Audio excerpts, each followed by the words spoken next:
I'll take my truck, put it right through his front door.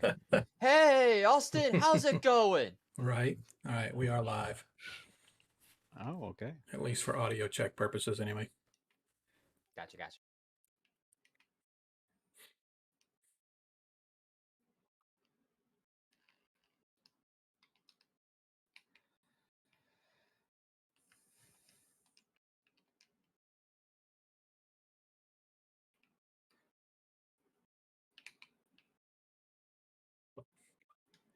So, if anybody happens to get out there and listen to let us know how we're sounding, if anybody's too loud or too weak or whatever the case may be, You're coming through hopefully. good, Sean. What's that? You were coming through pretty alright. I was a little quieter than you, though. Yeah, I just bumped you up, Jacob, a little bit. Alright, what about now? To me, you sound okay, but I'm not out on the stream. I don't go out on the stream to listen, so probably should Testing 1, 2, 3. open up the moderator chat or the moderator view, I should say.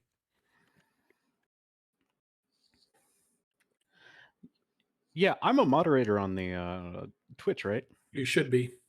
How do I open the? So when you moderator view? open up the stream itself, on the bottom right hand corner by the chat, there's a little like a mod view. It's a little looks like a sword. Yep, got it. Thank you. Mm-hmm. That'll make things easier. I'm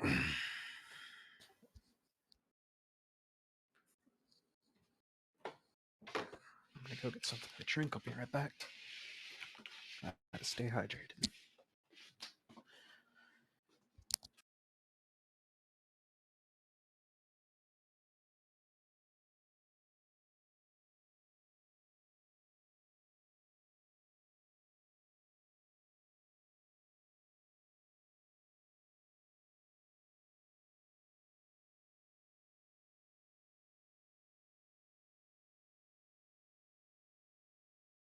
Hello.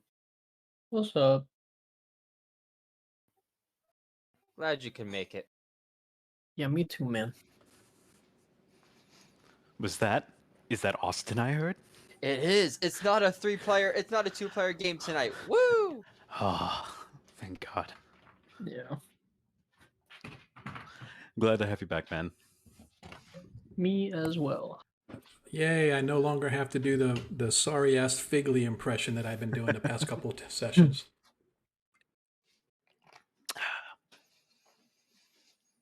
How's work, bud? It's all right. I got a migraine, so my manager hooked me up with ibuprofen. Nice. Good managers always have ibuprofen and Excedrin on hand. I mean, it's not like That's been my experience. It's not like there's not a pharmacy someplace close to where he works.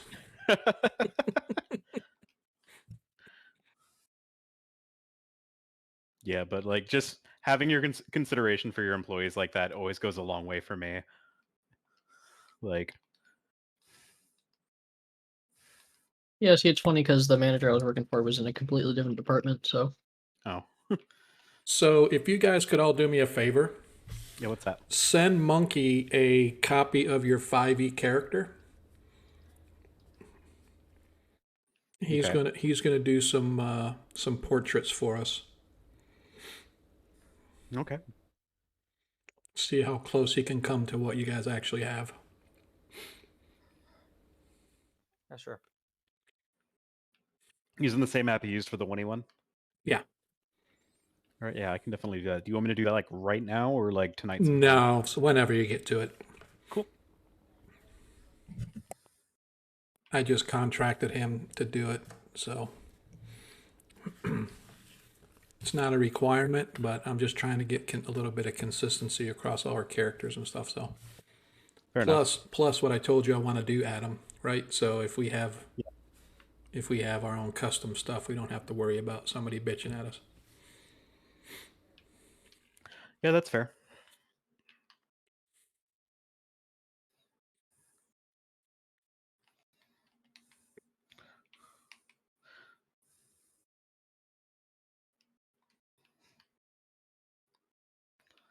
Yeah, there's a lot of people on like the D&D subreddits that do commission work for that too, and some really quality good stuff on there. Oh yeah, Maybe, absolutely. yeah, maybe one day I'll get something like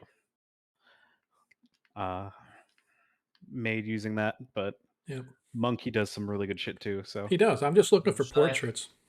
yeah, Should I send him the caped version or the non-cloak Which version? whichever one you want. So this is going to replace the tokens and the well, not so much the tokens, but it's going to replace the character portrait on the stream itself. Yeah.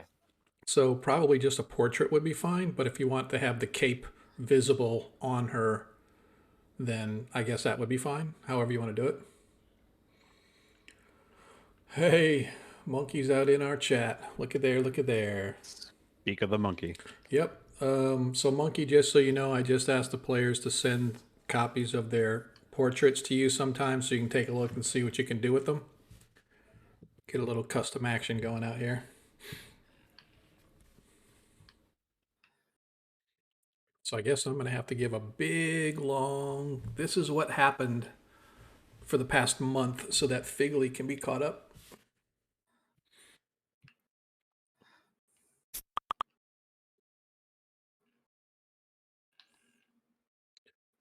And 5 minutes and 40 seconds and counting. We'll probably kick off, give or take, at about 2 minutes and, I don't know, 20 seconds or so. All right.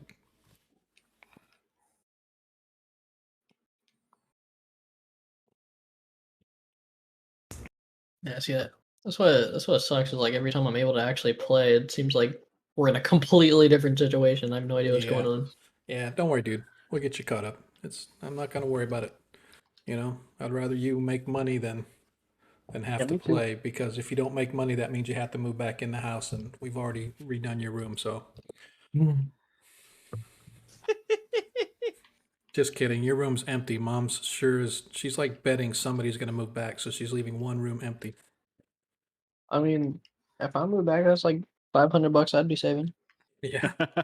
Yeah. Right. Man, I read somewhere that like nowadays we've surpassed like the number of people living with their parents at home, like even Can't more so imagine. than like the Great Depression or something Can't like imagine why. Frickin' the price of a 1-bedroom studio or whatever apartment is Yeah. like 12, 13, 1400 bucks a month. I was like, oh my Yeah. god. Yep. Yeah. It's ridiculous. House prices are crazy. Renting Yep. is Yeah, Yeah. it's just super done expensive. nothing but gone up. Yep. Yeah.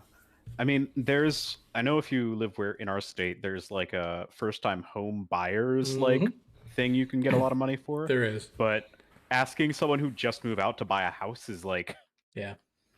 that's a Yeah. big ask. Mm-hmm.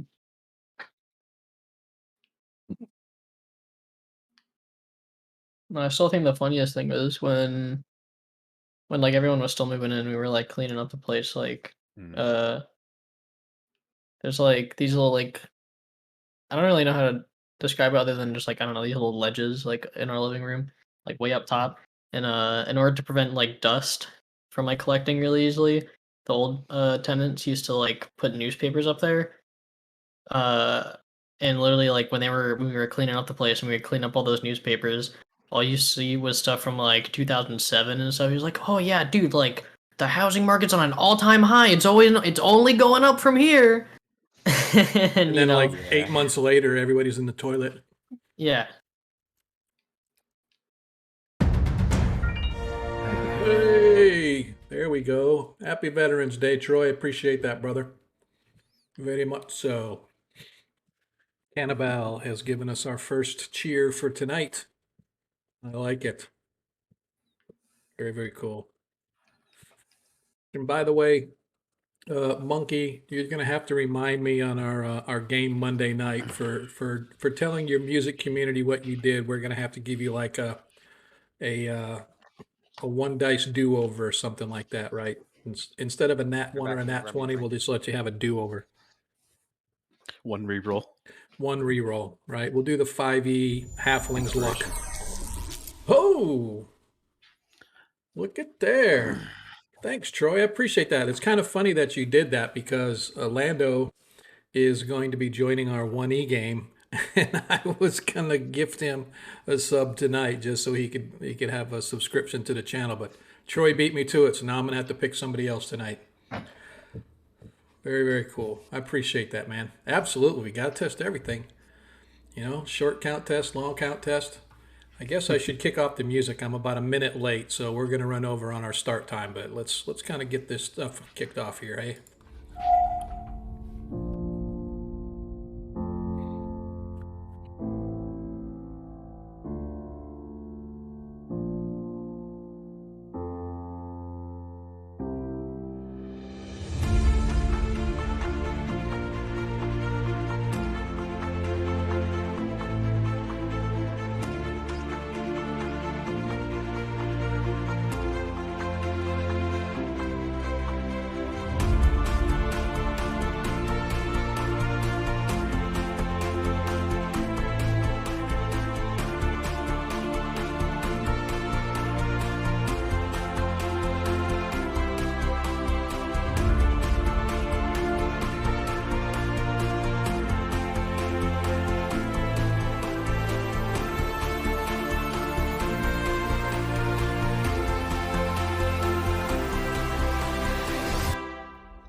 And we're here. Hello, everybody. Welcome to tonight's episode of Perrenland Adventures. I am Sean, your host.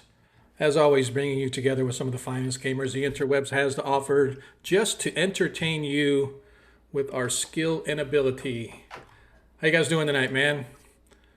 How are my players? Good. Figley, we are so glad you could make it, because I, as your humble DM, really don't like playing 15 NPC player characters, and we only have like one actual player, so that's we why definitely this is not allowed.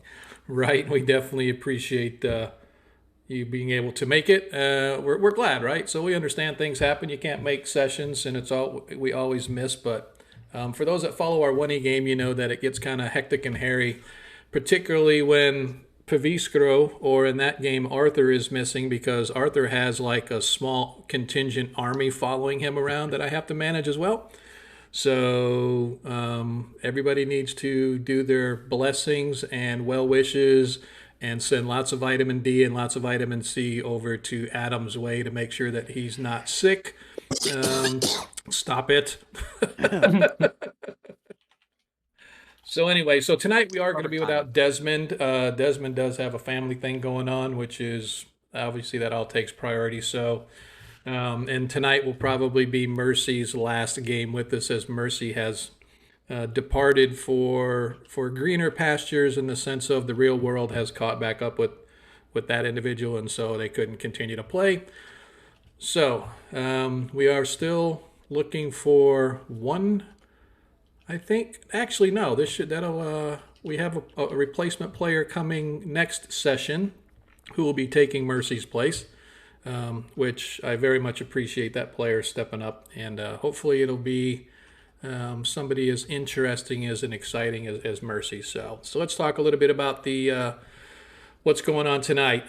First of all, welcome everybody again. If you haven't been with us before, this is our 5e game. This is our every other Friday night. If you're more into the 1e scene, every Monday night we do stream a first edition game. We call it 1e one shots. Basically, the party's hopping from adventure to adventure. It's not really a contiguous campaign. It's just, they finish an adventure and then they pick up and I just deposit them in the next adventure. Not much questions asked. However, this game is, like I said, 5th edition. It's a little more campaign oriented where the party has their own little home base. As a matter of fact, they were gifted a small house in the town they first saved. So they're having that remodeled.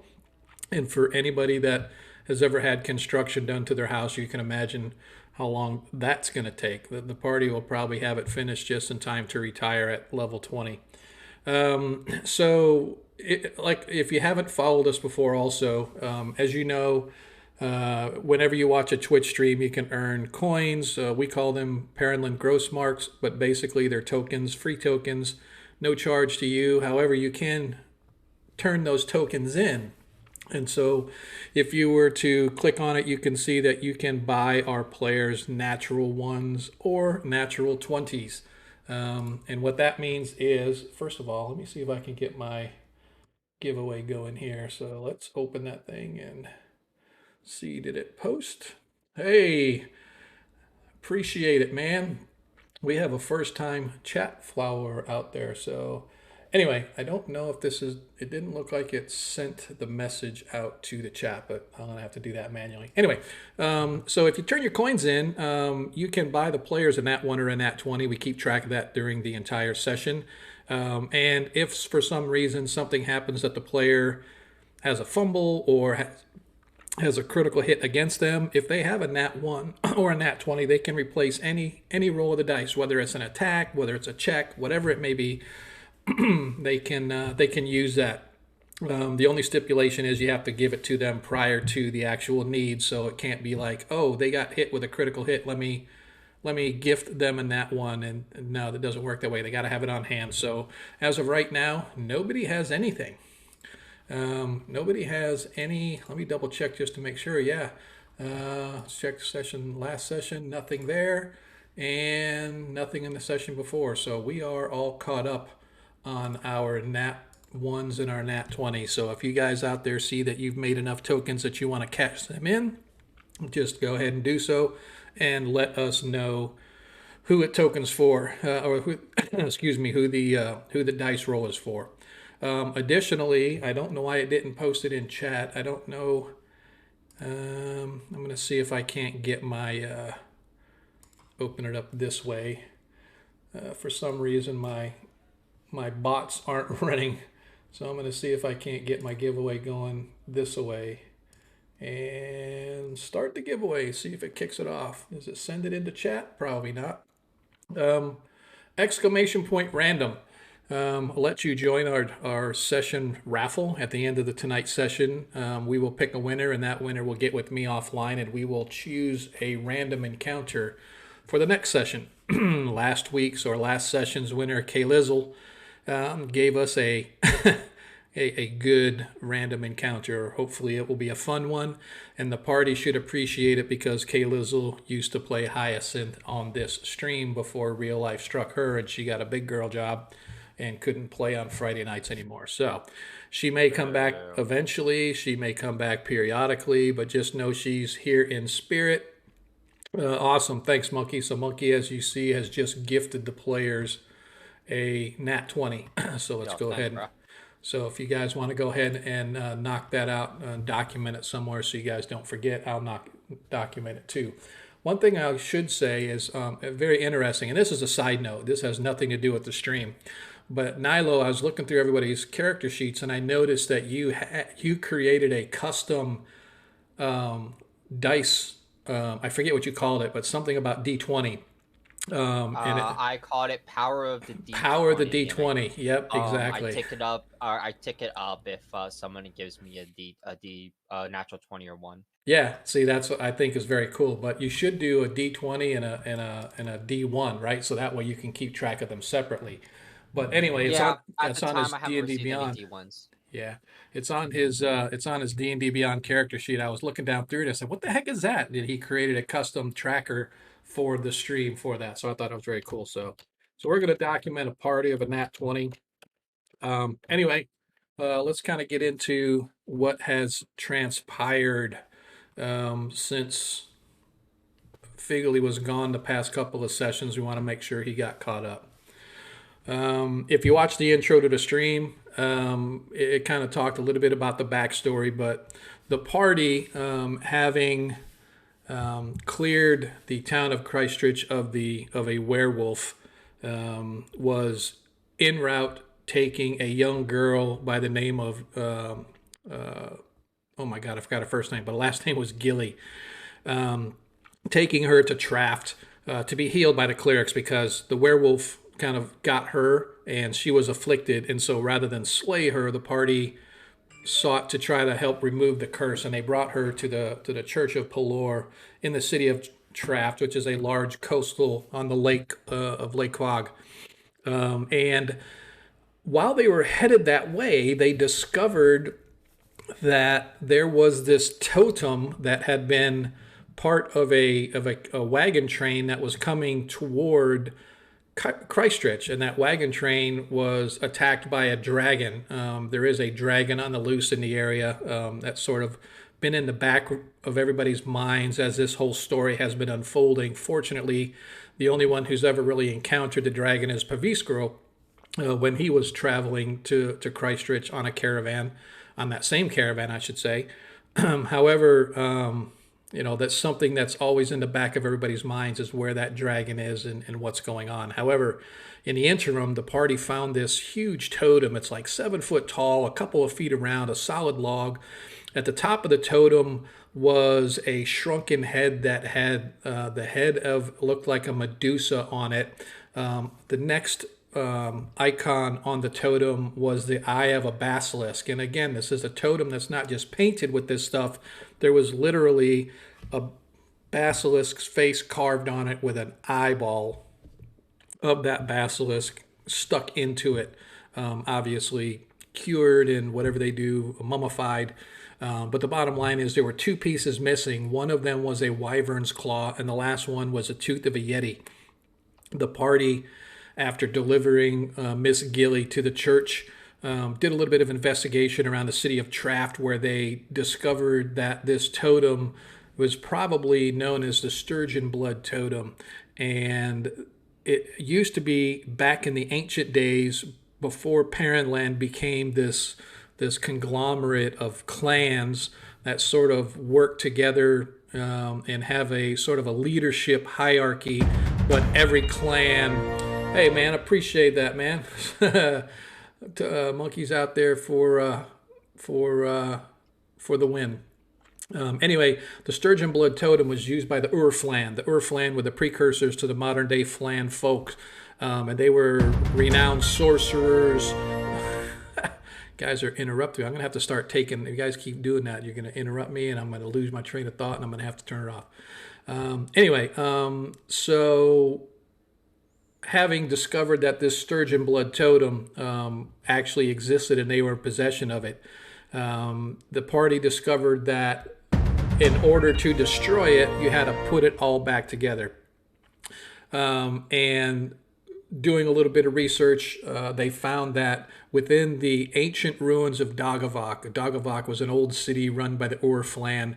There was an old temple that they used to worship at there, and they discovered that that's where they could find the next piece of the totem. So traveling there, meeting Figley Crinklefoot, a gnome adventurer off on his own to prove his own worth, he joined the party, and in the ruins of Dagavak, after a little bit of searching, a little bit of heartache with some of the undead, a rather exciting encounter with a 5-headed hydra inside the temple itself, the party managed to escape with the wyvern's claw, and they were able to insert it into the totem. And now they seek the last piece of the totem. with some information provided by what's that? Thanks, Monkey, for Oh, the yeah, gifted absolutely. sub. Yeah, I saw that he gifted sub to Cardman. Cardman's a regular on our 1E. I'm not sure if he comes much to our 5E, but I definitely appreciate that, dude. You enjoy it, Cardman, if you're here. Yep. Oh, yeah. Cardman's good people. Cardman is actually the very first one who ever won our random encounter, and he's the one that almost killed the 1E game with the ghouls. So you got, yeah, I'm sure that he's around. So anyway, getting some information from a source within Clan Vursvard, of which Nilo is a member of that clan. Her clan Hundar is sort of a sub-clan of the Vursvard. Meeting with that individual, they discovered that deep within the depths of Mount Hellspar, which is not an active volcano, but it's not like a dormant volcano, because there is every once in a while you can see the smoke and you can feel the rumblings from beneath the earth, as it just looks like it wants to blow up and spew lava everywhere, but it just hasn't. Well, apparently there is a temple to the goddess of Jorami, who is the goddess of like anger, retribution, and fire, and all that other sort of stuff, only not really in a sense of evil wickedness, but just sort of power, right? And so these priests worship Jorami, and apparently the Yeti's tooth was somewhere in the depths of Mount Jorami. So the party traveled back through Christchurch from Traft down into Niederschloss, which is sort of a community of small villages. And in that community, in one of the small towns, in a tavern known as the Celestial Beaver, they met this individual from Clan Vursvard. Hey, hype train incoming. Here we go. Hell hath no fury like Jorami. You are correct, Agamren. So, they have since been descending into the depths of Mount Hellspar. They have encountered all manner of beasts, including magmen, which sort of spurted up out of the rock. They encountered a grell, which is a big brain-like creature with a huge beak and these massive tentacles, and the party triggered a trap which separated every single one of them, and Figley was waylaid by this grell and nearly perished if it were not for Nilo getting up there. Was it Nilo or Desmond? One of the two managed to get up there and pull a lever which released the trap and allowed all of the walls to drop down, so the party was then able to coordinate their attack on the grell and save Figley from being bird food. That would have been Nihilo, yeah. That's what I thought. That's what I thought. So, look at you guys go, man. Let's go with this hype train, man. I'm digging it. You guys are all right. That's it. We're getting close, man. This is pretty awesome, man. You guys are showing the love, and I definitely appreciate it. So, where we are now, the party has descended deep into the depths of Mount Hellspar. They have just finished. Hey, hike train away! Thanks, dudes. I definitely appreciate that, man. That is awesome. I think that's like the first hype train that we've ever had. So here I'm feeling the love, and now you guys are going to make me want to do this more. So I appreciate it, man. The love is most definitely appreciated. Having met what they believe is the Herald of Jorami, this little demonic creature that looked like this little sort of gas ball with these long spindly arms and big claws. The party fought and fought and fought, and every time they hit it, it would heal itself. And so after some well-placed blows, they did manage to destroy the creature, and finally diving into what looked to be a well of fire. It was actually a well with the bluish white flame sort of licking across the top, almost like if you ever watch alcohol burn, it's got that sort of bluish flame across the top. Or if you get your creme brulee at the restaurant and they heat that thing up, right, it comes with just the top layer burning.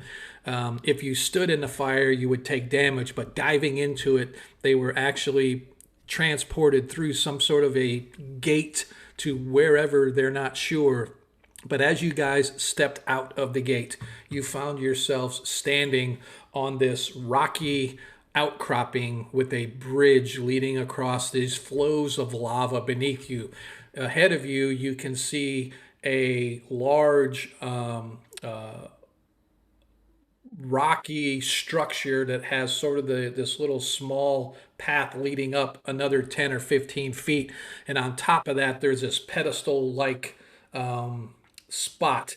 And standing next to, not on, but next to this pedestal like spot is this large fiery creature. Now, side note, for those that watched last sessions, you saw that the creature that they were looking at was sort of like this big golden ram-like creature. And having gone through and looked at it myself and stuff, I decided that doesn't make really sense to me, having it that creature. So it's still the same creature, just a different form. This individual is, I kind of think of him like a fire genasi, if you will, or not quite a salamander, but he's in human form. He has a regular, well-stocked built body, but he's super large. He's like 7.5 feet tall, and every bit of rippled muscle, but his whole body and his hair are all dripping with flame and lava as he sort of stands there gazing at you guys. And about his neck, you can see he has this black metal chain, and hanging right dead center of his chest, right about where his sternum is, you can see this sort of a yellowish white tooth that is just hanging there. And it appears to be that item for which you guys have been looking for. So that is the long backstory. That is sort of where the party finds themselves right now. And so, as I said before, I want to welcome everybody to tonight's episode of Perrenland Adventures as the party seeks to finish their search for the Yeti's tooth. What do we want to do, gents? And just so you know, I will be running Mercy and Desmond tonight, just because obviously Mercy doesn't have a player and Desmond is not here, so. Of course.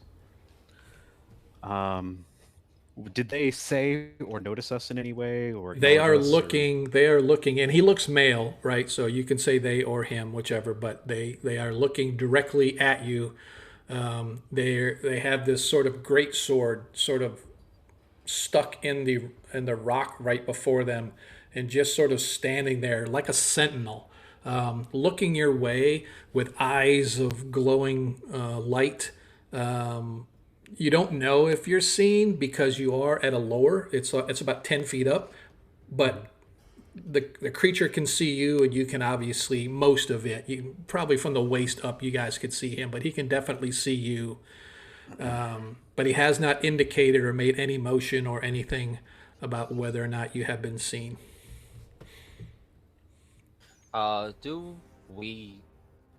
Is there a check I can take to try to identify if this is like an Ifrit, an elemental?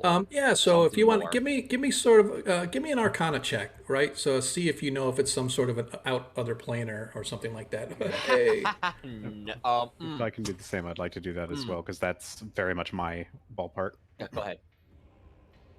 I'm just making sure it's cool with the DM. Oh yeah, absolutely, yeah. So anybody that wants to make a check, so Figley as well, if you want to make a check, that's fine. I'm not going to make any checks for the two NPCs that I'm playing tonight. So sure. I rolled a 19 total. Are you rolling in Astro? I rolled on D&D Beyond. I apologize. Nope, that's okay. I just want to know where you're rolling, so I can always. I believe you. So you rolled a 19. So yeah. you know it's some sort of an other planar, probably a genasi of some sort, just by the fact that the genasis you've heard about are very humanoid looking, made of fire, or at least able to adapt in fire. So it's definitely some sort of a fire planar type of a creature. And the reason I say genasi is because he's so human looking, right? It's basically a human that's like the torch, right? So he's like a human that's on fire, although not quite all flame, right? His hair is flame, his eyes are flamey, light looking. There's flickers of flame up and down his body and whatnot. So you'd have to say that probably a Genasi of some sort, but he's a lot bigger than you would imagine. Genasis you would think are a little bit smaller, but this guy is pretty stacked, more Goliath-sized, if you will. Interesting. I'm gonna kind of like whisper to Nyla, who's I think next to me at the moment. Do you think this one will be more talkative than the last?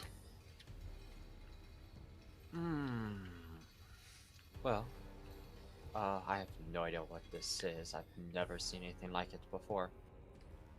Just for a note for those watching, the last time the party the last session the party met that demonic creature, they asked it one question and it went crazy, saying, I don't want to talk, and he just attacked everybody. So he's like, so that's the reason behind Pravish's question. Do you know what this is? This is well, it looks like an elemental of sorts, like an elemental human. Genasi, I believe they are called. I've heard of them. Well, if that's the case, then it's very much not stupid. But then again, that's also from point of view. She's kind of she just kind of glances back over at him and then kind of thinks a little bit. It's like, well, best thing to do is to simply ask. Yes, we should try to talk to it and see if we can bargain for the tooth. Naido's gonna start walking across and get away. Hello! How are you today? So you start to walk and sort of call out, and the creature looks more directly down toward you. Before it was kind of looking out your direction, but now the head definitely comes down. Yes. I am Zax. I am the keeper of Jorami. Why have you come? I had preferred you not come, for to come means you are probably here to die. Die we are not. In fact, we'd like to avoid any fight altogether. Then I suggest you turn and go from whence you came, for to do otherwise is to bring doom upon yourself and your houses. So, out of character question. One, is there a way out directly behind us? Because we just... So you can, yes. So as you turn and look and see, you can see there's in the wall, probably about 30 feet behind you off the map, you can see in the rock wall there is this fiery doorway. Gotcha. Okay. Doesn't look like a pool, but it looks like a fiery doorway. So as you guys came out of the pool through this blinding gate, you were stepped out here, immediately dry. Is the first thing you noticed, right? The second thing was obviously the description of everything that I gave you, but having turned around to look, yes, you can see. Gotcha. Okay, so another second arcade question. Jeremy, was she an inherently evil god? No, actually, she was more neutral. She's more neutral to neutral good. She's that aspect of fire where you're talking about giver of life, but also, tempers and chaotic type stuff like that, right? So she wasn't really chaotic, but I mean, as far as fire goes, yeah. So, did she take part in the war with Ayus? To your knowledge, no gods were involved in the war with Ayus. Ayus himself is a demigod, who is he's basically the Cambion son of a demon and the witch queen Igwilv. And so I should say the better question is, were Jeremy's followers involved in a war on Ayu's side or on the rest of the world? No, not that you were aware of. Okay, not that you were aware of. Well, all right. So back in. Well, she does stop. She does stop.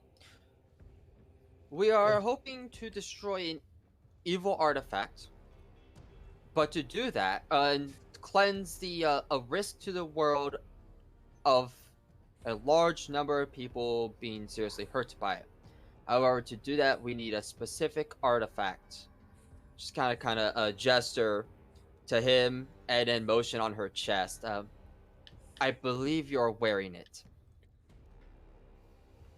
As he sort of looks down, the keepers gave this to me before they joined the mother goddess deep below in her domain beneath this mountain. I am the keeper, and that is how it shall be until I am destroyed and no longer of this earth. If you take this, you must take it from me. Come, let us wage battle. Let us test your resolve in your quest. If not 100% true in your belief that you can succeed, I suggest that you turn and go the other direction. For if no one takes this from me, how can what you say come to pass? It isn't. It is not that I doubt our ability to destroy you. It's just that I have no wish to do so. She could take pause a moment. What is the chances that the others could destroy him, or even get through the gates? Well, considering we just killed the thing that was guarding the gates, I think pretty high. True. Shame. I actually like this guy. I agree. So no disapproval from anybody aside from Figley? Is Figley still with us? Figley may have fallen asleep. He works late. Let's weigh our options here. Continental ending calamity. Or a really intimidating guy made of fire. I don't even know what this guy is. This place is hot. I am all sweaty. I'm old. We already had to fight that guy at the gate. So far not looking too good for us, guys. But world-ending calamity. I'll take that as a yes. And with that, she's going to summon her sword and start walking forward. Okay, DM. I'm sorry, DM. What do you were? What version of this? Or yeah, it's 5e. Yeah, this is a 5th edition game. Yeah, sorry, I thought that had been answered already. I apologize. Okay, so you take your first steps toward, and for the first time, you see this creature sort of shift position, and you can see he sort of turns his hand and he grabs his blade, which is sort of made of a black steel, and you, or black metal, and you can see that it imagine if metal had been heated constantly, how it gets that black oxidized kind of look. That's kind of what it looks like as he grips it, and suddenly you watch flames begin to lick along the edge of his blade, and he looks towards you and gives a little nod, and you can actually see his face break into a slight smile as if this is something that he is looking forward to. I would like everybody to roll initiative. Don't roll! Don't roll. That's it. You don't have to roll because I know. Yeah. Except for Yep. Here we go. except for Adam, who won't fix his initiative code. Let's add My initiative code works just fine. What are you talking about? I want to make sure I got everybody. We're gonna add everybody. Dun dun dun. Yeah, see, mine works fine. What are you talking about? Yep. And we are now at the top of the order. Pravish Guru, what do you wish to do? All right, as he begins to draw his weapon and charge towards us, I am going... He's not charging. Oh. He's drawing his weapon. It licks into flame, and he just sort of holds it at the ready, and he is just standing there at the top. I'll say he takes a one step forward, so he does move up just a little bit, but he's standing basically waiting for you at the top. Of course. I'm going to lift my hammer into the air and cast Fairy Fire upon him. He needs to make a dexterity saving throw. Okay, I want to double check. Okay. And while you look that up, we have 120 or 220s. We have a 20 and a 1.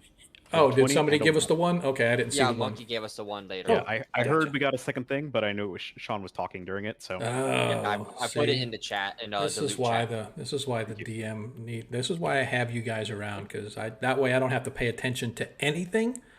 All right, so let me. I'm tracking our dice and Perrenland notes, by the way. So. Okay, perfect. If somebody gives us one and I don't notice it, just write that in there and I'll update. So. Like Jacob did. I believe. I just want to make sure, but I believe he has a. You think I could hurt him if I use Firebolt? It's quite possible. Not. So and just remember in your lore, Paviskro, you know that you don't know if this particular one, but since you did roll so high, you know that some fire creatures are actually healed by by fire if they get hit by fire, right? So it's almost like a healing spell on them. So I want to make sure there was some note that I forgot to make. They didn't have this creature actually available in the 5e, so I meant to build him ahead of time, but I just want to make sure that there was something about he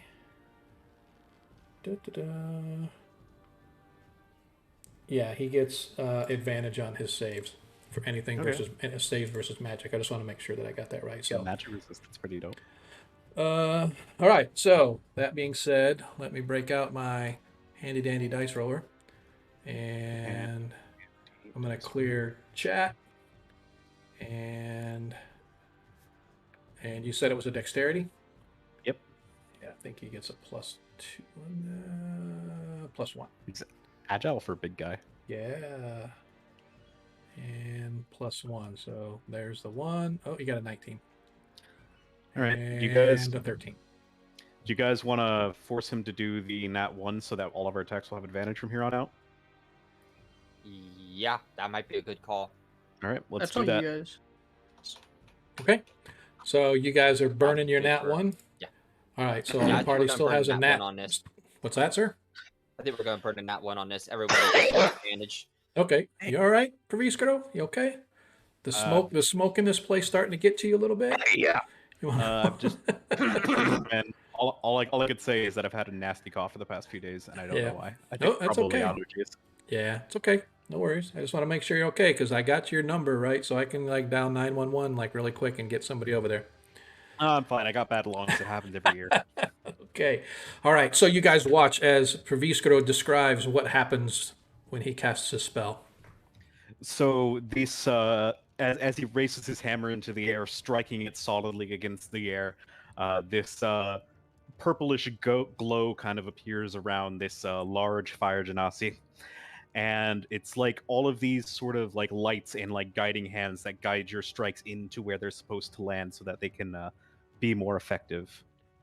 You watch as he sort of shakes and he moves his hand and he moves his arm as he's trying to shake it off as if he thought maybe you were hitting him with some water or something like that. And he's going like this and you kind of watch as they're like these little fireflies all over him, and he just looks down and he just sort of points towards you and nods and takes another step forward, just inching, like he's not taking his action yet, but he's taking Of course. All right. Is that it for Praviskro? It is it for Praviskro. Okay. Do we want to open this out with a bang with a crit sneak attack?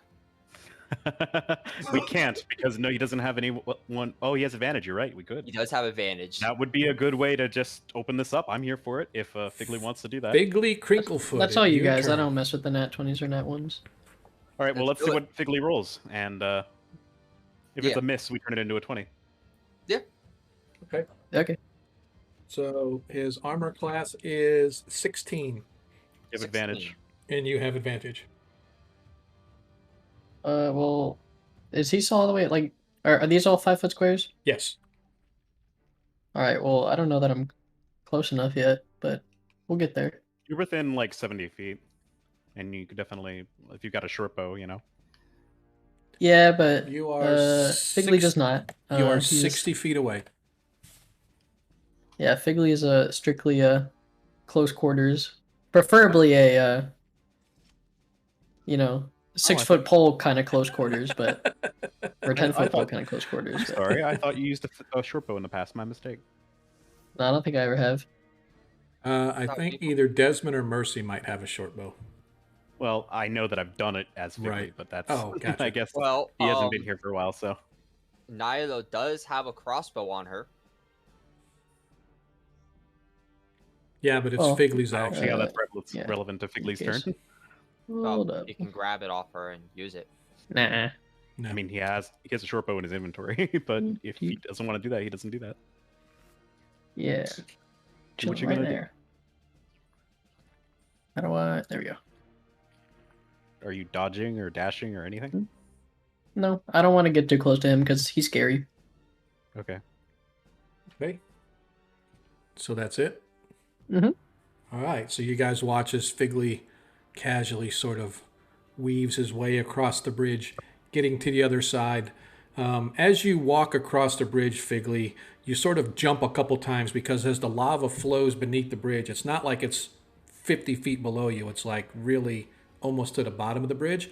And every so often this little bloop comes up and splashes the underside of the wooden bridge, and it sprays up slightly between the slats, and it sort of catches you by surprise as you and get to the other side. But no harm, no foul, as you are now standing on solid footing in the rocky area at the end of the bridge.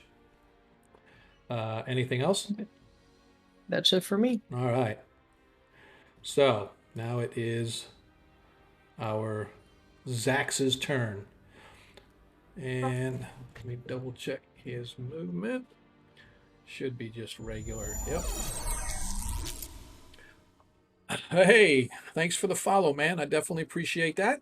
Appreciate all the follows that we get. Let me see. He can go.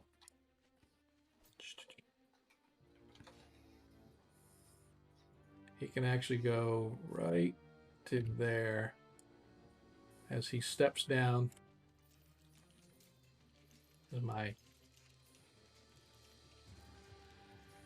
Thank you. Man, my mouse is going crazy. I'm going to get a new mouse or something, man. I think it's been going out on me. It's like I'll click something and drag it, and then all of a sudden my mouse will release for no reason. I just think something on the sensor on the inside's going. As he steps down, kind of easily stepping down those little 5-foot rock steps, if you will, stands and ends right in front of Figley as he sort of bends down and looks, and he takes his hand and swings it sideways, looking to slap Figley. He's batting me to the side. Yes. And Figley, the first thing that comes to your mind, because you're a pretty smart dude, first thing that comes to your mind is, oh shit, if he knocks me far enough, I could end up in the lava. That's true. And so, that would suck. Yes, that would suck. So, let me roll. I think it would kind of blow a little bit because you start blowing off steam. Yeah, that's true.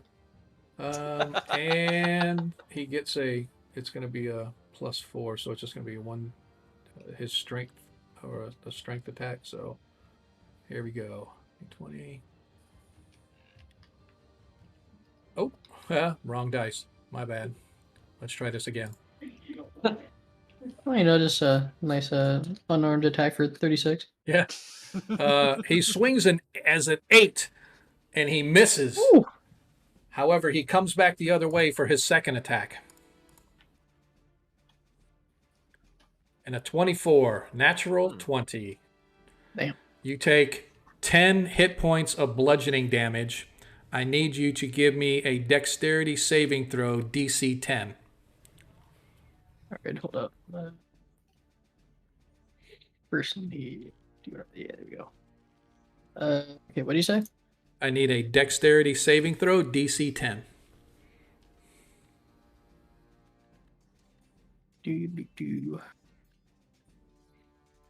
All right, how do I do that? I forget. Is this gonna send the number? Okay. Yeah, it did. Yep. No. Hold up. That's just the number. Yeah. Sorry. I don't know how to. So you can. Are you doing it in Astral? Yes. So if you don't want to do it on your character sheet, in the bottom right hand corner you see the little dice indicator. If you click on that, it opens up a dice box. Yeah, I saw that. But... Yeah. You should be able to do it right off your sheet. I think you have to, if you go on your sheet, it should. There we go. Yeah. I'll just do. Yep. Oh. Ooh. Ooh. Let's go. Nice. You made it. So Yeah. you guys watch as Figley he ducks out to the first one, and being overconfident, he sort of stands up just a little too far, unable to back away fast enough as Zax comes by and swats him to the side of the head, sending him careening into the railing. You watch as Figley half flips over the top of it. Some of his gear, looks like his food and maybe his water skin or something, go falling off into the water with a splash, and you just watch them flash into flame as they sink beneath the boiling and roiling lava below. But Figley himself does not go quietly into that so night. like like a normal sized human would probably just like get hit in the gut and be like, oh, and like kind of keel over the railing. But like in Figley's case, it's kind of like more when someone gets hit like with like a lariat to the neck and they just like go careening with their legs flying out forward. Yep, exactly. So but luckily the sheer size of Figley's pack, it kind of like wedges him a little bit, so he can't just go flying through the railing. He kind of gets stuck. Exactly. And you guys watching, you do manage to scramble back to your feet. You are not knocked prone. However, you did suffer 10 hit points of bludgeoning damage. And that is Zax's turn. We are now on to Pravishkaro's eagle. I thought the eagle was supposed to go at the end of my turn. Okay, we can make that happen. That's fine. Yeah. Yeah, I wasn't sure if that was, maybe it was a different campaign I'm thinking of where we're doing that, but... No, but it was, I thought the familiar went on your initiative. Yeah, you're right. It should have, and I do apologize for that. But let's let him go now, or he's not going to do anything for the time being, so it doesn't really matter. But all right, but I'm gonna move him up to a 19. Sure, man. Just so that we won't forget next time. That's fair. Yeah, if you want to put him just under me so I can take both my turns at once instead of like breaking it up, it'll be faster that way for everyone. Yeah, it won't let me, for some reason, it won't let me move him above. Okay, here's what I'm going to do, because I'm going to cheat, just because you're already up there anyway. Yep. There we go. I just bumped you both to 20. All right, even though you don't go... Yeah, it doesn't matter. We just know that you're at the top of the turn. That matters. So don't judge me, people. Don't judge me. All right, so the eagle is not going to do anything for his turn. Zax is already gone. So Desmond... let's see, what does Desmond have that we can use? He can do, does he have Hunter's Mark sharp bow? Yeah, so that's what, let's see, do we have, I want to just to double check. Yep, so Hunter's Mark, is that a bonus action? Yep. All right, so as Desmond sort of steps away from off to the side here to try to get an angle on the shot. He's precariously balancing himself as he casts Hunter's Mark, and that is, and again, I am not familiar with the... It's no save, just that's a D6. That's what I thought. That's what I thought. Yeah, I just want to make sure there was no save on it. As he sort of waves his hand, and you guys watch as this sort of glowing sigil appears right about the chest, right about where the Yeti's tooth is sort of swaying back and forth. And now that this large fire creature is sort of swaying and engaged in combat with Figley, this sigil shows up right on his chest, and right about then, Desmond takes out his longbow and fires, and he hits with a 17, and he does not have advantage. Oh, he does have advantage, right? So let's try for the advantage. Yep, so he still hits, and he strikes the creature for 9 hit points of piercing. And let's go ahead and do the extra D6 for Hunter's Mark. And that's for, is that psychic? It's no, it's the same type of damage as the weapon. Okay, so he does a total of 13 hit points of piercing damage, making sure that there's no other. All right. Nicely done. as you guys watch as the arrow strikes into the Fire Genase's chest, right about where the sigil is. You watch the sigil flare, and it looks like it affects it almost. I don't want to say burn him, but it actually affects him like he had been burnt, which is kind of a weird thing to say. But the arrow itself literally erupts into flame and just whoosh, turns to ash and dust, even though it pierces and does the damage. And you can see the wound where there's like a lava and a flame sort of flashes from the strike. That leaves our next person up is going to be Nilo. What was the check for moving past an opponent, like through their space? Moving through whose space? Moving through Zach's space. It's an optional rule. It depends on if the DM's using it or not. Yeah, so I don't have a problem with you if you get within 5 feet and you want to get around them. I don't have a problem with that. But you have to have enough movement to get around him. You can't go straight through him, right? So you'd have to count your space going around him. But I don't have a problem with that. But if at any time you get out of his reach, you are subject to a attack of opportunity. Well, okay. I wasn't sure if I had enough space to move past Figley and off to the right or left was all. So yeah, you can Figley, even though he takes up that 5 foot square, you know that you could get past him to get where you want to be. Him blocking the bridge. No, he is not blocking the bridge. Gotcha. Okay. So in that case. Yeah, I've kind of always been loosey-goosey with moving through your own person or own party member's space because they can like turn sideways and do whatever, right? Yeah. So, no, I was talking about Zach's blocking the bridge. Yeah, he's not blocking it. He's not blocking it. There's a space off to the right from where he's at. So you couldn't get to the left, but you could get off to the right. All right, awesome. In that case, Nyla is going to move up. And her blade is going to glow as she casts Booming Blade and swings at him. Okay. Again, armor class 16. With advantage. With advantage. Thank you. One of these days I'm going to learn how this game works. Ooh, 23 hits.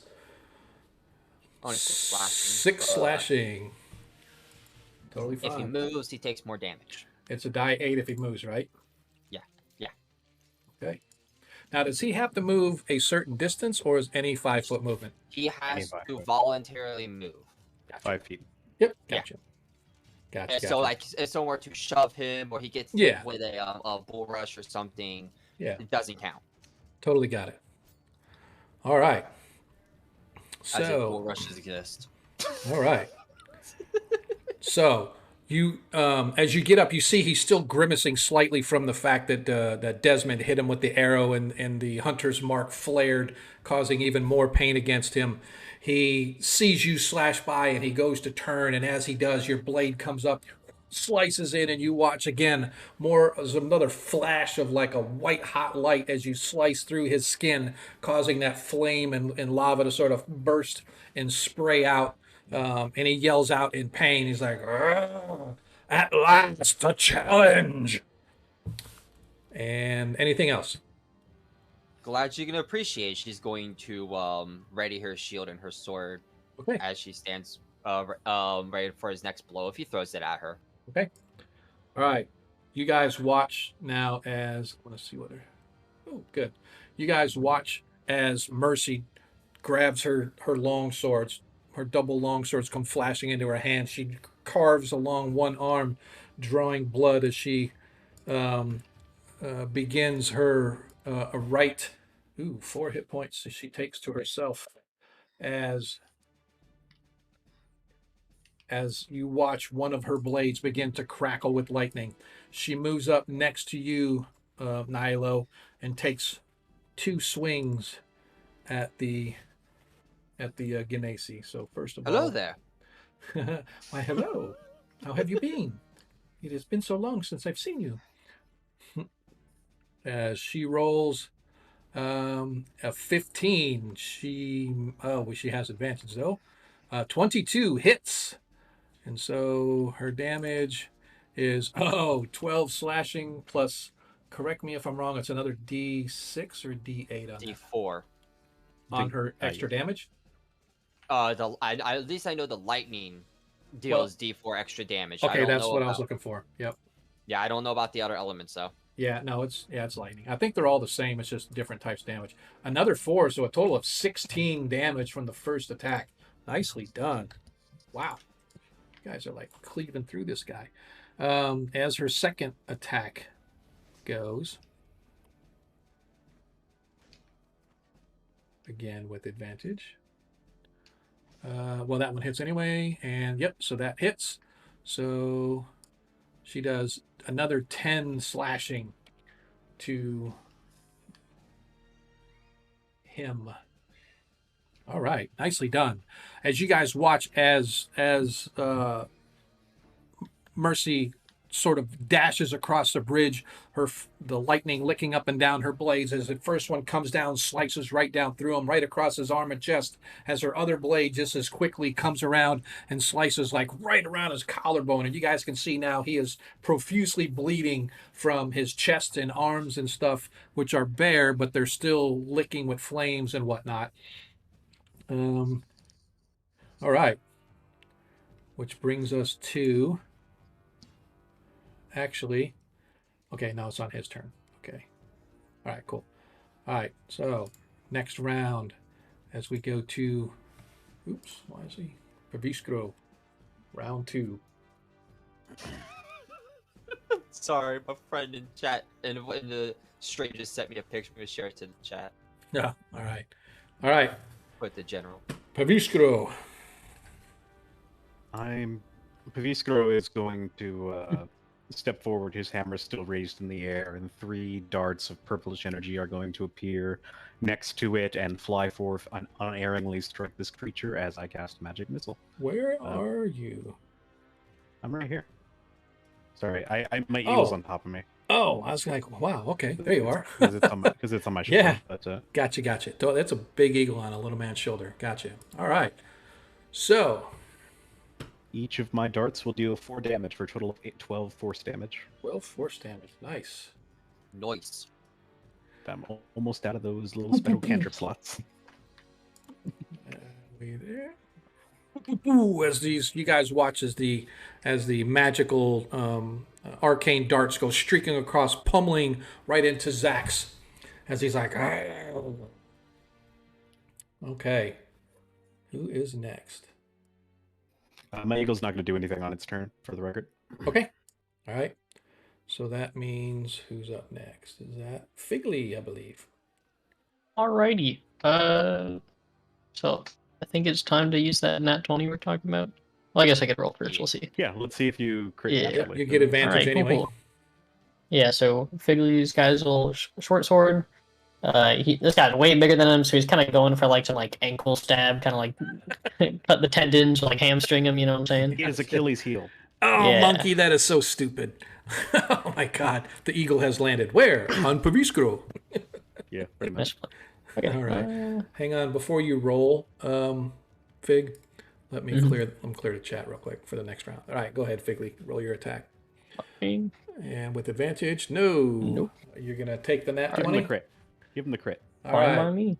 All right. So you now have a crit. So go ahead and roll your. Oh, nice. Damage 3. Like you're joking, bro. Yep. So just so you know, we'll talk about it after this session. All right. So you did 4 hit points. He's got sneak attack damage too. Yes. Go ahead and do your. All right. Is that? Oh, 3. So that's 2d6 now, right? Should be 3d6, right? That's your third. Oh, it's 2d6 for third level. Not at third level. At third level. Gotcha. Gotcha. Okay. It's 2d6, but isn't that doubled as well? Yes, it is. So it would come out to 4d6. 13. There it is. Nicely done. So 13 plus 4 is 17 damage. All right. Nicely done. All right. All right. Now, I need...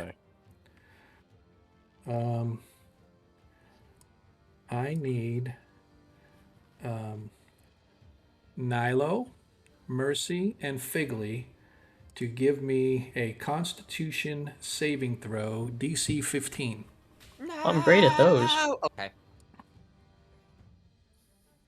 Oh, actually, I think I would just... 19 on the die. 19. Ooh.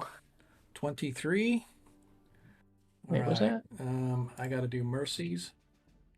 Was that mine? Hold up. Oh no, he's casting fireball on himself. No. Wait, was mine the 19 or was yours? That was Did you mine. get? No, you got a 23. It looked like Figley. No, that was me. That was you got a. Oh, okay, pass. okay. Figley got the 19. Okay. Oh, I just want to make sure. Yeah, because I clicked it and then you said you got 19 and I was like, wait, what? Oh, yeah, no. Okay, so, all right, so you gotta, and let's see, Constitution Well, save that's good. throw. And what did she get? Another. She got a 19 as She well. got a 19 as well. All right, so now let me. A lot of 19s. Yeah, that's good. Yeah, though. mine was just like there's no modifiers. That was just a flat 19.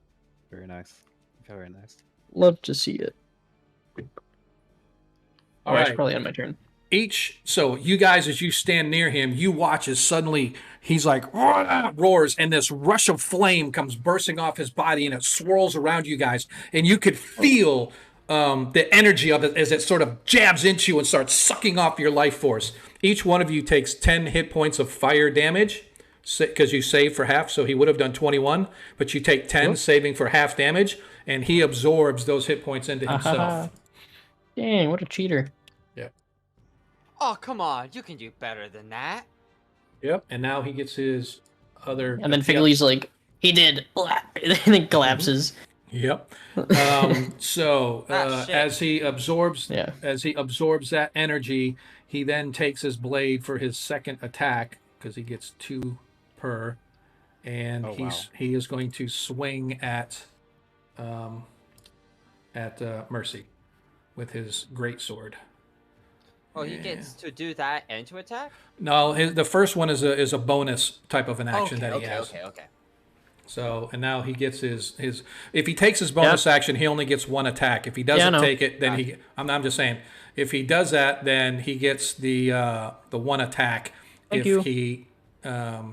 should say, if he doesn't take it, he gets 2 sword attacks or the bonus action with his 1 blade attack. So, anyway, so he swings at his greatsword.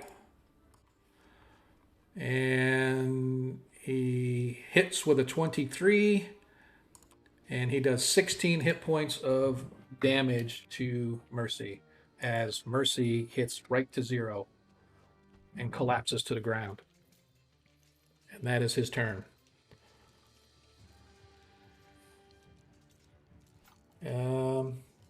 Desmond is going to fire his longbow once again.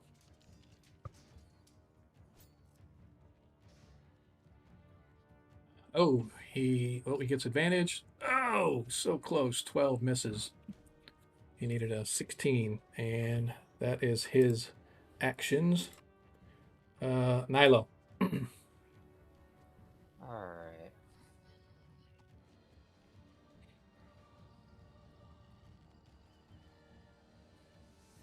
Okay. You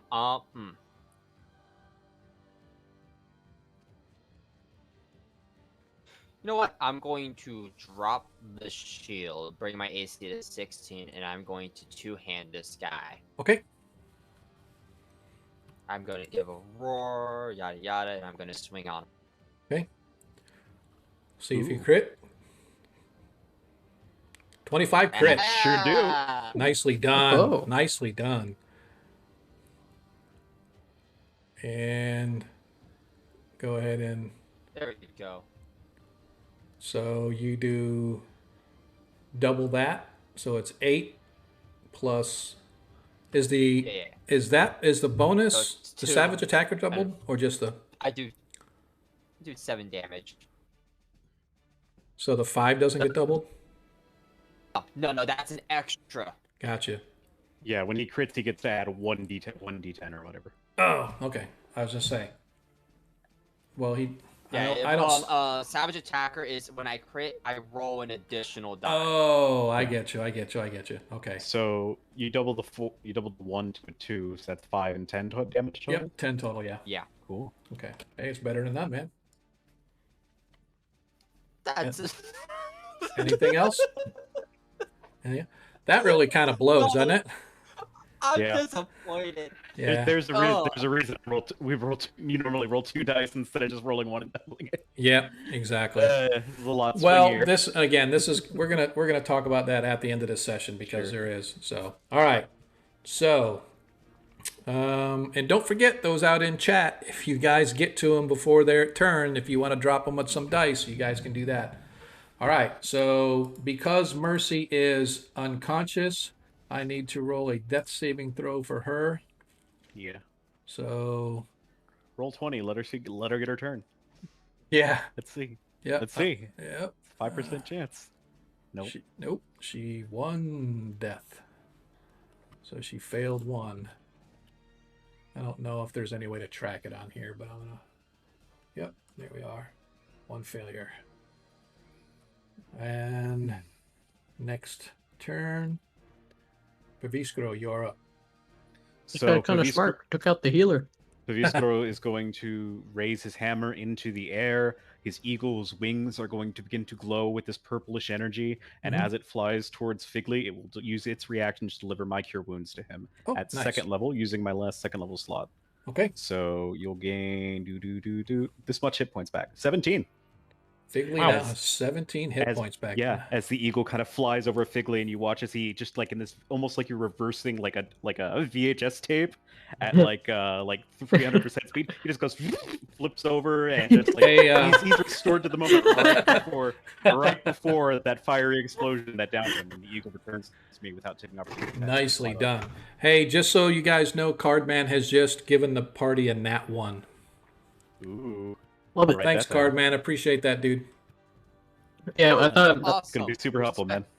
Yeah, I thought you were gonna like all your eagles glowing with this like purplish energy, just flying over to Figly, and it just starts like slumpily dragging him towards you, get him out of the way. Nah. Yeah. So Figly, you now have 17 hit points. So that is your action for this turn. Oh yeah, that's my full turn and my eagle's full turn. I'm done. Awesome, Figly. Don't forget you have advantage on the ankle attack. So Figly just kind of like patting his chest, like what the hell? What just happened? Like I'm good. As your hair is smoldering, your whiskers are smoldering. Little smoke. It smells like nice burnt hair in shave. here. It smells like burnt hair in here. And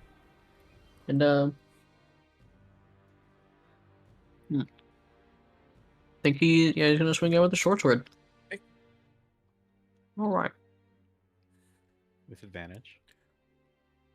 Oof. Oh, Dang. as both blades, as you sort of struggle to get your footing and stuff, but you're still sort of woozy and you're not really sure what the heck is going on, and you sort of swing, and it just sort of bounces off of his leg as he kind of looks down at you and gives a curious sort of a, how did you get back up so quickly? What the heck?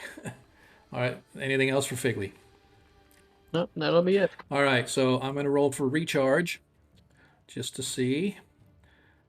And he's 6. He's able to recharge. So that's not good. Yeah, well, he's not going to use it, to be honest with you. He feels that he took you guys down so easily. He's I'm going to say that he is a pretty arrogant individual, and he's just going to use his 2 sword attacks. And so he is going to use 1 sword attack on Figly and 1 sword attack on Nilo.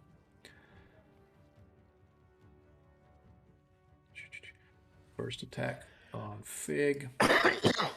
What happened?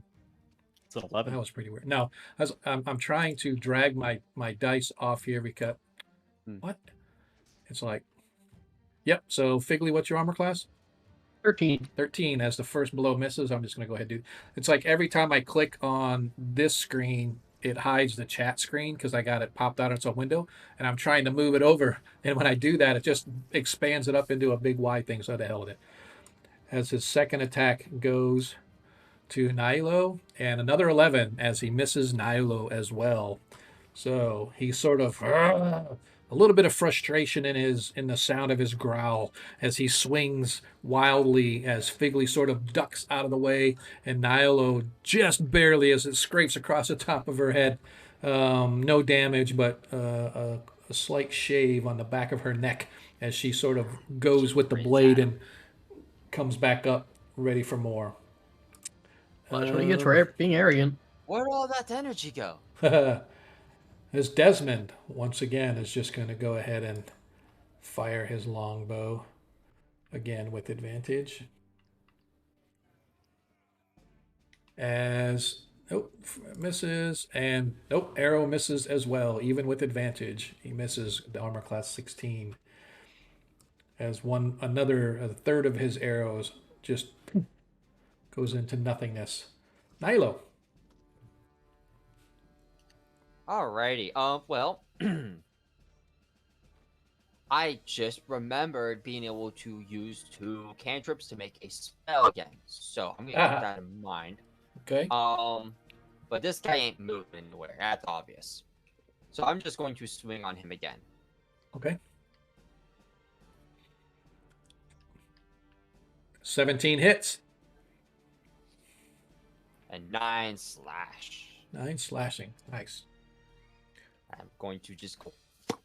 Like parry that first strike and rebound that with a hit of my own. You're gonna do what? Oh, gotcha. All right. Come on. What I miss? Nothing. Oh, anything else from Nilo? After taunting him some more, she's gonna pass it off. All right. So let us clear this round. And now back to the top of the order as we go to Pravish. All right, so Figley's still up, so that's good. Yeah. Iskro is going to. Man, I'm really kind of doing all the things right now. Firebolt's a non-starter. So I guess we're just gonna try another magic missile on him. See what happens. All right. I like it. I am so short. I got maybe like 2 spells left in me, and then we're done. 9 points of force damage. Nice. As those same purplish orbs of energy just kind of spring forth from the hammer as he swings it towards the creature, and as it sort of slams into him, knocking him backwards just a little bit. As you can see, he's weakened slightly, and he's starting to breathe a little heavy as the bruises are sort of giving little sunspots, if you will, little black and sort of darkened areas where all the wounds have been hitting him and stuff. He looks like he's suffering a little bit, and he begins to huff and he begins to puff. Anything that the eagle's not doing anything. The bridge down? Not yet. No. That's my turn. All right, Figley. Figley, you are up. You watch Figley. What is your passive perception, Figley? It should be. I didn't have that stuff handy. If I could find it. Oh, 15. 15. So you realize that he's huffing and puffing is the same thing he did last time when he sucked the life energy out of you and dropped you to the ground. It looks like he might be getting ready to do it again. What was the range on it last time? It's a 5-foot radius around him. Anybody within 5 feet of him. All right. So,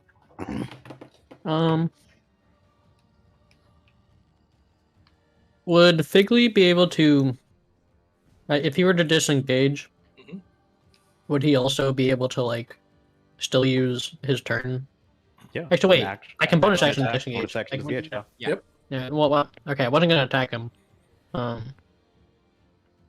was thinking use my bonus action to disengage and try and get like Mercy out of his range. Oh, speaking of, thank you. We skipped over Mercy's turn. I need to roll a dice for her. Thank you for reminding me.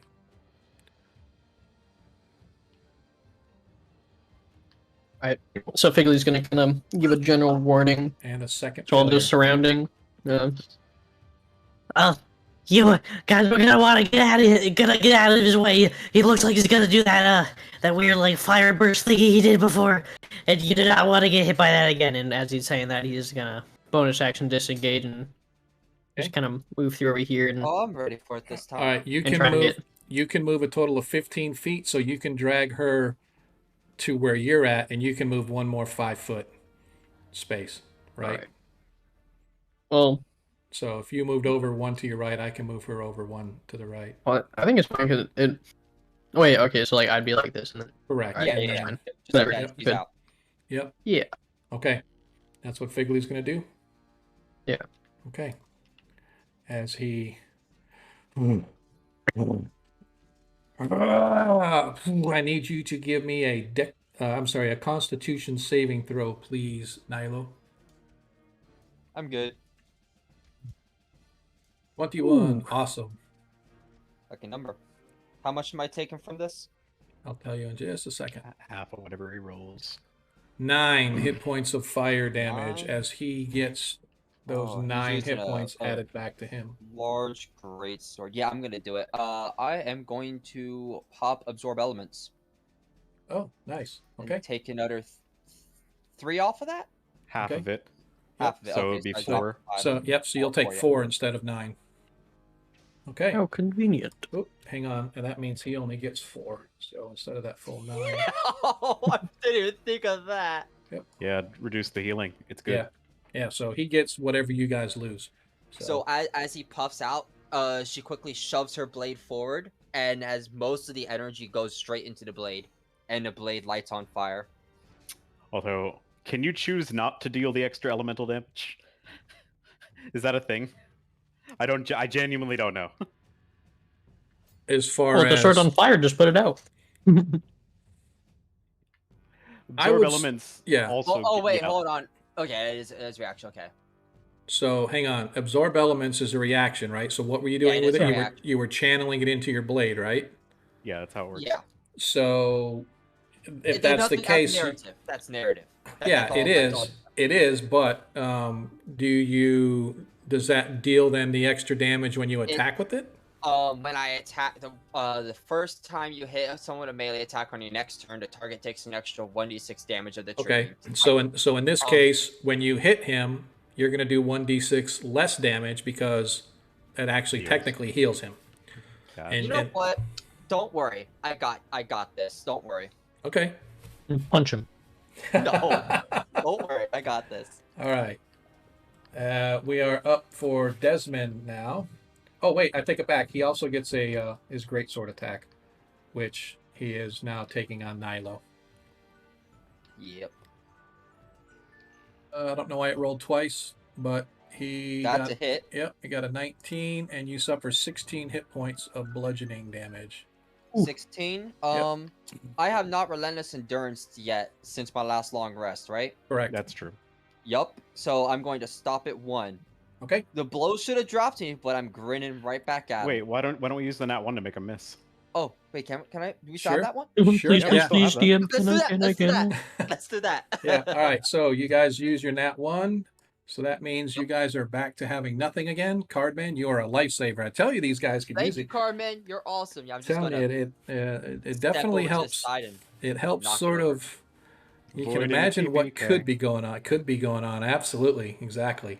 And by the way, I didn't call him out specifically, but Cranky Old Nerd, I definitely appreciate the follow that you did a little while ago. I saw it come across, but I didn't catch the name and I didn't see it in chat, but I just saw it on my feed on my OBS studio, so I definitely appreciate that. Wanted to give you a personal shout out for that. So you, as for whatever reason, whatever deity you follow or whatever luck that you have sort of inside you, as this blade comes slamming down, and it's like you're watching it in slow motion as it's coming right forward. You're going to probably right across your neck and drop you. Suddenly, something on his foot sort of shifts. It's like his foot is a little too close to the edge where the bridge is and stuff, and it sort of pushes that a little bit, and you watch as the railings that are stuck into the rock just sort of crack over the weight that he's sort of stepping against it, causing the bridge to tilt slightly on that side, but it almost pitches him off balance, and the blade goes wide and slams into the rock, causing a burst of rock to go flying everywhere. So instead of slicing the head off of your shoulders, he cleaves a little bit of rock at your feet, and he just sort of grunts in anger, obviously, that the killing blow was saved by something so stupid as him losing his balance slightly. But it is what it is, as the gods have smiled their fortune upon Nilo as she lives to fight another day. And that is Zax's turn. Now it is Nilo's turn. Thank you, Shadow. I know you're in chat. I'll share it. All right. So to add insult to injury, I'm going to toss my blade to my right toward the wall and draw my battle axe. Okay. Which is the exact same rolls. So I'm just gonna swing with my longsword roll. Okay. Two-handing it again. Yep. 15, 9 misses. As your blade, as he sees it coming and he jerks back just enough time as you, I mean, it's like, again, it's like you guys are watching these two battle masters in play as Nylo tosses down her blade and in one smooth motion grabs her battle axe and flips it back around, slicing back at him. And right before she would have caught him by surprise, the speed at which this large creature is able to move still sort of catches you off guard as he flips his blade up and knocks away and deflects, I should say, Nylo's battle axe with the sort of the sparks being given off as the two blades sort of meet. As he sort of smiles down at you and he's, "Nice try, little one. Not today." As we... it'll be just a little bit later. Don't you worry. As we now go back to the top of the order. Pravish.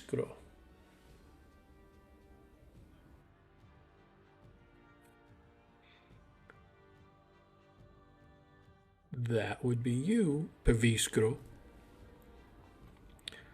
Sorry, my mic was muted. I thought maybe you ran off to get something to drink or had a bio break or something. I was coughing my lungs out, and I muted myself so you wouldn't have to hear it. Does this guy look bloodied, injured at all? Yes. Yeah, he looks like he's wounded. You can see, as I said, he's got all these little battered marks on him that look like sunspots, if you will, like little black spots where the flame is no longer burning.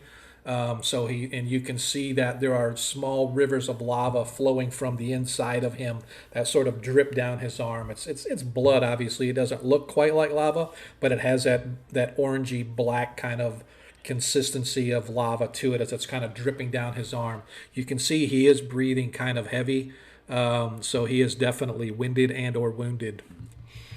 Would I have to roll another Arcana check, or would my 19 be enough to know if a creature such as this would be immune to the sleep spell?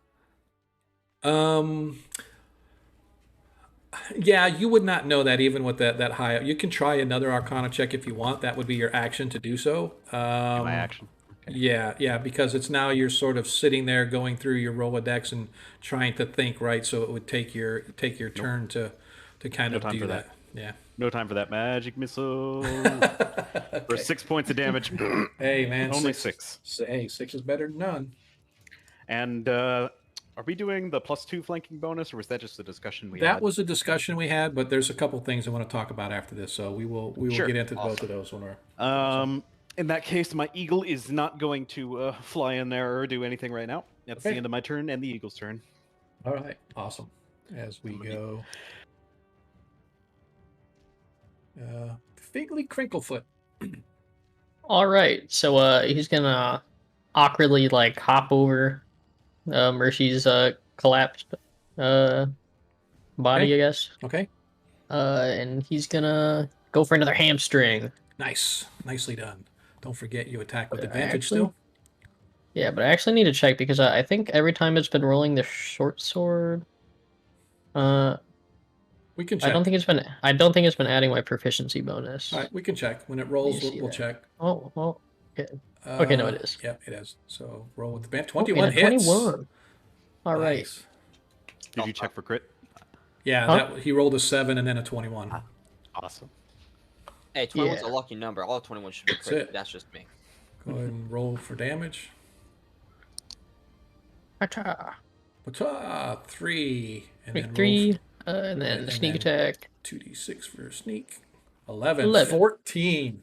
Nice. As you hamstring him. Oh, can you believe it?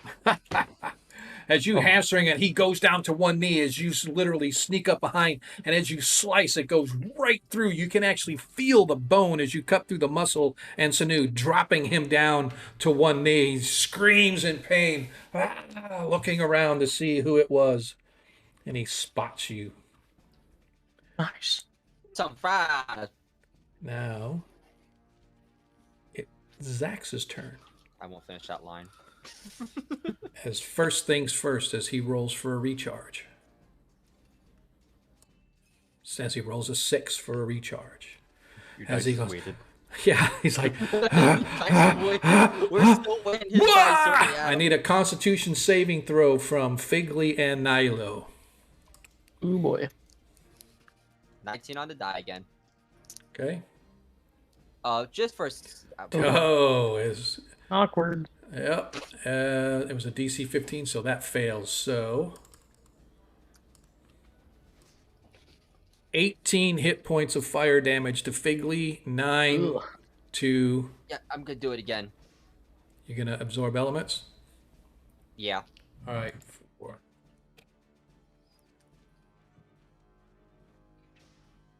I don't know why I keep rolling that, but yeah. Okay. Yep. So, she again absorbs it into her blade and tosses the. Well, she doesn't toss it aside yet, but Right. Gotcha. Okay. So I take 4 or 5. Yep. You take 4. Is Figley unconscious again? Yes. Fuck. Yes, yes. All right, Desmond. I want to double check and see if there's anything else. Yeah. I think he can use another bonus action to do not the hunter's mark, but the other thing. I let him do a d6, so we can do the longbow damage and the 2d6. But I think that's it. Because he has a cure wounds. Yeah, rangers have cure wounds. I don't know Yep. if they get their spells at level 3 or level 4. What's the is a range for cure wounds is a touch, right? It's a touch. yeah. He probably wouldn't make sense for him to do it when I can do it. Yeah. All right, because he was going to try to do for what's her name, because she's getting pretty low, but he doesn't know that, so he is going to once again try his longbow with the hunter's mark.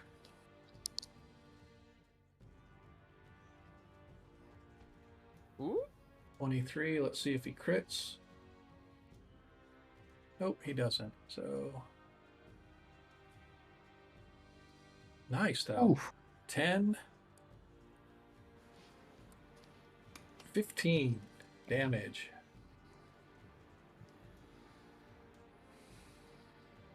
Nice. Nicely done. As Figley screams out in pain and is once again his whiskers and hair are engulfed in flame, Nilo sort of dodging out of it. The Genasi Zax sort of looks around, he sort of smiles, looking at who's next, and he doesn't even pay attention. Right in the throat as this arrow goes bursting into him, and you watch this splatter of blood and a gurgled cry as he sort of steps back for a second. You can see that he's severely wounded as that shot did some damage to him. However, now it is. Hey, right, Cannibal! I need to. Let's see. I think initiative wise, it is now My turn now. Nilo's turn. You are correct. All right. So this may be an insult as I toss my battle axe to the side now that that's licking with fire.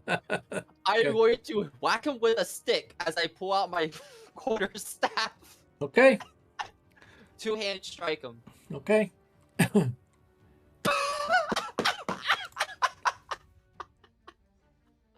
No way. Are you serious? Wow. That is No awesome. way. Oh man. As you did 5. Hang on. You did 5 hit points of damage, right? No, he did. Yeah, because He crit 1. 7 5. attack. Yeah, I did Yeah, 5. 2 plus 3 is 5. So he did 5 hit points of damage, right? Plus And then the 7. attacker. Plus the 7. Did you do it? Please tell me you did it. Please tell me. Yeah. How do you want Yo. to describe the falling of this ancient creature? Bigley just kind of picks his head up like, you gotta be kidding me, and then just like passes it back out. Nino sees the arrow goes through his throat. He stuns him from it, and it's a moment. She throws her fired battle axe aside as she whips out the quarterstaff and just batter up, smacks him upside the head like I'm beating some poor nerd at school. And as he's falling down, she hooks the tooth with her pole. Yep. And pops it to her as she grabs it as the guy falls down. Awesome. So So before we get into this, I do want to let Shadowbolt know the reason that he kept throwing them down is because they know he's absorbing the fire damage that the Genasi was doing with his basically a fire blast that absorbs their any damage they take. He absorbs into himself. And so they know that fire will heal him. So even if she hits with a sword, let's say that she does 2 points off the sword and 6 points of fire damage, she actually healed him 2 points because took 4 off from the blade and healed 6. So rather than do healing damage or healing against him by hitting him with a fire infused blade, she just tossed it to the side and grabbed the next weapon and attacked. Yeah. But as he goes to fall, you watch, and as his eyes are closing, he looks at you and he smiles and winks, and you can almost swear that he whispered "thank you" as you grab a hold of the necklace, and as he falls backwards, he crashes onto the bridge, onto the rock, and then splashes into the lava. And as you watch the lava flow sort of carry him away, his body begins to erupt in little points of light. And just as he begins to sink away, there's this little, like an underwater poof, and there's a little bubble of light and energy that sort of comes up and it settles down, leaving you guys alone, standing upon the rock with your 2 fallen comrades standing there.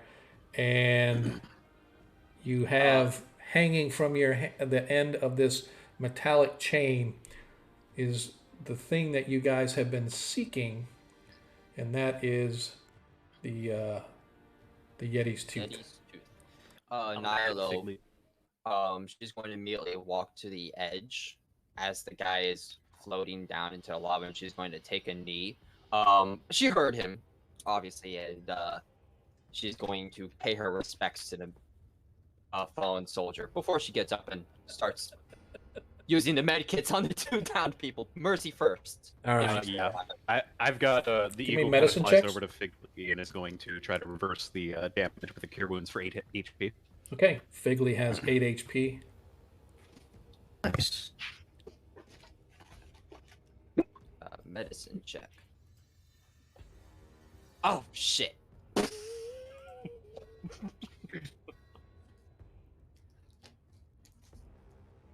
Oh. I'm going to give you advantage just because that's how I roll. Awesome. All right, let me try that again.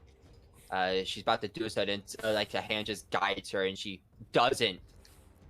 7. But that's okay. That's okay. As Desmond goes ahead and heals her for 8 hit points. As you guys let me forget, but I accidentally skipped. I want to see if she would have made it. I'm just going to roll a d20. I mean, her player left, right? Yeah. Doesn't really matter, but yep, she would have made one. She would have saved that one, so she would have had. So now she's no longer on the death saves, and she has 8 hit points. So as you guys are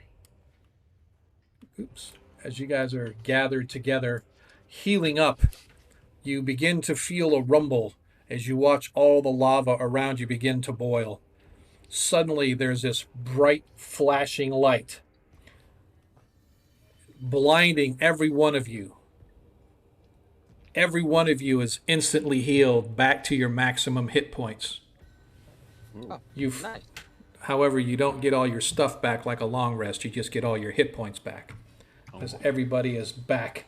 You find yourselves standing in this in a chamber that looks oddly familiar.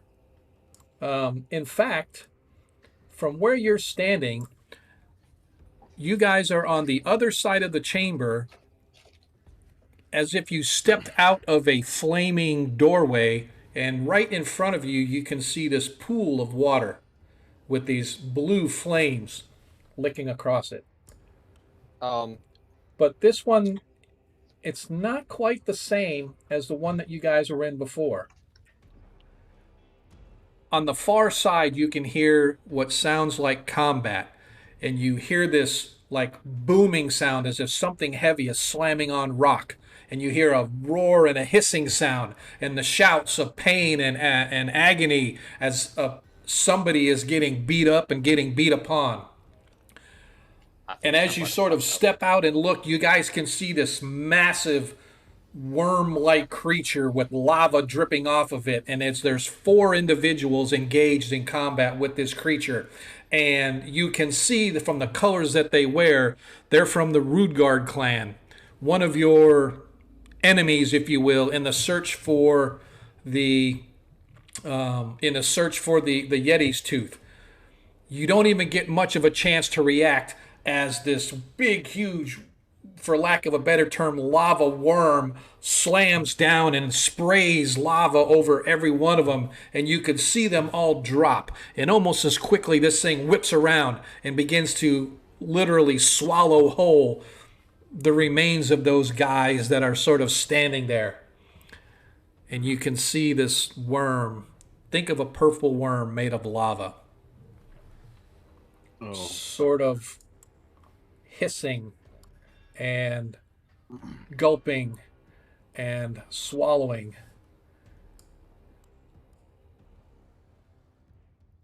So, I got 2 questions. I have 2 answers. Are my weapons near me? Yeah, so you guys managed to have everything with you. Okay, good. Can I, out of combat, dispel the fire effects on those weapons? Yeah. Without... Yeah. Okay, yeah. They don't last that long. Technically, it's like on your next turn. Yeah, exactly. So as you guys are standing there looking, you realize that the exit to this place is on the other side of the worm. Of course it is. And that's where we're going to take our break. All right. Guys, give me just a second to kind of set up our intermission.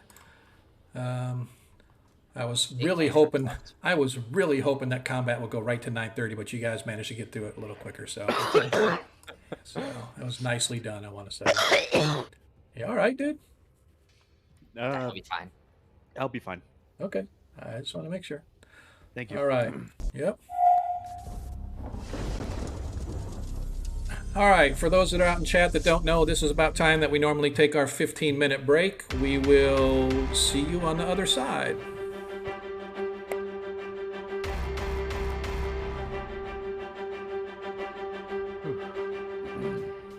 Oh, it is 1 round duration. Yeah, that's what I'm saying. You could have just picked up your longsword. I could have just summoned my longsword, yes, but it's not as funny as beating a size-large half elemental with a stick. We were talking. It's funny. It's extra funny to me because my roommate and I, we were working on his car earlier. And we were just talking smack and shit, and we were talking. You know, a stick is the most useful tool and weapon in the world. Oh yes, it is. Because with a long enough stick, you can move anything with enough, enough leverage, right? Did you see what Shadowbolt said out in chat? It was hilarious. What did Shadowbolt say?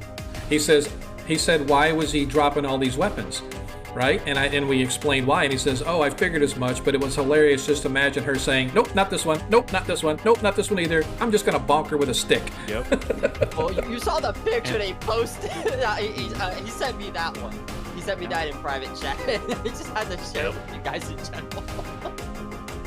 It's pretty great. But yeah, we were talking about it earlier, and just like every weapon is a stick, you know. A club is just it's a stick, you know. A quarterstaff is a stick. A mace is a stick with a heavy weight at the end. A sword is just a sharp stick. A spear is a stick with a pointy thing on the end. Like, it's all stick when you get down to it. This is advanced sticks. What is a bow except a thing to shoot a pointy stick? With a stick. Yeah, it's a stick that shoots another stick.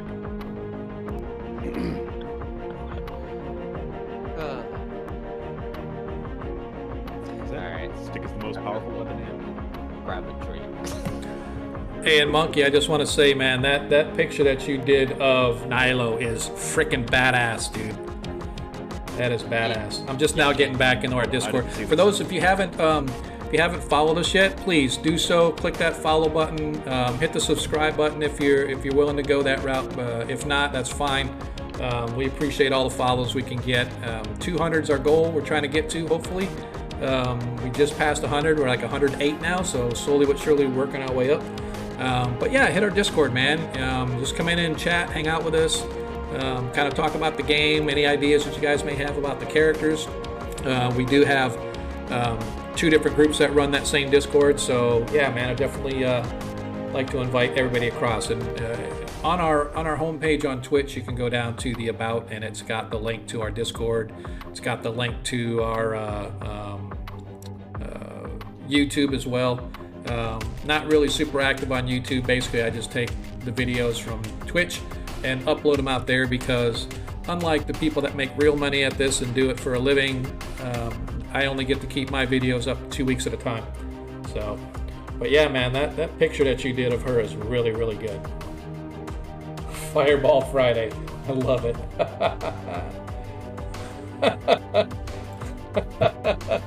A fire genie guy, I don't know. That's awesome. Yeah, you guys are pretty good, man. That's pretty awesome.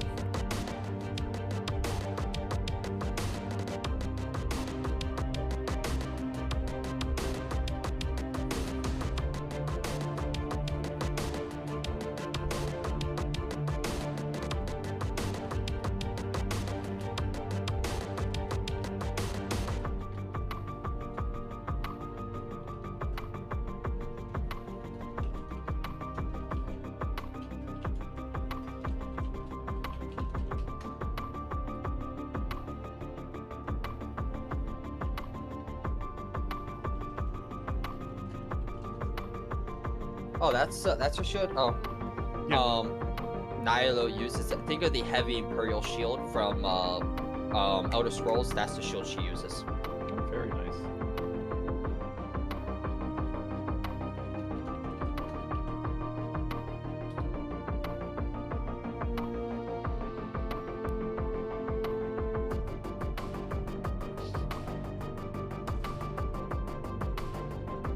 Yeah, I just imagine a spellcaster having a spike the boss would probably be like ideal because you could drive that into the ground and kind of like keep it there upright, you know, while you do other things with your free hand, you know, and who knows when you'll need an improvised weapon in your offhand.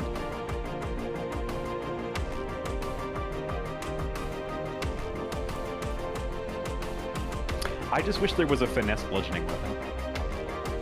Like Yeah, that would be hammer nice. or something like that, you know. That would be cool. There's nothing wrong with not having a striker, as it's called in the Ranger's Apprentice series. It's literally just a weighted rod that you hold in your hand and you hammer fist somebody in the side of the head with it. Yeah, and using things like a light hammer or a mace and stuff like that, it does require a certain amount of finesse. So, like there is a whole like technique in how you swing it in order to maintain momentum. And if you do make impact, absorbing it and using like the bounce, if you hit armor or something like that, to kind of empower your next strike and make it easier rather than absorbing it into your arm. So, I don't know. I would like a bludgeoning finesse weapon, although I understand why they didn't use it. I like that hammer choice. Not as funny as a classic, you know, large-headed hammer when you are thinking of, you know, smacking the air with stuff or smacking somebody's head to heal them. It's not as funny, but it's All a right, good somebody hammer. needs to ban Enzo for me. I've tried it. Oh, okay.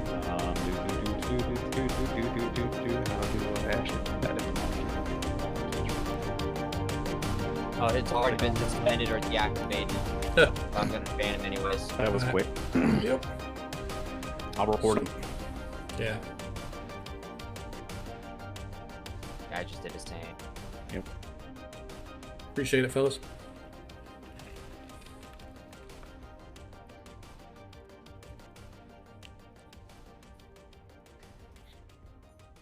So did you like my custom fire Ganassi?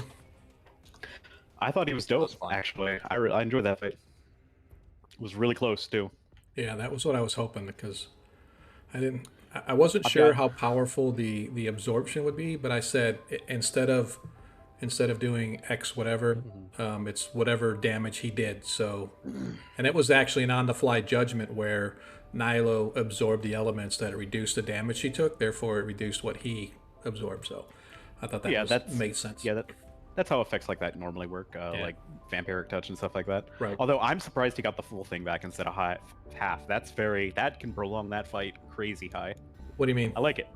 Oh, nothing. It's just a trend for most monsters who have like an absorb feature like that to get half the health back. Right. But like if they do 10 damage, they get 5 health. That makes it really strong. But I loved it. Hey, yeah, Sean, well, that's what I said. I just want to do whatever damage you take. That's exactly how much it took. So if you save, so if you save for half, it takes whatever. So exactly. That first Sean, one, I got a I'm really sorry. stupid question. That first one got killed because he did 28 or whatever it was, or 24, right? So that was whatever that was because it dropped figly like boom. What's your question or what's your? Because it dealt 10 to us. That's right. He did 21. That's right. It was 21. Like he did 10 to you. Yep. Thanks, Nilo. Be crazy to have two of those like next to each other. Like God. No. It's like one of them bursts the fire, heals the other. I guess he didn't do damage, so he probably doesn't heal himself, but yeah. Still, that's crazy. I got a stupid question, Sean. Mm-hmm. I probably already know the answer, but I feel like I gotta ask. Can Pravish and I join our magic missiles to do one spell at the with six shots instead of just 3 apiece? What's the mechanical difference between us just both casting magic missile? Saving the spell slot. Yeah. No, you would each have to use a spell slot, but you couldn't do one spell slot to combine. No. Darn. Because I was hoping like one of us rolled a 6 and all 6 hit with the 6. 5. We can't. Yeah. Yeah. I would. 4 on the dice.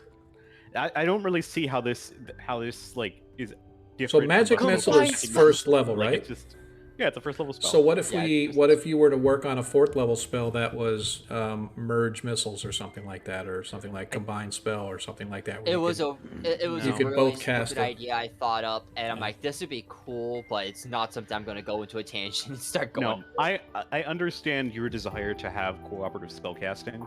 Like, I get that. I don't know if magic missile is the spell I'd use as an example, but it's definitely like there is definitely a desire for some sort of cooperative magic use. Yeah. Because if like you imagine all these cults, they have these rituals with like 12 casters, most of them low level, and one big guy. Like speaking of cults, to summon a demon. The Hands of Death are my favorite cult. Yeah. Yeah, I've been kind of reading along with as that conversation goes. And it feels, I don't know if you noticed, but we have a new semi-player that just joined the group. Oh, Jasper's going to be a player? No. Oh, okay. Hold on. Let me go back to the... I didn't see any post about a new player. No, there isn't. There's not going to be a player. So there is no new player. There is a player that's going to be playing an NPC. Okay. That's interesting. No, I didn't notice that. That's cool. Yep. Yeah, it's gonna be fun. Oh no, no ads in 3, 2, 1. Get away. I'm too lazy to pay for ads. Or for no ads. Well, why don't you just get the adblock extension? Whatever. Makes money off donations and like you don't actually it doesn't like record anything. It just blocks ads on YouTube and shit. Right. Yeah, it works really nicely. Or I can just switch over and start using Monkey's SoundCloud. He said I could use his SoundCloud if I wanted, but... Well, I mean, there is that. I ain't worried about it. I am not too worried about it.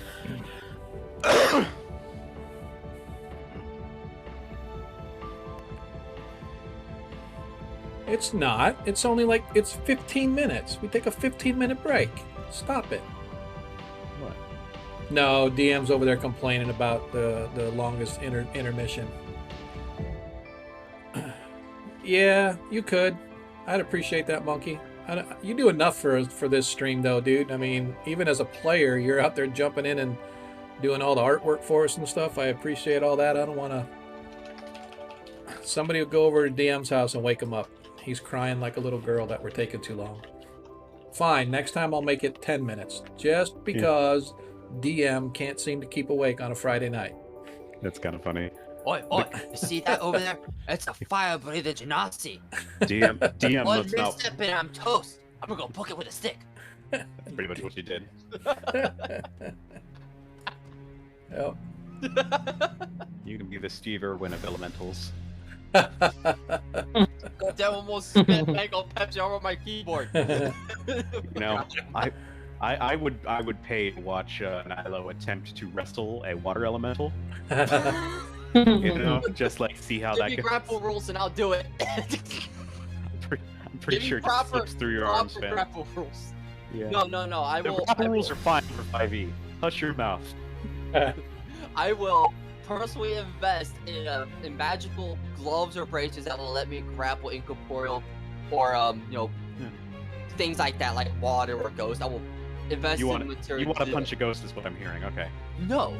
I want to punch. Well, a yes, punch a- but That's just strength damage. One punch strength damage. No, screw that. No, I want to grapple it. I had a DM when she was running a while back, and she would let you touch and or damage ghosts normally if you doused whatever you're using with salt first. Really? That's cool. So if you filled your gloves with salt or just like spread it on the outsides or something like that, you could just punch and grab ghost. It was the craziest fucking thing I've ever seen. It's You kind of makes cool. sense. apply the same concept to like water-based creatures, but like with just oil. Yeah. With oil. Yeah. Okay. So you just cover a net in oil and toss it on them. Like, what are they gonna do?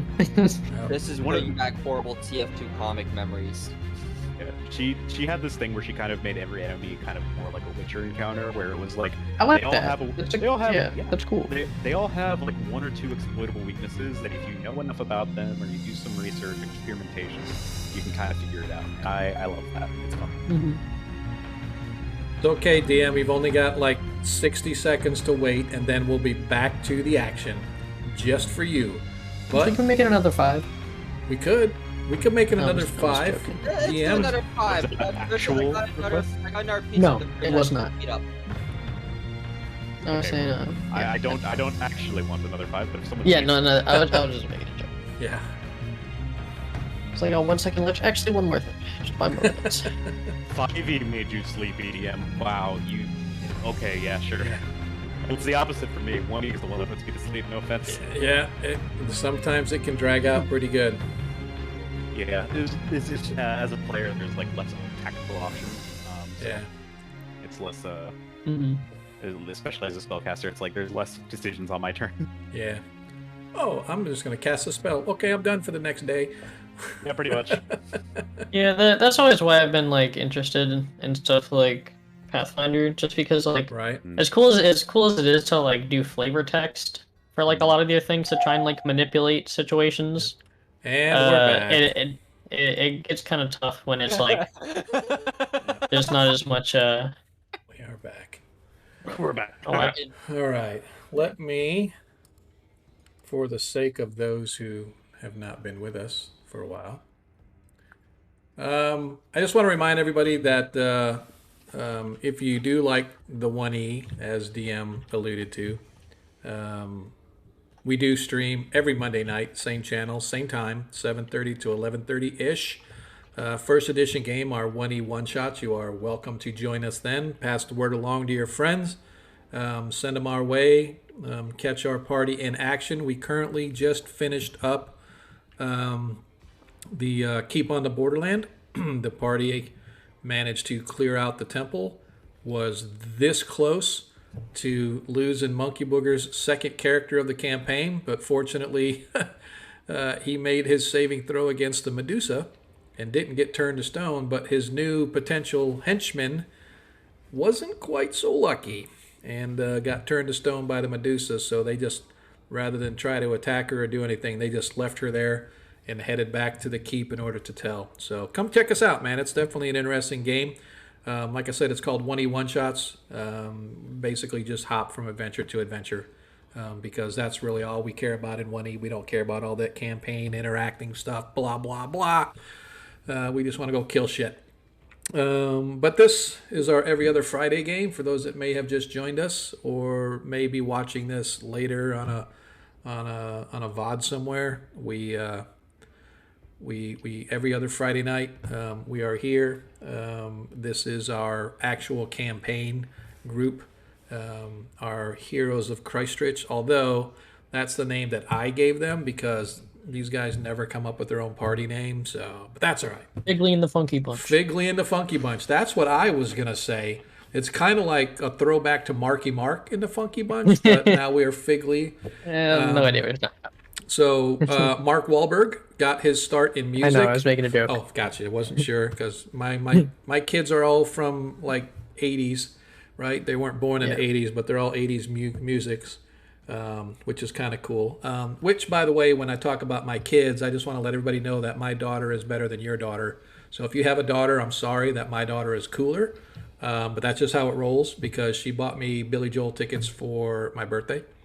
So I thought that was pretty awesome. So we're going to give her a shout out to, I think she's trying to bribe me with something, but it worked. So whatever it is, she's going to get for Christmas, whatever she wanted. I think that's why she did it. But yeah, it was kind of cool. So yeah, if anybody wants to go to Billy Joel and she can't make it, I got an extra ticket. Let's roll. So our party, having found the keeper of the Yeti's tooth, managed to slay, or did they? Zax, the holder of the Yeti's tooth. Zax was some sort of an elemental genasi of some kind that the party has just vanquished. If you're just joining us, having vanquished him, they grabbed the tooth before he fell into the flows of lava and disappeared in an explosion of light. And as the light sort of passed through them, they were mystically healed of all their wounds and damages, although it's not a long rest. So any spells and any abilities that are recharged over certain periods of time, that has not occurred. But you are at max health. You have all of your gear with you, except for Figley. Figley does not have any food or any water skins. If he had any, they are gone because they fell off of his pack, as described previously. It's a good thing we have a ranger with Goodberry. Yes, sir. As you guys step out, as I said, you are on the north end of the chamber now, although it doesn't depict it here. In the middle of this map, almost in the middle, right in front of you, about 10 feet or so. Each one of these squares obviously is 5 feet. So about 10 feet in front of you, there is this like a 10-foot round or 10-foot radius pool, or not a pool, but a 10-foot radius fountain that has sort of a erupting volcano as the centerpiece, with the water flowing over, making it look like lava coming out the top of the mountain and flowing back down its sides back into the pool of the fountain itself. The water along the top is, as it was previously, licking flames of bluish white that are right around the top. And as you look, you can see that the flames don't go all the way into the water, but they're like right at the top of the water, forming this layer of liquid fire, if you will, that's along the top of the pool. On the far end of the chamber, you see what's left of a combat as this large, and I say large, it is huge. It's probably 20 feet if it's a foot. It's like at least 20 feet long, maybe even longer than that, because it's partially coiled, this giant worm-looking creature. And I liken it to a purple worm made of lava. And you can see that off here on the right, these flows of lava that sort of flow down the rocks and then down and disappear. You can see its tail is just sort of sitting in there, almost as if it flowed out of the lava on the edges of the chamber and sort of formed up here, wherever it was. And as it sees you, it sort of coils itself around and it raises its head like a giant snake, and it plops sort of down, and it slowly begins to move your way. I highly suggest we don't engage it in melee. Let's roll for initiative. Let's not roll for initiative. Let's go into the initiative tracker. How about we do that instead? Dun dun dun. All right, you just perfectly matched the beat of my music I'm listening to in the background. Okay. We are going to add all. Terrific. And oh, hey, look, I'm not last or second to last. Imagine that. I'm going to make sure that I've got everybody up to their max hit points before we get started. If you have not already adjusted your sheet, please do so. As Mercy is first up. Okay. I don't know why it always takes me so long to get this. It's like I can't find what I'm looking for, and then I finally find it. Let us go with... I know it's silly, but we're going to go with the pirate combat music. All right. So, any questions about what you guys see or what is before you right now? Before we get started into the combat. Pretty clear. Okay. All right. Clearing the chat here. Let me get my initiative roll. My initiative off to the side. Did it again. Is it me or are we all kind of offset? Looks fine to me. Yeah, just refresh your page. Yeah, I guess I'll do that. Yeah, because for me, everyone's kind of like more like on the edges or vertices. Yeah, it does look like there we go. It's very we're good now. left on the squares, but it's not much. So yeah, I'm gonna Monkey's gonna slam on how old I am, so I'm just gonna give everybody disadvantage on everything they do for this combat, just because Monkey sounds good. Billy Joel's so cool. My great grandpa told me about him. Shut up, punk. Don't say stuff like that with my kids around, man. They'll start to think I'm old or some shit. So you are a grandpa now, so. This is true. By the way, if you didn't already know, you can do ! random. I don't know why my automated stuff isn't going off. It's like nothing. None of my chat stuff is my automated scripts and stuff aren't running or something like that. I don't know. But ! random, you will be entered into the random encounter raffle at the end of tonight's session. I will pick a winner, and you can then work with me offline in order to do your. Choose a random encounter, which this is a random encounter that was proposed by our very own Kay Lizzle, who used to play Hyacinth in this game. She felt that some sort of a worm type creature, because of her affinity for Dune and having watching Dune recently, she really liked the sandworms. Therefore, we created this lava worm instead. So whatever happens with this creature, you can thank Kaylee for this, guys. So this is all. Don't worry, Kaylee. We're gonna completely butcher it for you. No problem. All right. It's oh god. So Mercy once again stepping up, drawing her two blades, slicing across her arm. Before she cuts herself, I'm like, Mercy, can you do that to ranged weapons or only your swords?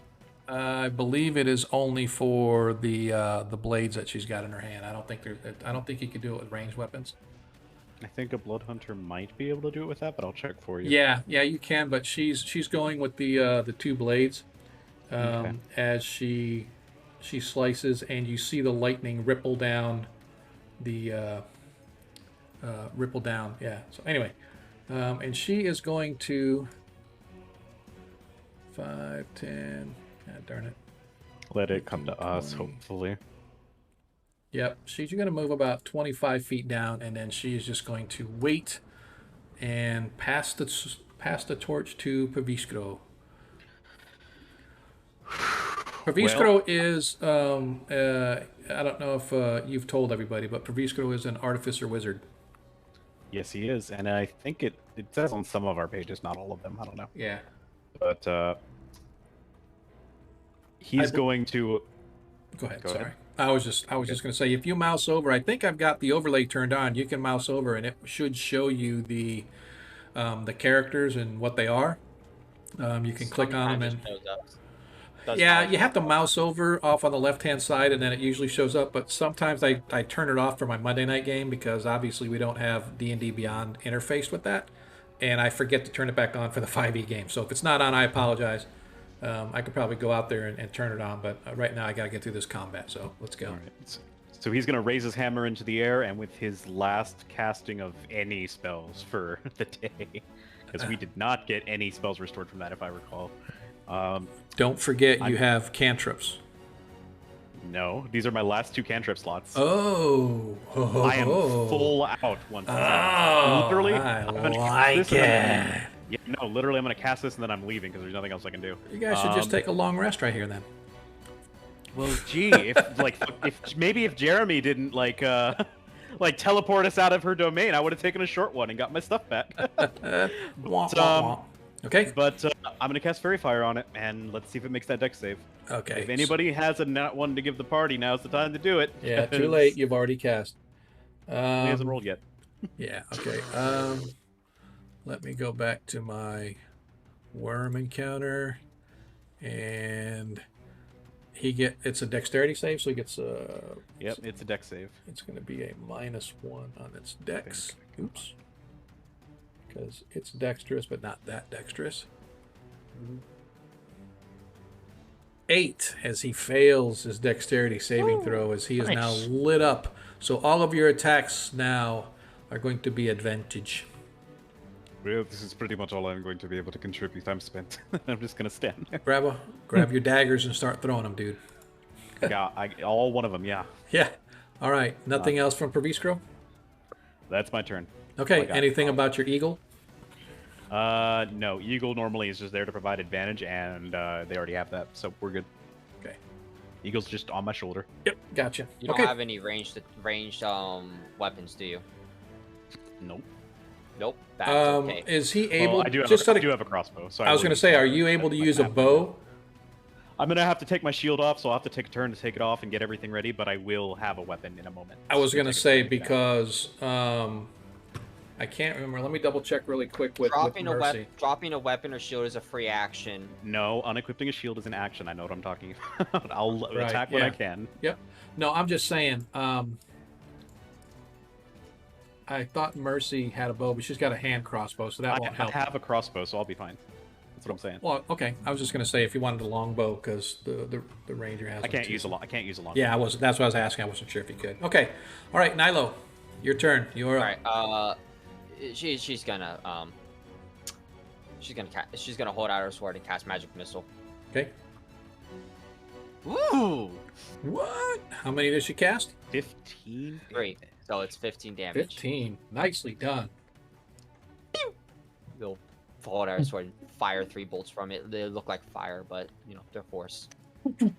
As you guys watch as these force bolts streak across, slamming into the worm as it sort of shakes back in obvious pain from the force damage, as it sort of pummels this thing. As it slops back down onto the ground, you watch as the lava sort of oozes and splashes off it on the floor around it as it begins to slither your direction. And she's going to advance up to block it from getting to the back line. Okay, sounds good. Anything else from you? No, that's it. That's both my actions. So Desmond is going to move over slightly behind into the back right of Nilo, and he is going to fire his bow. 18 hits. Let's see if he crits. No, but 18 he hits. 8 piercing damage. Oh, bonus action Hunter's Mark. I meant to call that. So he does the extra 6. That's fine. So a total of 12 hit points of damage. And I'm just going to metagame and let you know for the sake of metagaming that no, this thing can't siphon your energy off. That's good to know. So whatever you work down, it's not coming back without rest. Okay. Anything else from Desmond? No. Figley Crinklefoot. Alrighty. Okay, so Figley's gonna this thing. Okay. I think Figley's gonna move up by Mercy because this thing is huge, and the last time you fought, which was about half that size, just kind of a big dude, just kind of took her out instantly. So he doesn't want to have to fiddle around dragging her. So He wants to be ready to drag her when at the moment's notice. Got it. yeah, and in a worst case, Does he having have your a- healer up is pretty convenient for these Yes. kinds of situations. You are correct. Is there any range range thing that you want to do? Nah, not for Figsy, no. All right. I don't think Mercy has any healing for the record. She Oh, does. sorry, she's a because she's a monk, but No, She's the Hyacinth blood was the hunter. monk. Hyacinth's no longer with the Yeah. party. oh, Hyacinth. Oh, The okay. only healer Yeah. we have right now That's me. is Desmond. And yeah, No, Desmond okay. and My mistake. yeah, Pravish mostly has no more spells up. yeah. Well, Yes. in that case, Figsy's gonna hide behind Mercy for protection. How you do it? I dig it. All I right, dig it. All right. and I end my turn. All right. So let me see what it's. I believe it's 30 feet. Oh yeah, I forgot I took it off. Let me go here. It's Probably has a reach though. Or it moves more than 30. no, it's kind of interesting that it doesn't show.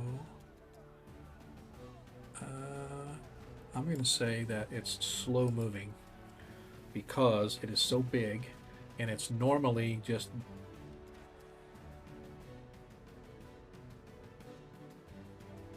So it can only get right to there. Its move. Oops, too far. Its movement is 20. Its movement is 20 because most of its movement is actually burrowing. It uses its lava to sort of melt the rock away as it sort of absorbs and eats the rock that it's melting away as it's sort of going up through the volcano flows and stuff. So its movement is only 20. So it's moved and it has no action. However, as it moves closer, Niola and Mercy and actually Figley as well, you guys can see like this shimmering heat being given off. So the air around it is like, you know how it looks like on a hot highway? It sort of looks, it gives that mirage look. That's kind of what you see coming off in little waves from this creature. So it's giving off heat all around its body. It might be best for us to try to just run past this, guys. That's fair. I'm into that. I would never object to running. As Mercy stands ready, she is just going to stand, and as soon as the thing comes into range, she's going to strike with both of her long swords. She can only do one if she readies an action. Is it? Okay, then I lied. So she's going to. That's fine. That's fine. Then she'll ready the one. Yeah, her second attack is a bonus action for the record. Okay, gotcha. Cool. So she'll still be able to do it then. So she'll still be able to do a second. Yeah, it's a bonus action. Nope, she can't. You're right. Not There's with a readied action. Gotcha. Yeah. Okay, thanks for the clarification. It's not multi-attack. Nope, that's fine. All right, Pravish, you are up as she stands ready with her lightning blade to slice through this thing. Yeah, he's gonna take his shield off his arm and as an action. Okay. And draw his crossbow as an object interaction and be ready for the next turn. Okay. Eagle doing nothing. Eagle can't really contribute to this right now. So, just out of curiosity, and I believe that the eagle can do a help action by distracting. And, Yeah, you can give advantage on an attack that but he's already got advantage. Gotcha. Yeah. I forgot. Yep. Okay. Nilo. Okay, yeah. I'm gonna do it again. Ah, shit. Oh, 6 damage this time. 6. Yep, as I hold my sword out and fire another 3 bolts at it. Okay. Down to 4 cantrips. Mm-hmm. All right. So, here's the spiel. Common sense says I should run past it to force it to attack me, and everyone else should run past it while it no longer has a reaction. Or you could move back 5 feet and we can get another round of attacks on it. True, let's do that. All right. So you're kind of backing up, and then so Mercy will do the same thing. She will have moved back, say 10 feet or so. All right, Desmond is going to fire his longbow.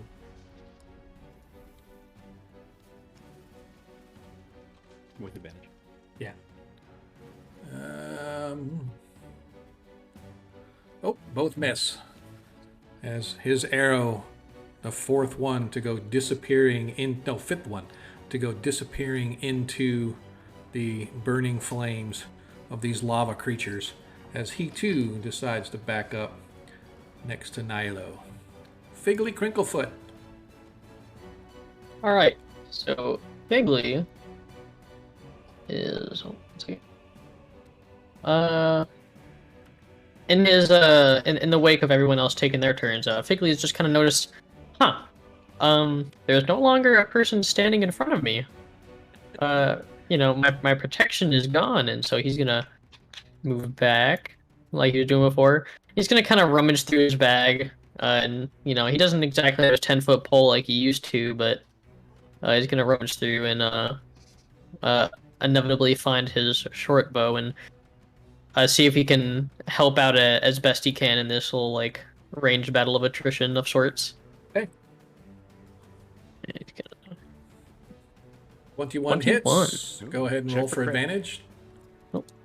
Okay, 21 hits as you do 3 piercing. And sneak attack. And the fairy fire did work. Yep. Fairy fire worked, so. Yep. And since you have advantage, you get an additional 4, 7 total. Mm-hmm. Very nice. Nice. As you release your bolt into it, and it slams into it as the creature sort of rises. It gets a little bit of a pain as its turn.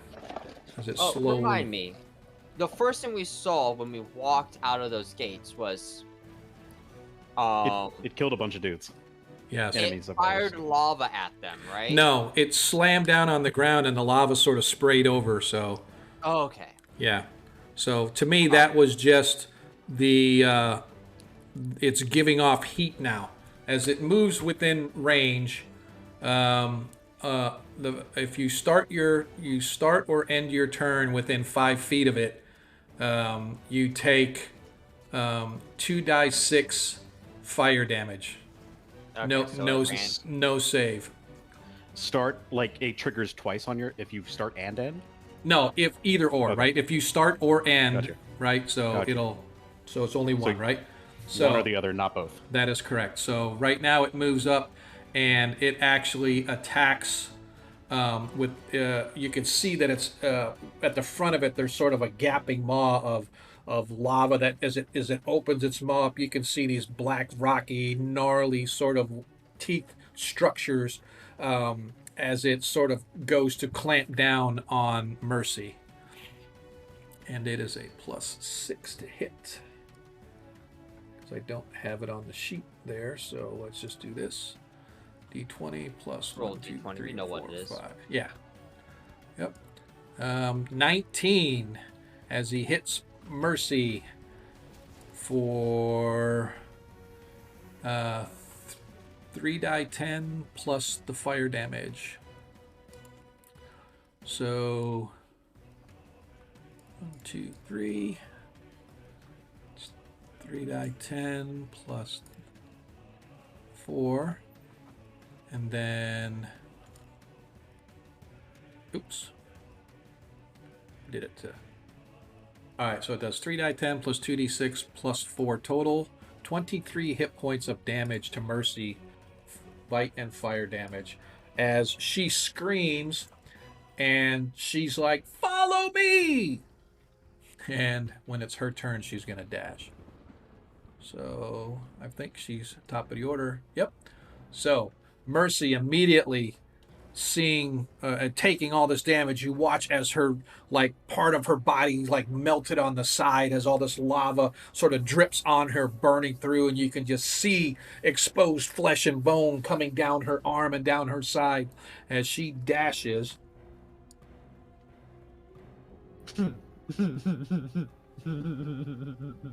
Right down there. Nope. As the creature then gets its attack on her with a +6. 15. I think that misses her. No, that's her armor class, so it exactly hits. As it does another...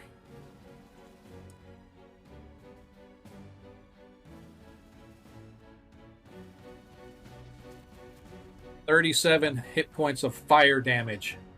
As she gets right about to the side of it, and the worm, fast for this creature this size, whips around, and its maw literally goes right down on top of her and slams onto the floor, and you hear her scream, and suddenly the scream is snuffed out as Mercy disappears into the maw of this creature as it chomps down, and you can just smell burnt flesh in the air as Mercy disappears into the mouth and gullet of this massive worm-like creature. Praviskro, you're up. I think she's dead. I know she said, follow me, but guys, I don't think we should, I don't think that's a good idea. I think we should be making our leave.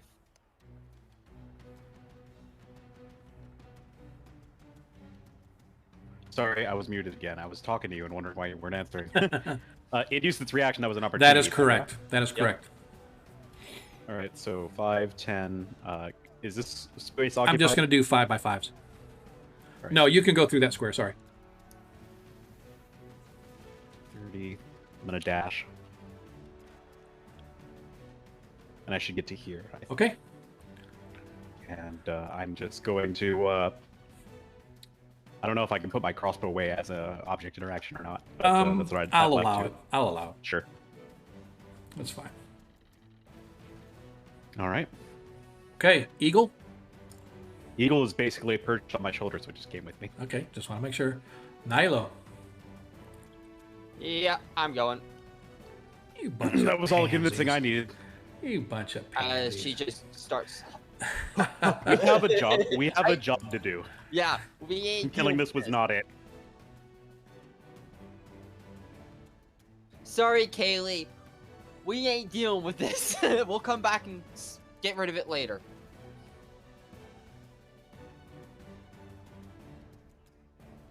Bigly Crinklefoot.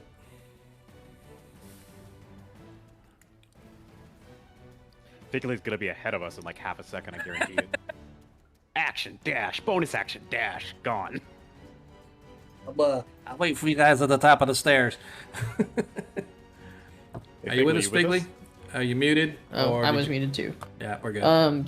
Do gnomes get to... Can they move through things bigger than them, like halflings can? Yes. Yep. So, but in this case, it's yeah. Well, you know what? I'll say yeah because it's such a big thing. You can like skirt the outskirts of it and stuff like that. Yeah, alright, so that's gonna be a bonus action dash for me. Okay. And you don't even need to disengage because we already took the opportunity attack. Oh yeah, I guess that's true. Actually, if I wanted to, I could double dash in that case, but Yeah, that's whatever. what I'm saying. Get out of here. Just Yep. bolt. So, are you sure that's? You sure that's how far you want to go? Because this creature's movement's 20. Just so you know. I know, I'm taking the advice and double dashing because the opportunity attack has already been made. Yep. 2, 3. And diagonals are 5 feet, yes? Yeah. For now, I'm counting that. Normally there's 7, but for now, I'm just going to count on 5. It'll make it Alright. easier that way. Oop. Okay. Waiting Awesome. for an update for you. That is the worm's move now.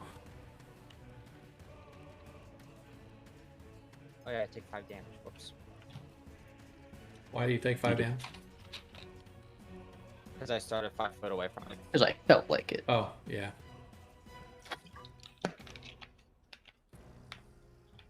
As the worm, seeing you guys escape, begins to chase after you. And as you sort of look and see all your friends dashing past you, Praviskro, you look and see that over your shoulder, about 10 feet away, this worm has moved fairly quickly for such a big thing. Fortunately, though, you can feel the radiating heat from this thing, but it's not enough to ignite or cause severe damage, but it is a pretty intense heat.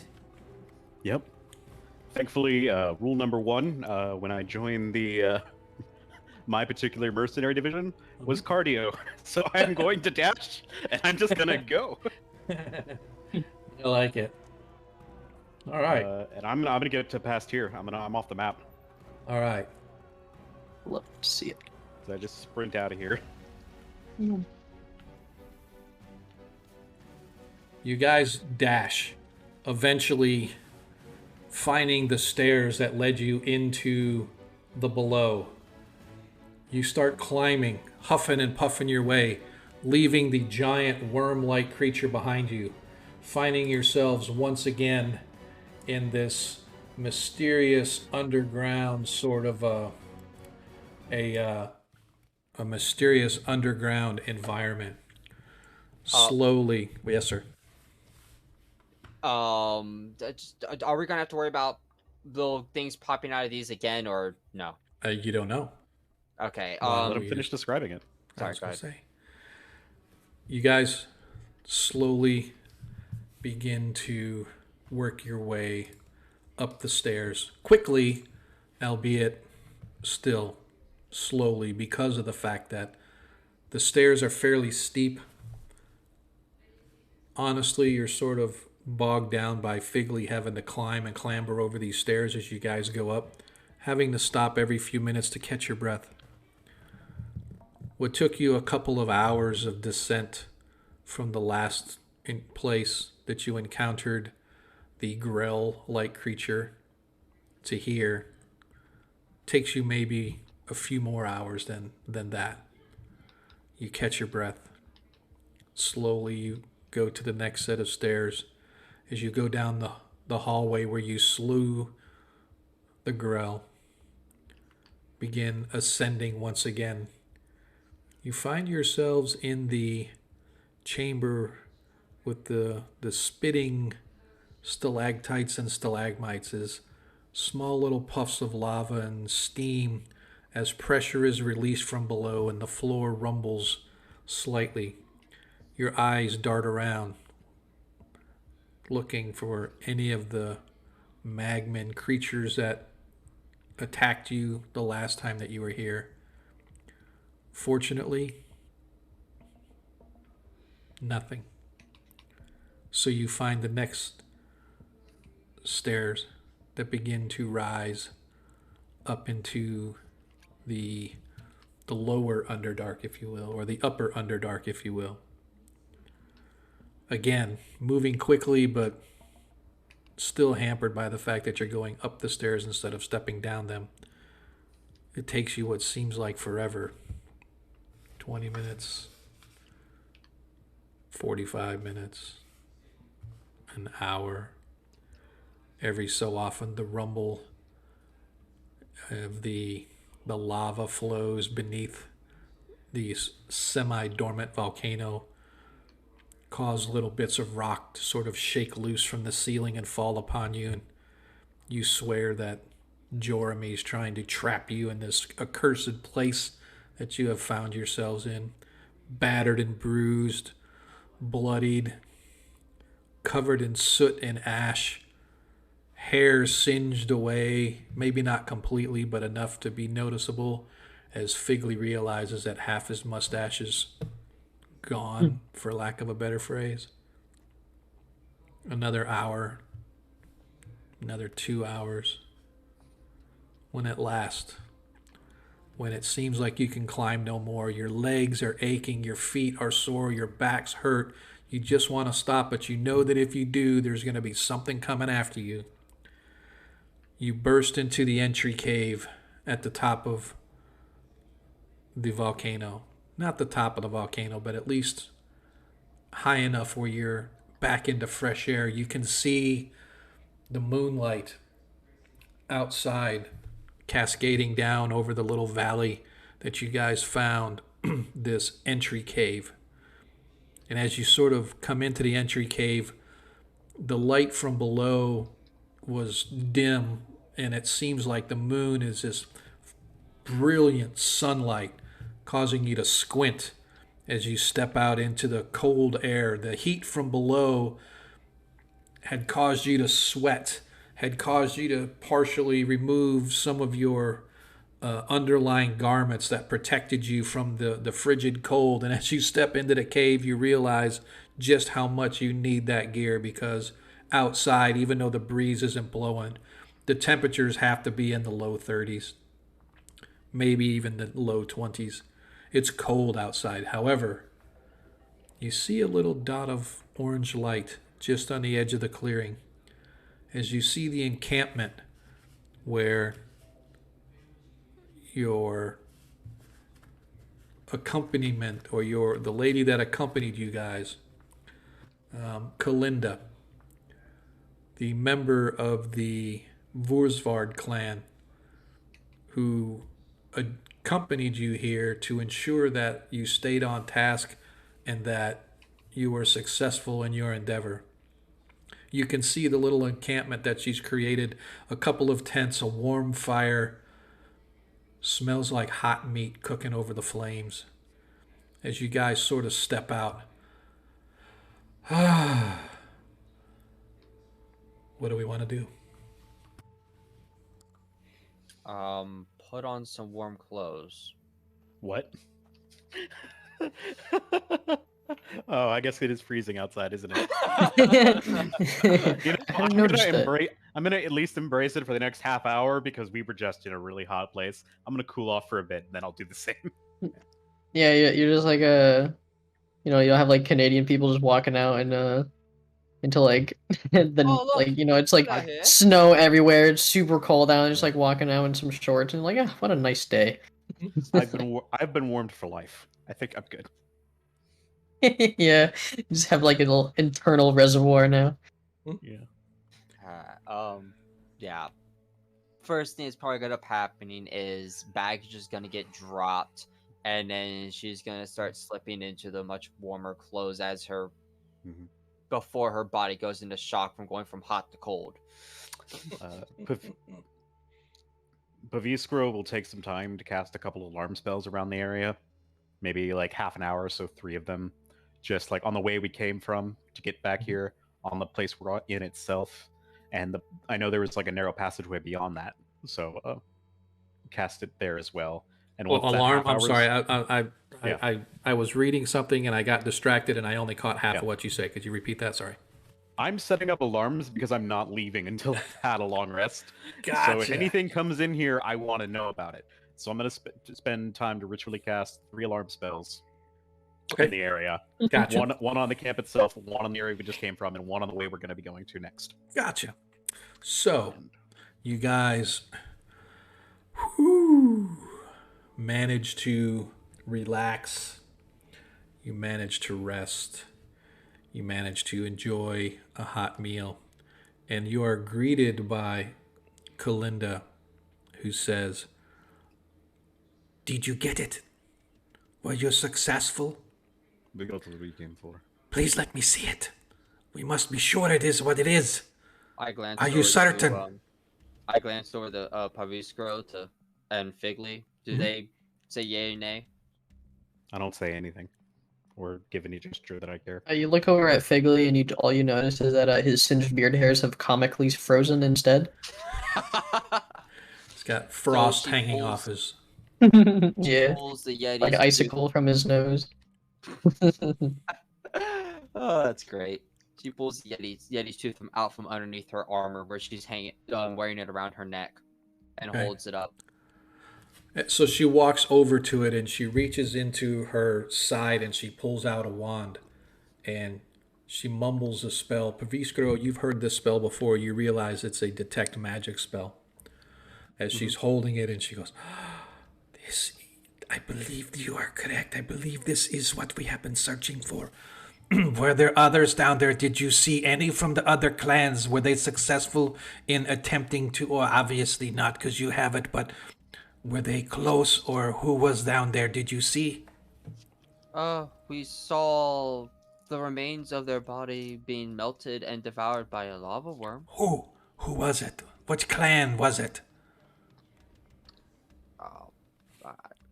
It was the Rudberg. The Rudbergs. You are sure it was the Rudbergs? Unless someone is posing with their colors, yes. Very well. So just so you know, the Rudbergs were the ones who originally separated the items from the totem I do not know why they would want to put them back together. This is most concerning. It was not the Rudbergs that sent the hitmen after us, right? So you don't know 100% for sure. You just know that there were different clans. I don't believe that they were wearing any clan colors. If they were, I apologize. I forgot. They had brandings. It was not the Rudbergs, though. It was a different clan. The Rudberg clan sent clan mercenaries to kill us. That was in the note that we had. Well, I know it said other clans, but I don't remember if it said Rudbergs or not, to be honest with you. I don't think it said Rudbergs. It just said beware of other clans. And then those guys, you guys were stopped, I believe, and attacked, and they tried to take it from you, but I don't think it was Rudberg. I'd have to go back and look. I apologize. Well, you gave us a note that said Tilda of the Rudberg clan. Okay, then you are correct. Then you are correct. Yeah. Then I lied. Then yes, you are correct. Yeah. I didn't think I did the Rudbergs, but I knew the Rudbergs would be at the end, right? Yeah. But I mean, it could have just been any other clan mercenaries, but it says here they of the Rudberg clan sent clan mercenaries, unless she hired another clan to come after us, which could be possible. But I remember specifically that the horses and saddles that we had that clan had a specific clan's branding. Right. Whichever one that might have been, if it wasn't the Rudbergs, we would know who they were. Yeah, we're just going to stick with the Rudbergs because they're the primary ones, right? So this is most concerning that they would want to try to reclaim the totem for themselves and try to subjugate all of the peoples underneath their power. We must return this to the totem so that we might next find where the hollows of Mordain are.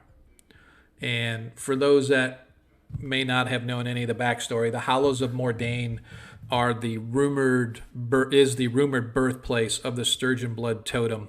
And so the legend says if you put all of the items back on the totem, it will then reveal where the hollows of Mordain are, and the party would then be able to go there to destroy the totem because it's kind of like the One Ring, destroy where it was made, right? So so that is artifacts. They're tricky. Yes. I look over to Pravish. I'm like, Pravish, was the old man ever actually able to recall us if we met? We had to walk last time. I don't expect it will be any distant. Very well. For now, we should get some sleep. Agreed. I don't want to make further trek there. Yes. Until my spells have been restored to me. Okay. Likewise, we're all spent. So, you guys... Everybody gets a long rest? Mm-hmm. I imagine we'll take watches and shifts. That is fine. Everybody gets a long rest, gets everything restored. All of your energy comes flowing back into you as the arcane mana dances across your fingertips in your sleep. And you guys awake refreshed, if not battered and bruised, as your bodies ache. While you're having breakfast, Kulinda mentions something interesting to you. What took you so long? You were gone for a week. That definitely got her reactions. Now it looks up. A week, you say? So it was yes. Only, what? 8 hours tops? Well, it was wherever you were. It is now. No longer fire seek. Today is the 6th day of readying. You have been down there for a week. I almost thought you were lost for sure. I told myself I would stay 2 weeks total before I assumed you were destroyed in your quest. There was a brief foray into another plane of existence, and that's what you think can have unusual consequences on the Yes, you are correct. Another plane, you say. Most interesting. Yes. What did you see there? Hey, thanks, Troy. Appreciate it, man. Just keep throwing the love, man. Troy's making it rain. I feel like I should be spinning around on a pole because he keeps throwing us $1 at a time. So, but I don't know if y'all want to see me get in my thong and spin on a pole. That'd probably be. Let's not Nah. do that. I'm just saying. That's I fine, don't that's know what the fine. audience wants for sure. So. I'm pretty sure no one in the audience wants. Cannibal, do not. Yeah, No. see, he's gonna encourage me. See, you're gonna get us banned on Twitch. Save it for OnlyFans. That's awesome, Troy. Thanks, man. So, it is now the 6th day of readying. The temperature outside is cold still because you are in the mountains, you are in the Northlands, and the winter months are still upon you. It's still February, so it's still cold. Outside, however, the day is clear, the day is calm. The breezes that you guys were subjected to when you first arrived here have since subsided. You can see out over the horizon and the various hills and valleys. It's beautiful as you look out and you can see sharp peaks going up, breaking through what may be minimal clouds, if any. Peaks much higher than Mount Clasper are. But in the valleys, you can see the tree lines as they break through the snow drifts, rising high into the air. The trails themselves that you guys came in on are lightly dusted. Not heavy snowfall, but snowfall since you left. And so you can see this light covering of snow on the trails leading back down to the west and down out of the highlands back into more of the lowlands where the town of Christchurch and the villages of Niederschloss are. We must make haste back to Traft. I believe you have people that you know in Christchurch. Perhaps they could provide us some mounts once we get there, because I do not have any in Niederschloss. We have mounts in Christchurch already. Yes, we have our own. Oh, this is even better. So this is our course then. We go to Niederschloss, and from Niederschloss we can go to Christchurch, and from Christchurch we go to Traft, and then we reassemble the totem and discover where we are needing to go next. Yes? That is more or less the plan. Okay. But wait. While we're traveling. Wait. There was one more of you, yes? Yes. She was also eaten by the lava worm. This is unfortunate news. We will mourn when we have the time.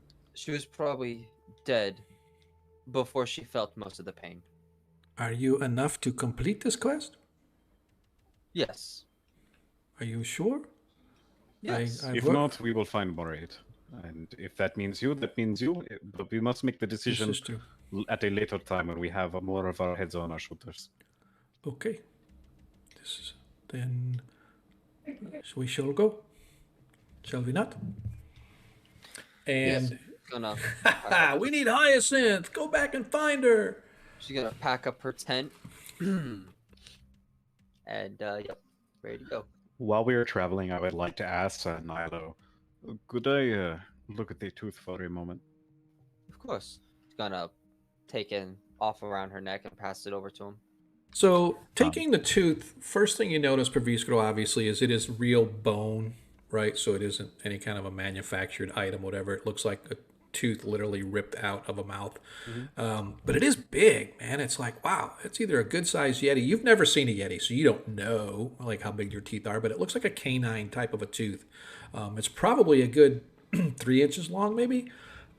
And assuming that part of it was embedded into the gum like a normal tooth would be, you would imagine this thing would be not quite as long as a dagger, but it is fairly lengthy, slightly curved, with a point, and of course you can see it is slightly yellowed and stuff like that, so it's not like it's some pristine item. And it looks like something fused the chain onto the tooth itself. It's not fused on it, right? It's got like the clasp and fittings around it and stuff, and all of that is fused together, and then somehow, some way, the tooth is attached to that whole assembly. to make it into some kind of a necklace. Mm-hmm. Okay. While we're traveling, I just want to use my action, every turn to just ritually cast Identify until I finish that. Okay. I can still do it while walking, so it shouldn't slow us down. But Yeah.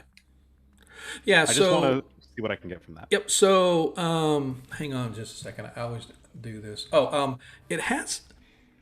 It has a little bit. It's a faint magic. It's not like it's a real powerful magic, right? So, but it is magical in the sense that it has some kind of a enchantment and or alteration magic, sort of a combination mix of magics on there, but definitely an enchantment of some kind.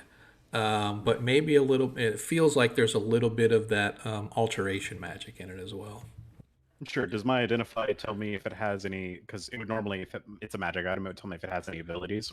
But no, I don't know if this by itself doesn't. No, this by itself doesn't appear to have any like special abilities other than right when it's combined with the perhaps yeah. Okay.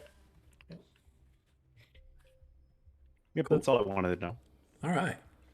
I'll just specify that while we're traveling, the eagle is kind of just keeping watch from the skies, and I will have cast Gift of Alacrity on myself once again once the long rest is finished. Okay. Gift of Alacrity gives you... It's the D8 on initiative that I always get. Cool. So, you guys begin your trek out of the upper reaches of the Klatspur Mountains, particularly the valley of Mount Hellspar.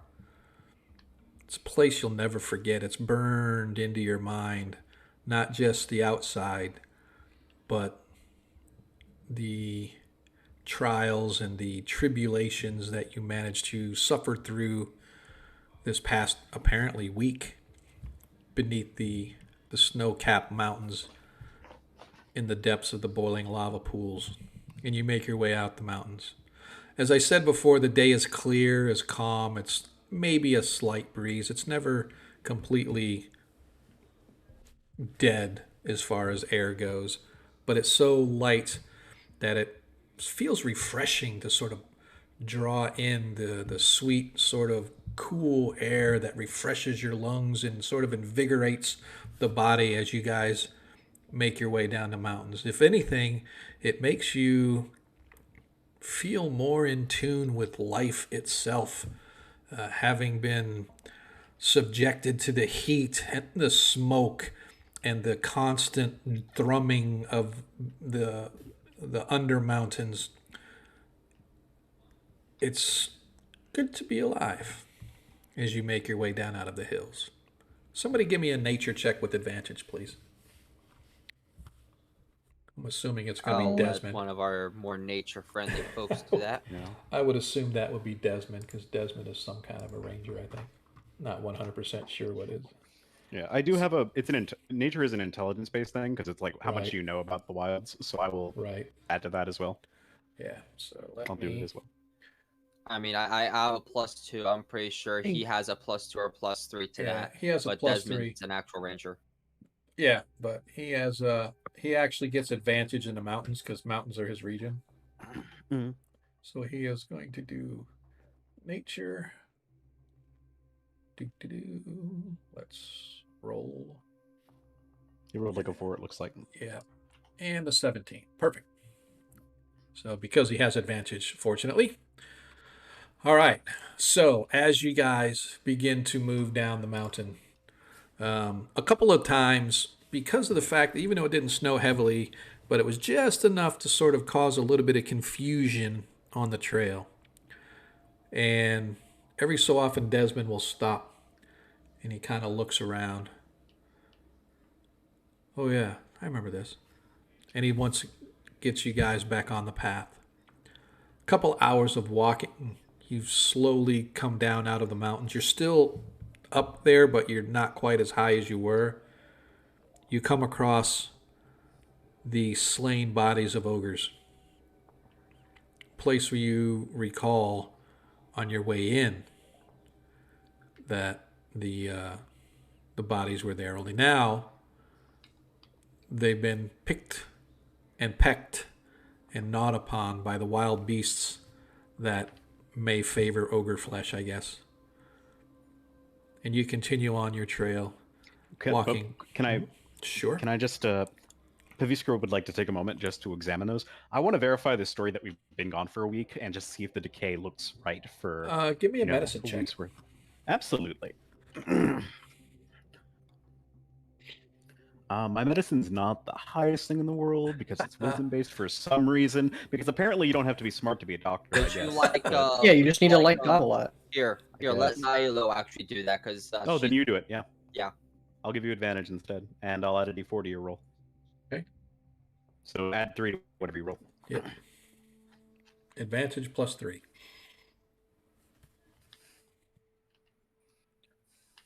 So looking at it, you can see that, yeah, the decay is pretty good. The rigor mortis is really set in, and the amount of chewing on it, you could say several days have passed.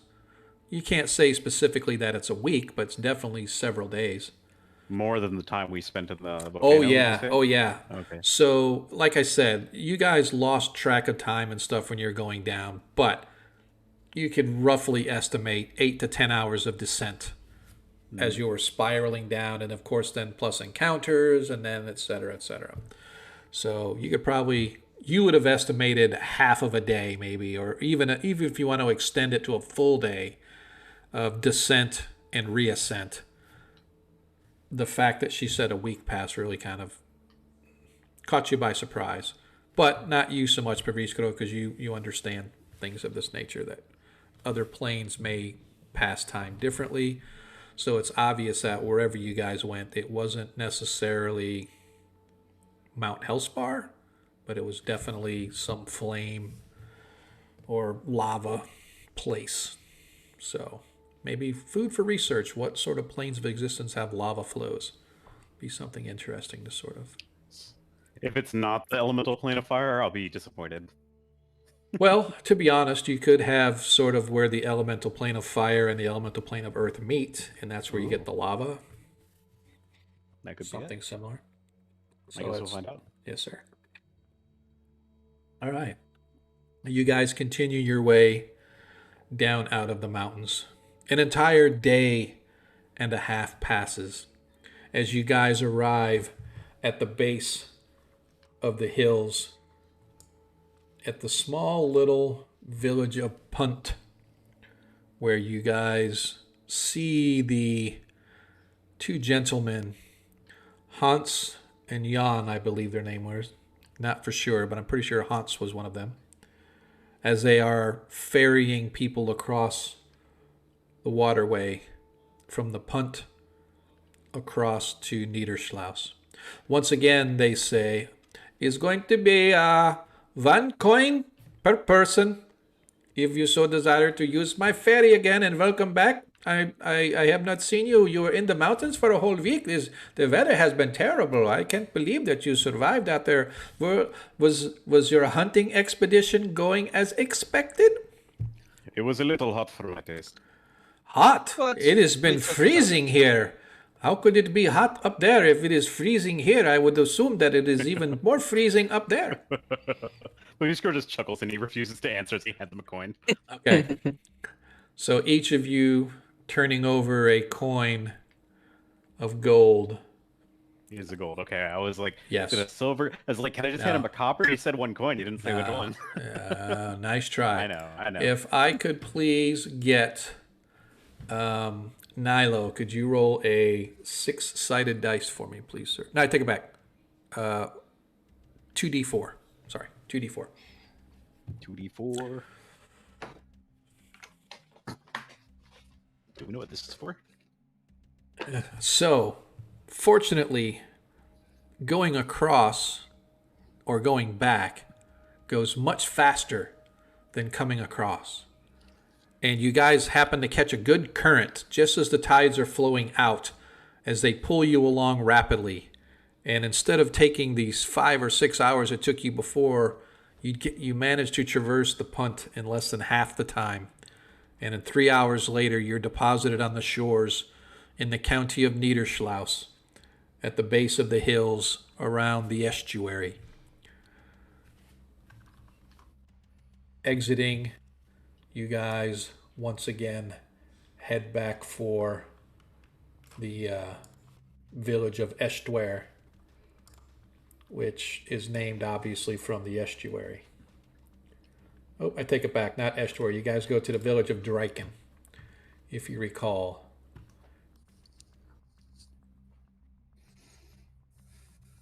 You guys find yourself back in the village of Draken just as the sun goes down. In the warm confines of the Celestial Badger. As you enter into the Celestial Badger's common room, you can still see that big-ass cat. This big black cat with these big yellow eyes, and it's Garfield size, sitting on a ledge in a window. And as you walk past it, it just sort of sniffs in your direction and then rolls over and looks back outside, sort of pressing its nose against the frosted glass. You guys find yourself a nice place to sit. Hot food and drink are provided as Kalinda pays your tab and also purchases rooms for the night. Tomorrow we head back to Christchurch, yes? And Yes. from there we are able to go to Traft using your transport via horses, yes? Yep, that sounds about right. That's awesome, Corvus. Good note. So. Oh no, he is.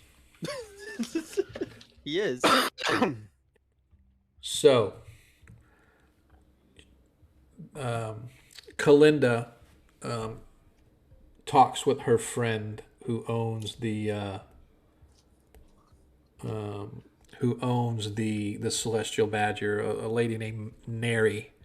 They provide you guys with at least a little bit of privacy so you can kind of talk about what the next chapter is going to hold for this party. As I said, they bring you your food. They bring you your drink.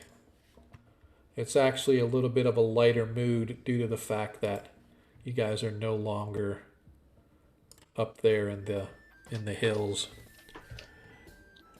As the hardy folk that form mostly fishermen and farmers that have to till hard rocky ground, particularly not in the winter obviously, but during even the summer months and the planting months, the ground is hard and rocky. So the people that make up this area are very hardy and very sturdy folk. They all have stoic kind of faces, but it just seems that in this environment, everybody's able to relax, and you guys find yourselves able to relax slightly as you enjoy fine food and drink. So that was an experience, you say, having been gone this whole week, Kalinda, talking to you all, sort of hushed tones, but not really hushed because you're kind of in a private area. Yeah. Although there's no real closed off area, it's private off to the way, and there's curtains, heavy curtains that kind of muffle any sound that goes out. So would you be willing to share me your story?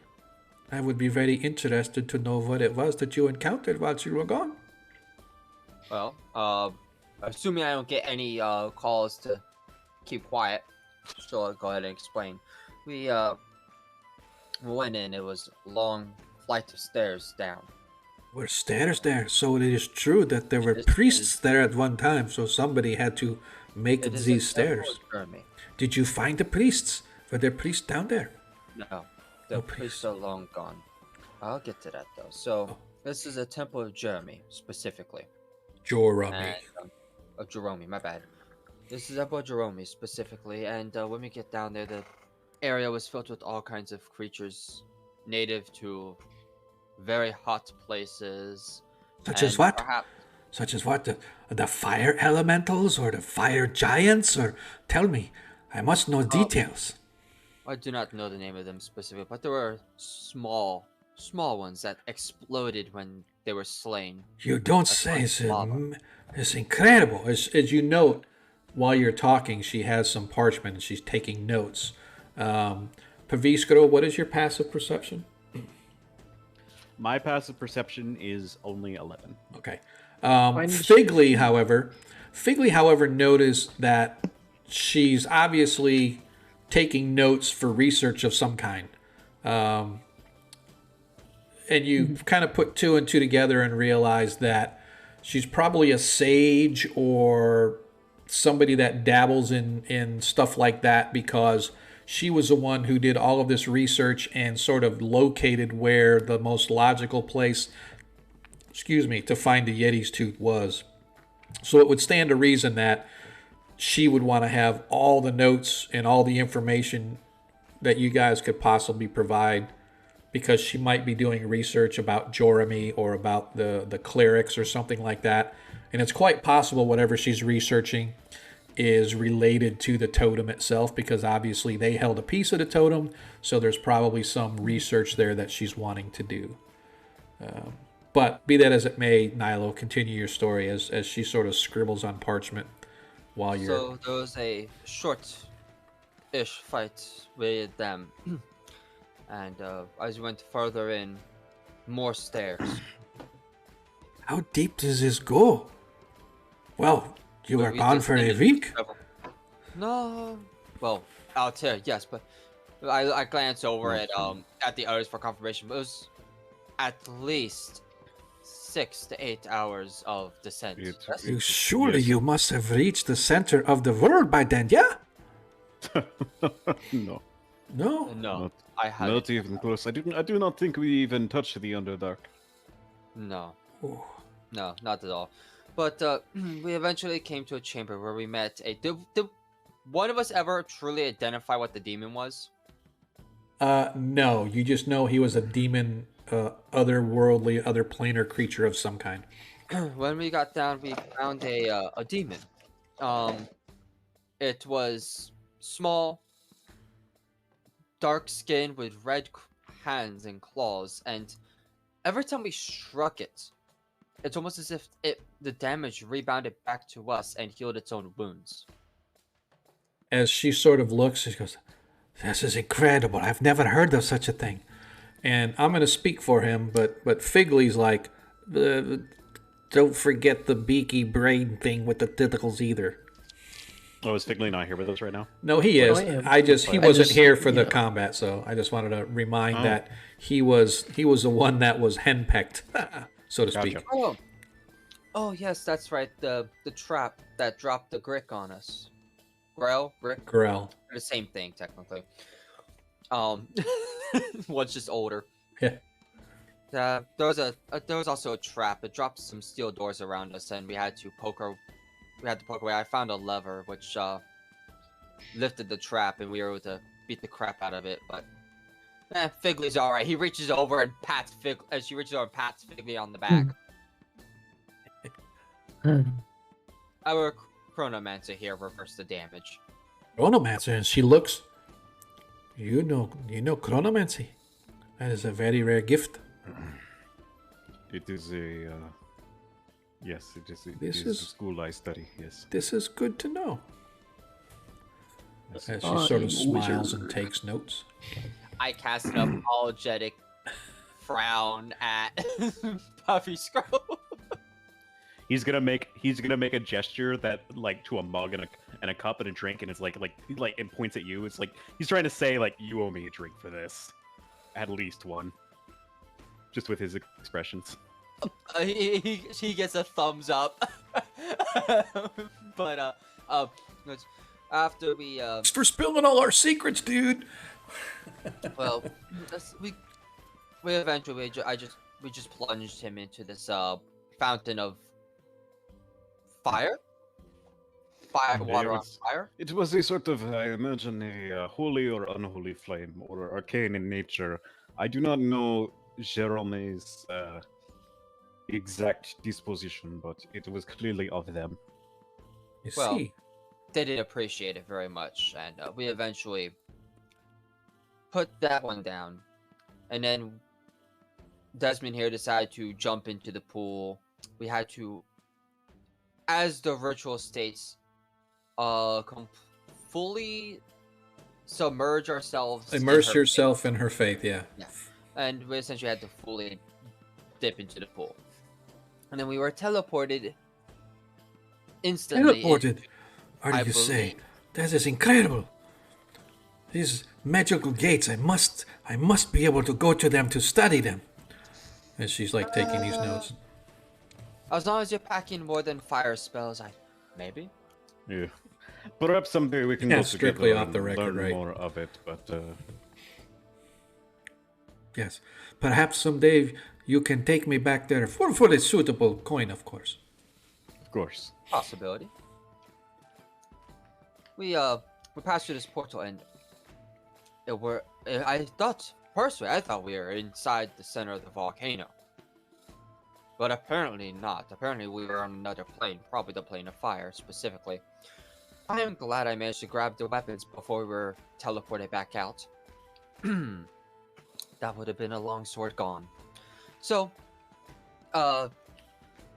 we found an old Genasi named Vax. Vax. And he was wearing the Yeti's tooth, and we had to challenge him to combat. He was a rather large creature. I would not be surprised if he was more than a Genasi, perhaps a creature taking the form of one. I see. So you think maybe he was one of these elementals from this plane that you were on, perhaps? Perhaps a follower or servant of Jeremy. It's interesting. For Jormi has many who worship her. She is a popular goddess among certain folk, but not much around here. At least not these days. In the ancient past, there were sects in the mountains and stuff that worshipped her, which is what led me to believe that perhaps beneath this mountain you would find what we sought. But yeah, please continue. Vax, when we asked him to just pass over the Yeti's tooth and avoid a fight, You keep saying Vax. It's Zax. Zax. Oh, my bad. It's okay. Let's say it's not Critical Role. That's Vax. That's a critical role name. Okay. Vexalia. No, this is. Okay. So, Zax explained to us that the keepers presented the Yeti's tooth to him before they went to join Jerome. Oh, I wonder. Did they say if they're ever coming back? Well, he said they went to join her. So see. I'm presuming the keepers are probably the priests, and if the priests have joined their goddess, they're probably dead. It is quite possible too that they live in some place blessed by her. And maybe someday, the legends say that Jormi will someday come back when the world is but a ball of fire. Then Jormi and her followers shall reign across those who remain. Which, Well, if it's with a any ball luck- of fire, I do not think there's going to be much remaining. No. Well, with any luck, we'll all be dead by then. But remember, she's the goddess of fire and stuff. And See. so It's true. if it's all burning ball of fire, then that's exactly what she wants. Yes. Anyway, so we defeat Zax. I release him of his eternal. Or we release him from his eternal servitude. Much to his thankfulness. As she adds, which He was thankful that you slew him. Yes. He met a good challenge, and he was released from duty. He whispered thank you as he fell. Thank you, really? It You're seemed sure as he though said thank you? It seemed as though he was there more to test us than to kill us. I see. Though I'm sure he would have if we had failed. Well, at least Obviously. he didn't immediately lash out at us for asking a question. He was much more civilized than expected. I Oh yes, see. very much so. Very respectful too. He didn't attack any of the fallen. That's true. So, Although he would have had Figley not dragged Mercy out of the way. that's different. He wasn't attacking her. She was just Gotcha. caught in the crossfire. Okay. There's a difference. Collateral damage. I got you. Yeah. You know how it is. That shit happens.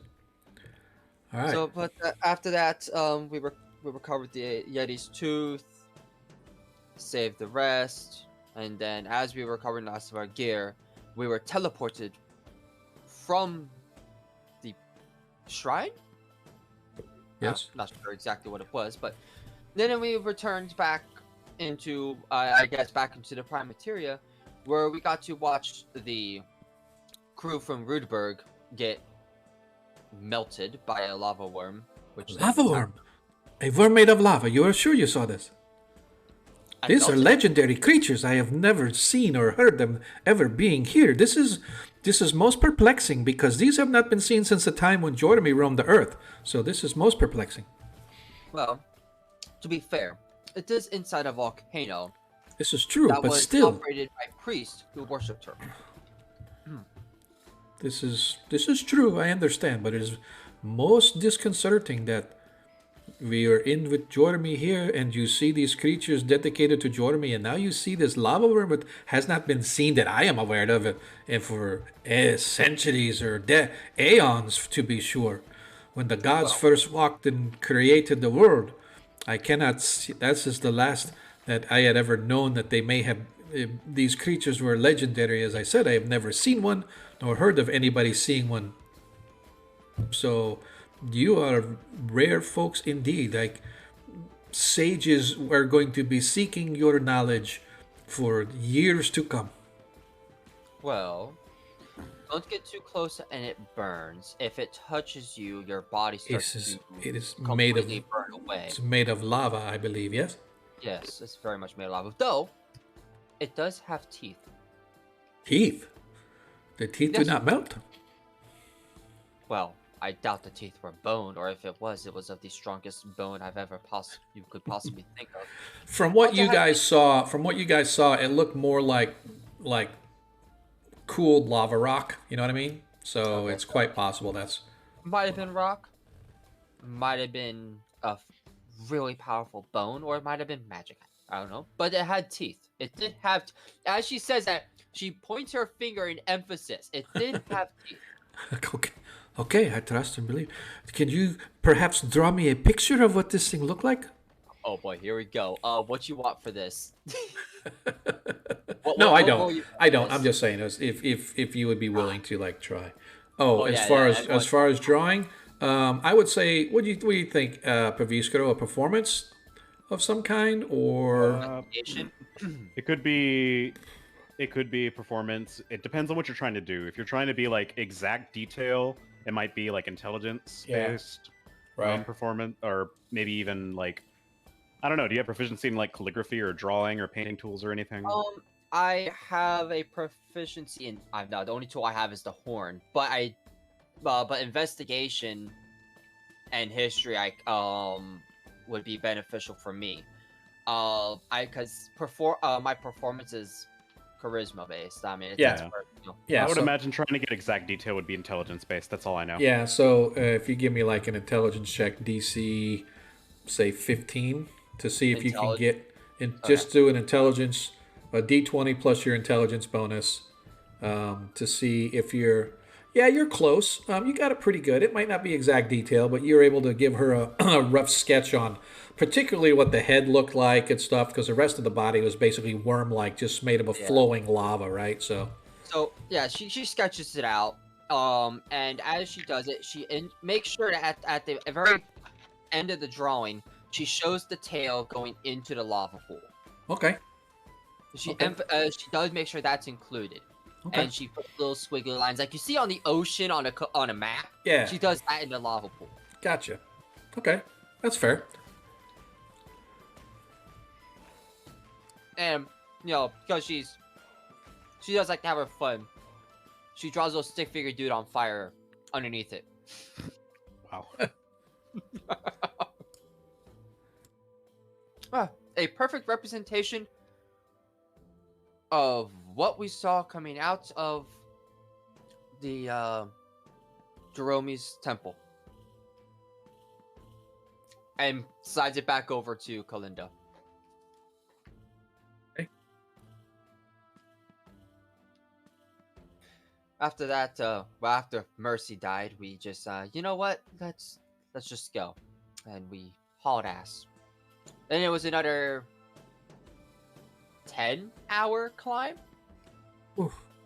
You surely must have been exhausted. I cannot believe that you were able to come out in the manner in which you did. You are truly heroes. You are truly heroes. And as she says that, she reaches into her cloak, and she comes out and she drops a bag of coin on the table. This is for you, as a gratitude from everyone in the region for the work that you are doing to secure the necessary items to relieve the world of this heinous item. And inside you see that there are 500 gold coins. Wow. She's gonna stare at it.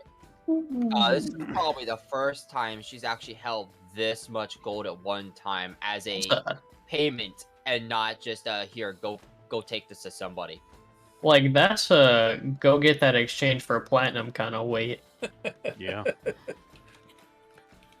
There's 4 of us counting our absent ranger, so that's 125 gold each. Yep. Unless you want to take that extra 100 and go give it to Mercy's family. Yeah, if she ever told us about them. Yeah, I don't think she ever did. Don't think she ever did. No, she never did. Yeah, we might look them up later and just make sure they're doing all right for themselves. Right. But Okay. that's down the road, I think. Is this openly discussed at the table?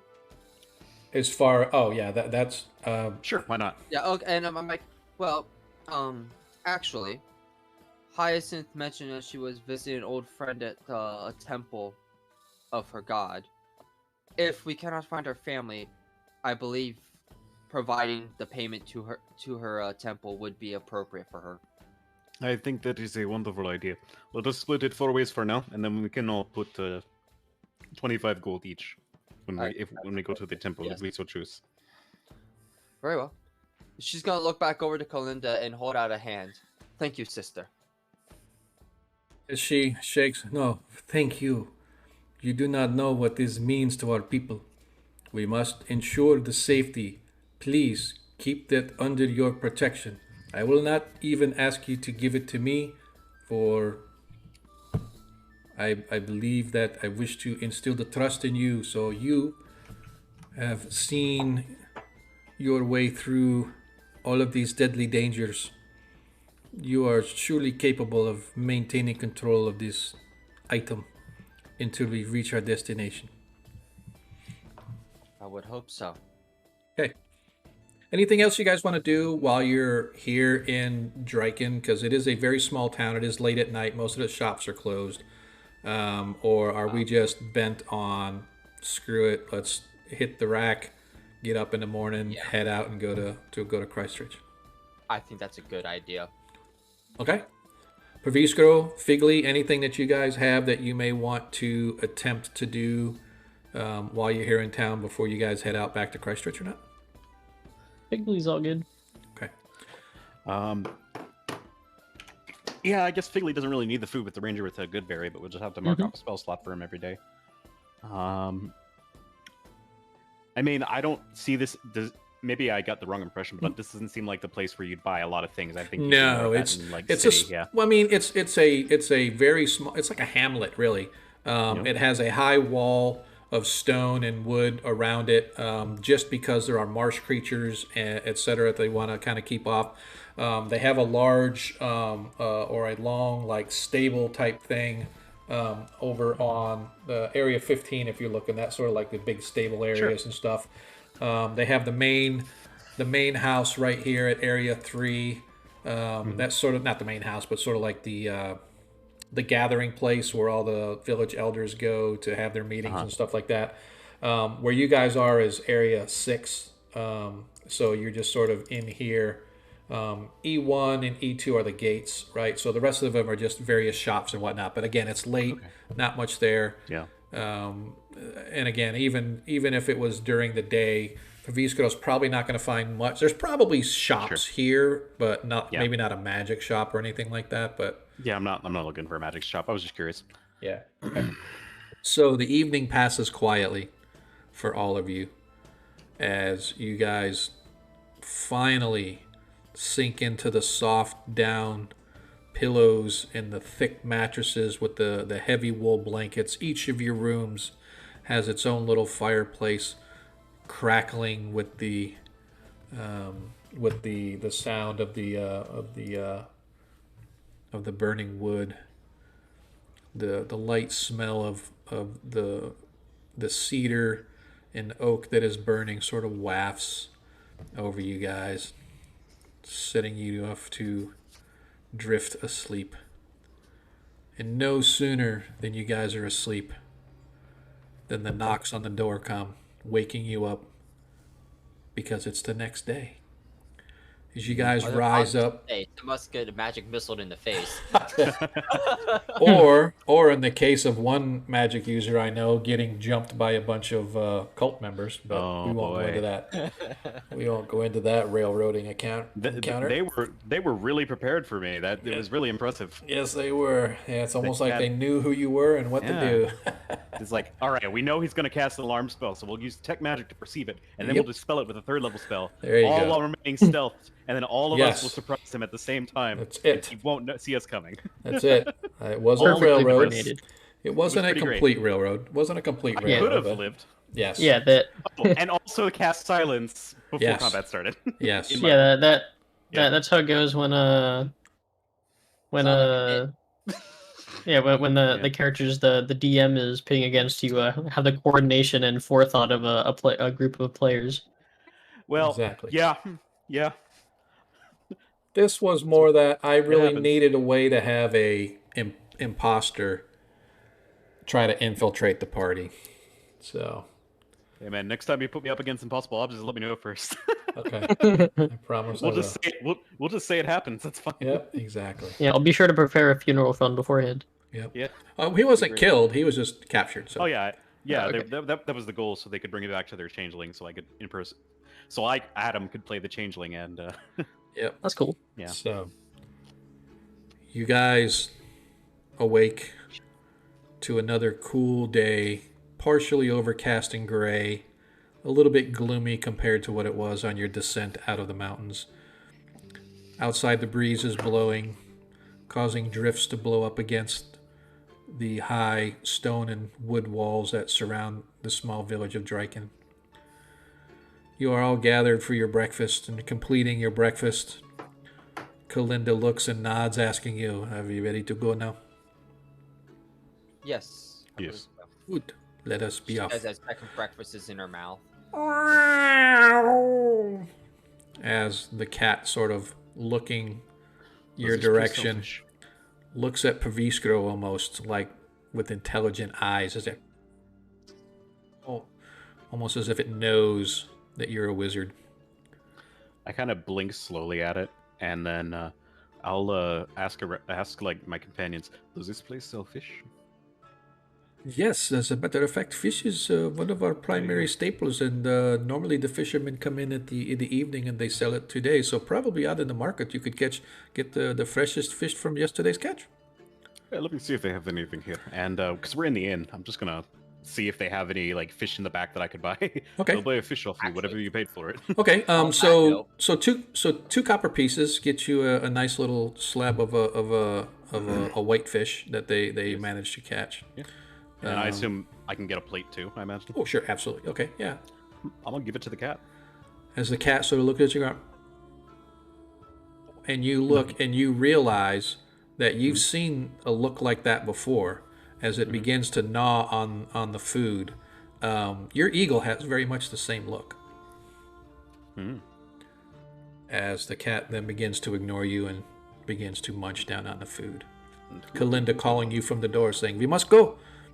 It is going to be almost a day walk before we get there." Oh, I thought we were still eating breakfast. This was post-breakfast. Sorry, this was Gotcha. post-breakfast. I thought it was during my mistake. I apologize. Actually, on our way out, Kalinda, where would the ration? Which store here would sell rations?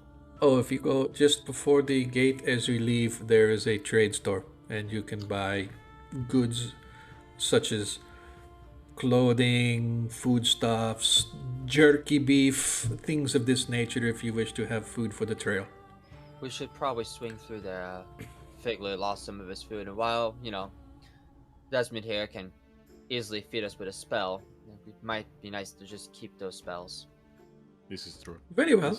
As long as it does not take too much time with the shopping, because we must be going. We're just grabbing food. I don't think any of us actually need items. So, yeah, let's go grab it. He also lost a water skin too, if I recall. Yes. Yeah. Yeah. So. Okay. So, hitting the trade store on the way out, exactly as was promised, you can see that they do have, although it's actually not even as good a stock as you've seen in Christchurch, but it is a stock nonetheless, right? Particularly clothing and things related to farming and fishing communities, things that they may need, ropes, net, repair kits, things like that. But you do manage to find a couple of rations, should you so desire to buy like a iron type rations or travel rations, and a water skin. Whatever the book prices are totally fine if you guys want to purchase that. So, water skin is 2 silver. Okay. And the rations were 5 silver. Okay, so 7 silver. So 1 gold with 3 silver back. Okay. So yeah, she's I was mostly for Figley there, so he can get his stuff. So that's up to Figley. If Figley wants to buy replacement gear, he can. If not, he can just wait and get it somewhere else. I mean, it's totally up to you what you want to do, Figley. Don't assume that they're gonna have to get. I could. But Nilo is definitely gonna buy more rations herself, though. So. Okay. Yeah, there's whatever the book prices are. Go ahead and make sure you update your character sheets and appropriately with the coin. While they're doing that and updating their sheets, can I ask you a question? Sure. Normally, I know in 5th edition, it's assumed you take 8 hours to travel. Any more than that, risk exhaustion. Is that correct? Yes. So with the remaining 16 hours of the day, I assume some of it's sleeping, obviously. Another 8. And then the other 8 is making camp and just doing various, like, downtime, sort of, like, relaxing in camp, tending to your gear, that sort of thing. Correct. Would I be able to, during that time, scribe a spell scroll if I have the funds for it? Sure. I'll give that. Okay. Now, I know you cast a spell scroll with the same action it takes to cast the regular spell. Mm-hmm. So if I scribe a shield spell, can I use that as a reaction when I'm attacked?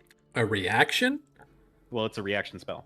I'd have to double check on the scrolls because I thought scrolls were actions regardless. Yeah, I don't think you can do it as a reaction. No, they're not. They take the same casting time as the spell they copy, so technically it's a reaction. Mentally, the only way I can picture it working without like, oh, he puts the hammer down, pulls the scroll out, casts the spell before the attack hits, is just like maybe inscribing it on the inside of his shield. With like a piece of like parchment or something there. Let me ponder that one. Like nailed in. Let me ponder that one. Think about it and get back to me because I'd really like to ascribe a shield spell. I know it works. Rules is written. I just want to, know how you'll. You could also do possibly on the belt. Just have the scrolls on the belt, easy to grab and use. Yeah, and there's also like an argument that the words are magical, but maybe maybe it burns away when you use it, no matter where it is, on your person. I don't know. So regardless of how you scribe it, once you cast a scroll, it's gone, right? Oh, for sure, yeah. Yeah, so I just want to make sure that's clear. Yeah, I just want to make sure although it can be breaking, I don't think it can be that much breaking because to me it's like one of those last resort. Okay, I'm out of spells, but at least I can cast shield if necessary.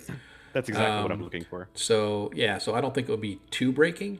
My concern would be just like, oh, I'm gonna scribe it here, and the next one I'm gonna scribe here, and the next one I'm gonna scribe there, and next thing you know, you got 10 shield spells scribed on your body, and you look like a walking scroll. If I recall correctly, there are like optional rules for that somewhere, but any piece of equipment that you scribe on can only have one inscription on it. I think that would be fair, but I understand that, but what did I say? Let's say that he and I don't want to get into this now as we're gaming, but this could be a post one. But if you do it on the backside of your shield, and then all of a sudden, I have a a pair of armbands or something like that. I'm going to scribe it on the armband and then this armband. So that's technically different equipment. So now I've got You one, don't, two, three. you don't want me to have 100 spell scrolls. I understand. Yeah, exactly. Yeah. Right. So I don't mind. You can have 100 spell scrolls if you want to scribe them all. I just get concerned that how breaking it could be that you have all of these in on items. Exactly. No, I fully get that. I intend to keep pretty much everything like a spell scroll. I just the only reason I was doing it is because the flavor of having it on a shield. I can actually probably get down with that. Let's kind of discuss that a little more later, but I think that's not a bad idea at all. Okay. So, picking up your equipment, Figley, I wasn't sure if you were saying yes or no you were going to get your gear, but I thought you said there was something that you wanted to get or you were looking for or something like that, but I think we cut you off. No, just besides, like, I don't really need, like, equipment. I just need to, like, resupply, like we were talking about, like, how, like, my water skin, that got all sizzled up, so stuff like that. Like, but that's not really something I need to go shopping for.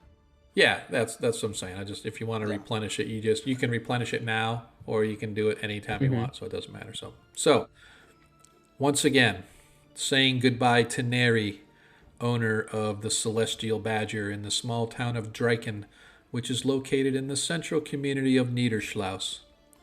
You guys exit out the gate and begin to trudge your way up the trail as it leads up into the hills. And as I stated before when you guys were first coming down, in the past, in the not so distant past, there were actually solid roads that led between the farming community of Christchurch and the fishing community of Niederschloss, and in particular Dryken and Estuer, the two small towns that are located in the community of Niederschloss.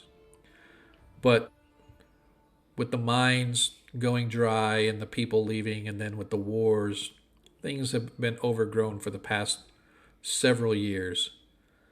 So it's a little difficult traveling through the forests and the hills as you make your way back to Christchurch. I am going to need a nature check from our ranger. Is this to like navigate? So like survival from him? Yeah. Yes, I should have said survival, but that's because that's what it is. But where is he? Oh, I know. That's why I need to do this. And then I believe he still has a higher survival than I do. Yeah, his survival is a +4. Yeah, that's definitely higher. I got a +2. So you give him advantage, I'll give him a D4. Yep, let's do that. She helps. Awesome. He got an 8. As you guys are working your way through the hills and through the trees, the snowfall in this part of the region seems to be a little heavier as the trees are completely covered. The snowdrifts are almost to your knees, basically to Figley's waist, if you will, as you guys are trying to work your way through. After about a half a day travel, Desmond realizes, fuck, I think I made a wrong turn somewhere. So now he is going to make another survival check. This time, advantage is not allowed because you guys are lost in the woods.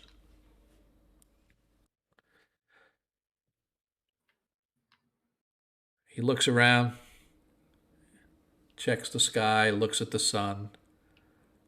All right, I think I got it. And he gets you guys back on track.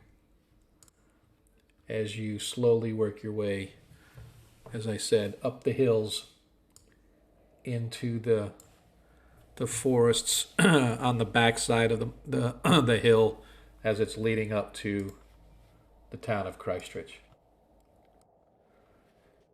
It takes you all day and a couple hours for you guys to make it back to your little community, but make it you do. As the sun has gone down about 2 hours ago, you're tired, getting to be a little bit cold. Even though you have your heavy weather gear up underneath your armor, you guys feel the bite as the wind begins to pick up and the temperatures begin to drop lower. you work your way to the gorgeous dwarf. And at long last, you find yourselves back at the fire around your favorite table. Oh yeah. And as you're sitting there and you're Oh, sweet. remembering, Even the eagle has its own seat. yeah, it's because of the realization as you see the eagle with Pravish sort of taking up a little space. You realize that that space was normally occupied by Mercy. How you guys been? As Sog walks over. A little hot. Been a while. Cold. That's hot? Where did you go to was hot? This place is Volcano. fucking winter. A what? You heard her. Volcano? Are you talking Hellspar? That's a dead volcano. Why is it hot in a dead volcano? Oh, it's it's hot on the inside, that's for sure. Yeah. Oh, get Very you hot something to inside. eat. Oh, Please. oh! By the way, the architects want you to see them first thing in the morning. I guess they got something they want to show you. I don't know. No It's problem. Thanks for letting me know, Sog. all right. And she takes your order and she goes back about her business. As you guys sort of settle in the familiar surroundings. At last, back in your base of operations, for lack of a better term, as the crowd is in once again. It's a heavy crowd. In particular, you note that there are the workers, which I should have mentioned as you came into town. The worker community seems to have expanded. They seem to have built a couple makeshift wood buildings as opposed to having just tent city.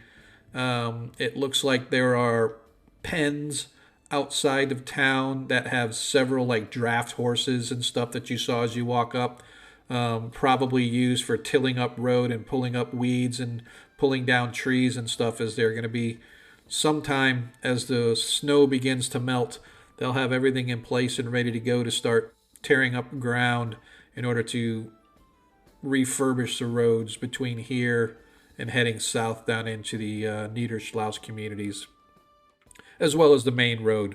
That way everybody, as I said, can go around Dagavak instead of through the swamps and marshes. So you guys prop your feet up, get a nice hot meal again, thaw yourselves out from the long day's trek. Stores are all closed, but it's good to be home. It's good to be home. What do we want to do? Anything? Not really much to do. Someone else has other plans. I think. Someone needs to see the architect. Yeah, I want to go see what that's they in were the talking morning. about. That's in the morning. This is the evening right now. Gotcha. Okay. The architect's probably sleeping right now. Gotcha. Okay. Sorry, I misunderstood. Never mind. Okay. Unless somebody approaches us or something, I think the best thing to do is to eat and sleep. Okay. I will say to, I will take Nilo aside when I'm sure we can be alone and on watch at some point, and say, by the way, our conversation in the inn previously, in the last town, may not have been private. Someone knows you have the tooth, I think. So, if you would like, I could hold on to it tonight, and make sure it is alarmed. Just kind of think for a moment. Yeah, that might be a good idea. She does not take it out, though. We can exchange it later. And she's going to pass him the drink that she's holding. Oh yeah, sure. I imagine this was like while we were going up to our rooms, but that works too. Well, you say you kind of took her off to the side. So I said when I have a moment where I know we can be alone. So I assumed it was going to be while we were going like up to our rooms and stuff. But yeah, that could be whichever works. But either way, she does pass the tooth to him before she turns in. Okay. All right. So, and I will heavily alarm my room. If you want to get in, you're gonna have to cast at least 5 Dispel Magics. all right. And let me tell you, no single caster has that many 3rd level spell slots. It could happen. All right. Yeah, they might have to use a higher level one, but in Yeah. that case, I win. So I gotcha. I'm here for it. All right.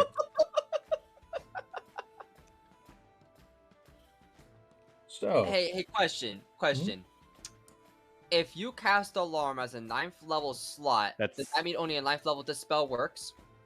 The other ones would have to roll. Yeah. To see if it works. Yeah. I believe. You guys go upstairs. Pravish, you alarm your room to ensure that nobody can sneak in without a batshit ton of dispels. At which point I'd hopefully notice, yeah. Yeah, which you hopefully notice. However, you guys go to sleep fairly quickly. I mean, it's been a rough week, apparently, or at least for you guys, at least a few days. Your feet are sore. Your bodies still ache from the blows suffered at the hands of the fire creatures deep beneath the earth. You're still kind of happy that you're alive, still enjoying life. And you put your heads back in your pillows and sink in deeply, soaking in the fact that you're home. Nilo, I need a perception check with disadvantage. Oh, hell yeah. Here we go.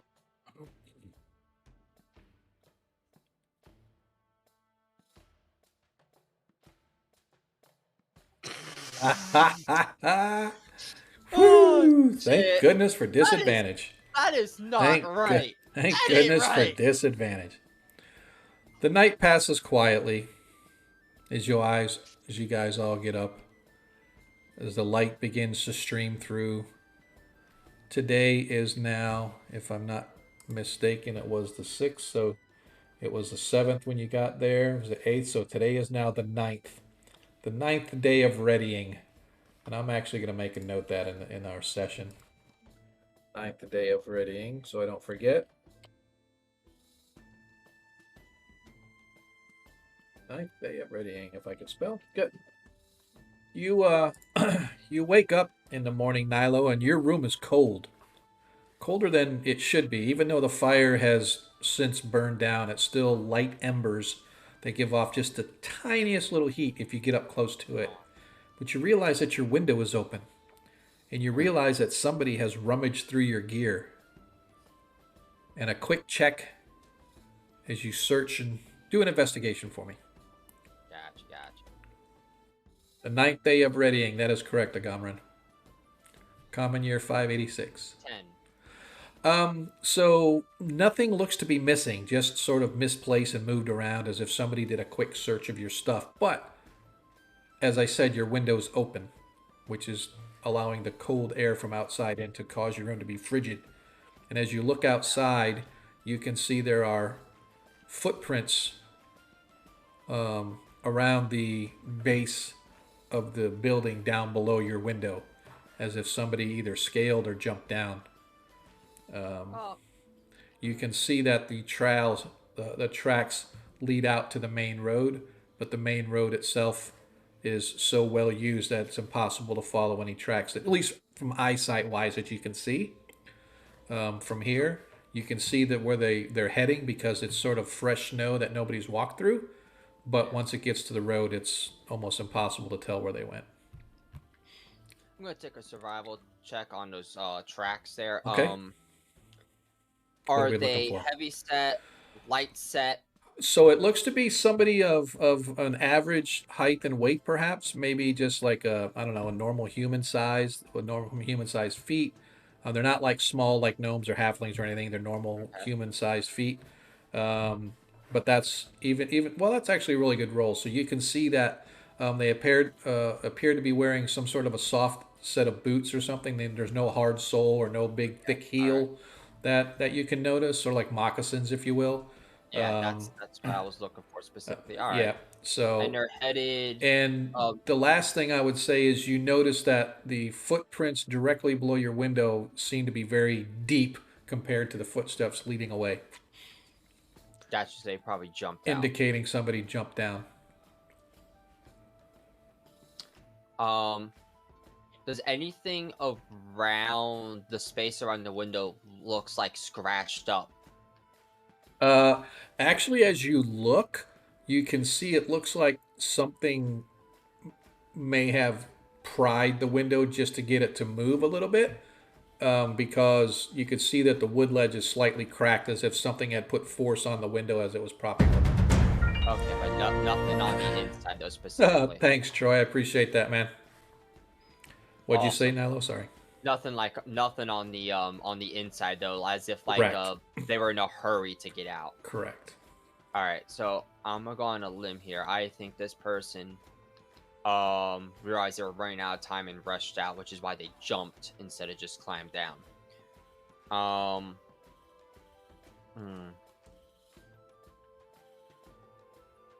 don't think Desmond can do anything. The others aren't up, right? Just me? Oh, well, no, everybody's up now, but I mean, you're just in your room doing this, right? So I haven't got to the others what they wanted to do when they got up in the morning. If anyone is up or out in the hall or something, or in the downstairs, they're gonna see Nilo immediately come with her bear cloak, immediately go walking outside. So Pravish, you and Figley and Desmond are all actually just heading downstairs when Nilo sort of comes down the stairs past you, like turning sideways to beat you down the stairs, cloak flapping in the wind as she goes flashing out the front door. I'm gonna kind of nod, and I assume I still have it. Yes. Yeah. Yes. All I'm gonna do is like tap my fist against my chest and just nod to her. Okay. Yep. Give me a perception check, Nilo. 13. Yeah. So you notice that as you're going by, you see Pravish sort of tap, saying that he still has whatever. Right, and you go dashing outside. All right. They hit the main road and started traveling. They didn't go across the main road, right? Correct. Whatever. You don't see any once they hit the road, you lose the tracks because the road itself is just too well traveled, and you have no idea where. Which direction? To the this way or this way, or did they directly hit the road? Well, they got to the road. They got to the road, and you have no idea if they went left, right, or took. All right. So they were heading perpendicular, perfectly towards the road, and gave no indication of which way they were going, north or south. Right. As soon as they got. Yeah. All right. Yeah. So you don't know for sure which direction they went. These people are professional. All right. So kind of just I'm looking at the tracks. I'm looking at the road. So while you're looking around, you hear. And turning around, you see the carpenter, Jorhas, who is the one who is designing your home. And is, welcome back, Miss Nilo. We have much to show you. Could you and your friends join us after your breakfast at your home? We would like to go over some ideas that we are having and some solutioning and stuff. And you have been gone for quite a while, and we have not been able to work too much more. How long have you been standing there for? Maybe 2 minutes. As I saw you as I was coming down the street over here. I was coming to the inn and I saw you outside, so I stopped to ask if perhaps your friends could. Anyone light walking briskly away from this building, like quickly? Light, as in like light skinny? Light build. Oh no! I have that. People here in town are going to market, going to shop. The workers are beginning to do their thing with the roads and stuff like this. But thank you. It's about this time I'd like Paviskar to show up with the ranger in tow. Okay, so you walk outside and you see Nilo talking to Jorhas, who is the individual in charge of constructing your new home. Yes, I'll come see you after breakfast. Sorry, someone was going through my belongings last night and they jumped through the window. Oh, this is terrible news. Shall I get the magistrate for you? I think this is going to be taken. I think we can take care of this. Oh, very good. So after your breakfast, please, you come see, and then we will go over the details of what we are looking to do. Yes? As soon as we can. And I'm going to. How many How many workers does he have, like, working on this place? There's probably a half a dozen off and on, maybe not all at the same time, but roughly a half a dozen guys, plus himself. All right. Well, plus himself, I'll give him 7 silver pieces for my pouch, and just say, because that's like half a day's work for those many people. Yeah. And just say, yes, we'll get to you as soon as we can. Just take this as... Thank you, Mr. Pravish. Thank you. Yes, it is an appreciation for your patience, as we might need to have some soon. Oh, Dunka, as he turns and rushes off. Yeah. Desmond, you're a tracker. Yes? You pick out anything more here. The person, they broke through my window. At least how old the tracks are. Jumped down, and then they walked into the road. The road's too worn. I can't even attempt to pick it up. But perhaps you might have some magic or higher. The magic is all in here, my friend. As he taps on his noggin. That's a very player thing to say. Go ahead.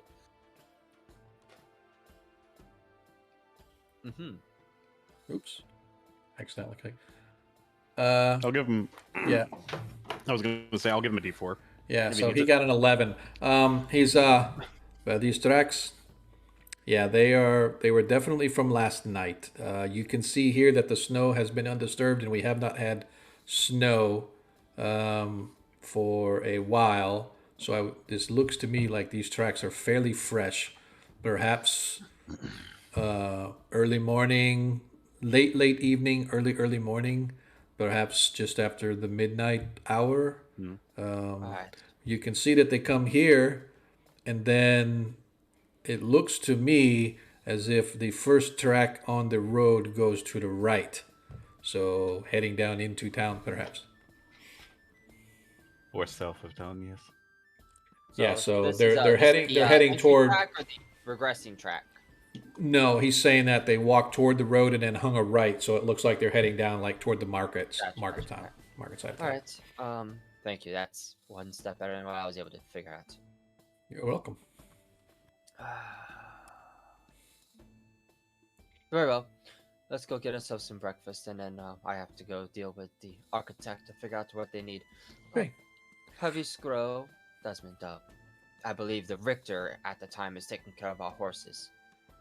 That is correct. It's actually they're being held in Sog's stables of the Gorgeous Dwarf, but the Richter is actually the guy that's sort of running the place, or taking care of them and ensuring that they are completely taken care of. So she's going to pass a gold over to Pravish. Okay. And yeah, because I had to drop my my button to do some, and mention to him, go ahead and give this to the Richter as a thank you for. His name is Farth Bearhorn, if you recall. Farth Bearhorn, yeah, I can't remember. Go give this to Farth Bearhorn. He's the one that took care of the gillies, livestock when they weren't around. Yep, correct. I'm gonna go ahead, eat breakfast, and talk to the architect. Oh, so you're gonna talk to the architect by yourself, or you want the whole group to go? Unless the others want to tag along specifically, and then I have no issue tagging along for that. Okay. So, just to sort of move things along, just because there's not really much that's going to happen other than giving Farth the coin. When he sees you, of course, Pravisko is like, "My friend, how are you? Has been long time, like almost week half now seen you last. You doing good, okay? Look a little rough around the edges. Got a couple bumps and bruises, maybe a little fisticuff with somebody who maybe have sex with some guy's woman and he don't like that, or what?" Pravish just gonna pause for a moment, for once not actually knowing exactly how to respond to that. What was Nilo? He's going to center himself for a moment and just say, "Let us just say that what felt for you like a long week was for me felt like it was a one long, unending day, and this is no good. Come, we must go drink to this and drink much ale and forget." Perhaps later tonight, but it is a little too early for me. Too early to drink. You Southerners. Ha! Ha ha ha! You come up to, I show you my home village. You come up there and we show you. Drink starts before sun come up. Yes, but I have much to do today, so perhaps Well, later I am, tonight or on another day, perhaps. in all seriousness, my friend, I am so glad that you are back. It's good to see you. Thank you. And this is the guy that Nilo told me to give a gold. Yeah, he's like the big, huge guy that came down from Blackmore. And originally he was just there doing odds and ends work, but he ended up being hired as the town Richter to take place of Johann Thames, who was killed by the werewolf. Nilo asked me to bring this to you on behalf of the group. You don't have to make special trip for this, but thank you so much. It is not much, and besides, I wanted to hear your voice again. Yes, I'm good to hear your voice too. It's good to have good men like you and your friends here in town in case any other incidents may be happening, yeah? Yeah. Okay, so I go see to the horses again, bites the coin, sticks it in his hip right there, and slaps you on the back slightly, but what his slightly is, you feel reverberate from the top of your spine to the base as you absorb it and say your goodbyes and head back to meet your party. Yep. I do imagine we're going to do breakfast, architect, leave town. Okay. So, Probably, yeah. after your breakfast, you guys finally get a little bit of time to relax as you see that Kalinda says that we must be leaving soon, but we don't have to leave too soon. I do have some business I wish to discuss with the mayor and the Richter, and then I'm going to buy some of these at the goods store. I hear this Galena lady is very good with her goods, so I'm going to see what she has, but perhaps we can leave before lunchtime because it's a half a day ride, yes? Nilo gets a big grin on her face. Goes, yes, you do that. I must talk to the architect, knowing to herself that she has more than enough time. Yeah. I will come with you, Kalinda, just to make sure we are all safe and the buddy system. Okay. To make sure she doesn't torch Ghislaine. All right, so the question is, who's going to see the architect, or are you all going to see the architect, or how are we doing this? Nilo's going no matter what, but okay. up to Desmond and Figley if they want to tag along with her. Well, Desmond's going with you because he wants to see the house because he has never seen the house. Paviskro is going to be happy with whatever they do as long as he has a place to sleep. Okay. And a place to write. All right. Gotcha. That's it. They're going to give him the Harry Potter room. Gotcha. Yeah, sure. All right, so Paviskro is going along with Kalinda. Chamber of Secrets. Yeah. I'm just going to live under the stairs. Have a full Chamber of Secrets. Oh, okay, sure. I'm happy with that too. So Paviskro then is going with Kalinda to go to see Galena's goods and stuff, and the rest of you guys. Okay, so you guys meet. I'm sorry. Go ahead. Yeah, I'm just going to follow her around all day and make sure she's not secretly plotting behind our backs, Gotcha. Okay, perfect. So you meet the, and I'm gonna, even though you're not going with them, I'm gonna move you with so you can see as well, Pravish. Absolutely. So this, for those that have not ever seen, this is the house of Sir Johann Thames, who used to be the town sheriff, if you will. They call him the Richter, sort of the magistrate. And this was his original home. And as you can see, the party has sort of drawn out what they thought they would want to add on. And so let me see if I can find it. I got it in here somewhere. Where are you? This spot here, this wasn't supposed to be here, but I had no way to actually erase it, so it's still there. Yeah. So the first thing they do is they bring you in and they show you what they've built already. And you guys can see that. Nice. So here we have, and this is the first room as the guy is showing you around, as he sort of leads you into the house, right? So you guys can move into the house if you want. So you can see it's still sort of laid out. And so in here is the main floor. Over here we have the kitchen, and here we have storage area in the back for the kitchen. In here we have 2 toilets. And this is the good one and the fancy one and the not so fancy one. And then right here you see we actually have stairs that we are going to. We have decided that we think to keep the same space in the same area without having to cut too much to the vegetation, because Sir Johann was very big with his gardens and stuff. So we have decided that we're going to put the 2 bedrooms on the bottom floor here, and then the upstairs will have the other 3 bedrooms. And I can show you the plans for this. And then he sort of breaks out the plans as he shows you the upstairs and what the upstairs will look like. All right. Walks over to the table that he had laid him out on and looks at him. Hey, thanks, man. And I just want to say for the record that I actually contracted an individual to build the house map for the party. Nice. This Whoever is, they are, thank you. and I will show you what the final map looks like, even though it's not ready yet. Not ready in the sense that you can't move in yet. So this is what your house is going to look like. Ooh. Which one's my room? So it's your guys' call. So there's 3. So as you can see, the downstairs, and if you actually overlay the house with the original map, the downstairs kitchen area and everything is the exact same size. All we did is we added these 2 curved wall rooms on the south, and then we added the extended rooms off to the left for the privy and the storage area, and then the upstairs bedrooms, the 3 bedrooms, and then at the top of the stairs here, if we zoom in at the top of the stairs right there, that's actually sort of like a study area, if you will. So you see it comes at the top of the stairs. Think of it as a loft, even though you don't see the loft, but you can see there. And so this is what your house is going to look like once it is finally done. I have a sneaking suspicion the room with the scrolls is probably going to be Pravish. Yeah. So again, so you have the downstairs, the 2 bedrooms downstairs, and the 3 bedrooms upstairs. Fits in the exact same area. I really like how he did the kitchen with the kitchen table and the cooking area, and then you have the party gathering table, if you will, right here in front of the fireplace.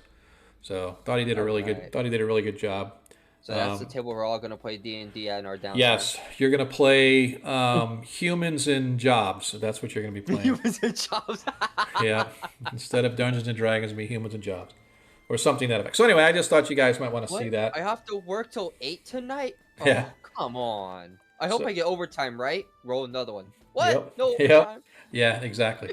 So that being said, you guys are done, and I'm assuming you're going to approve the plans, because if you don't, then I'm going to have to tell the guy to redo everything, but I think it's fine how it Nilo is. doesn't really like the idea. She's going to tell him to flip it around 180 degrees. And That's fine. Mm-hmm.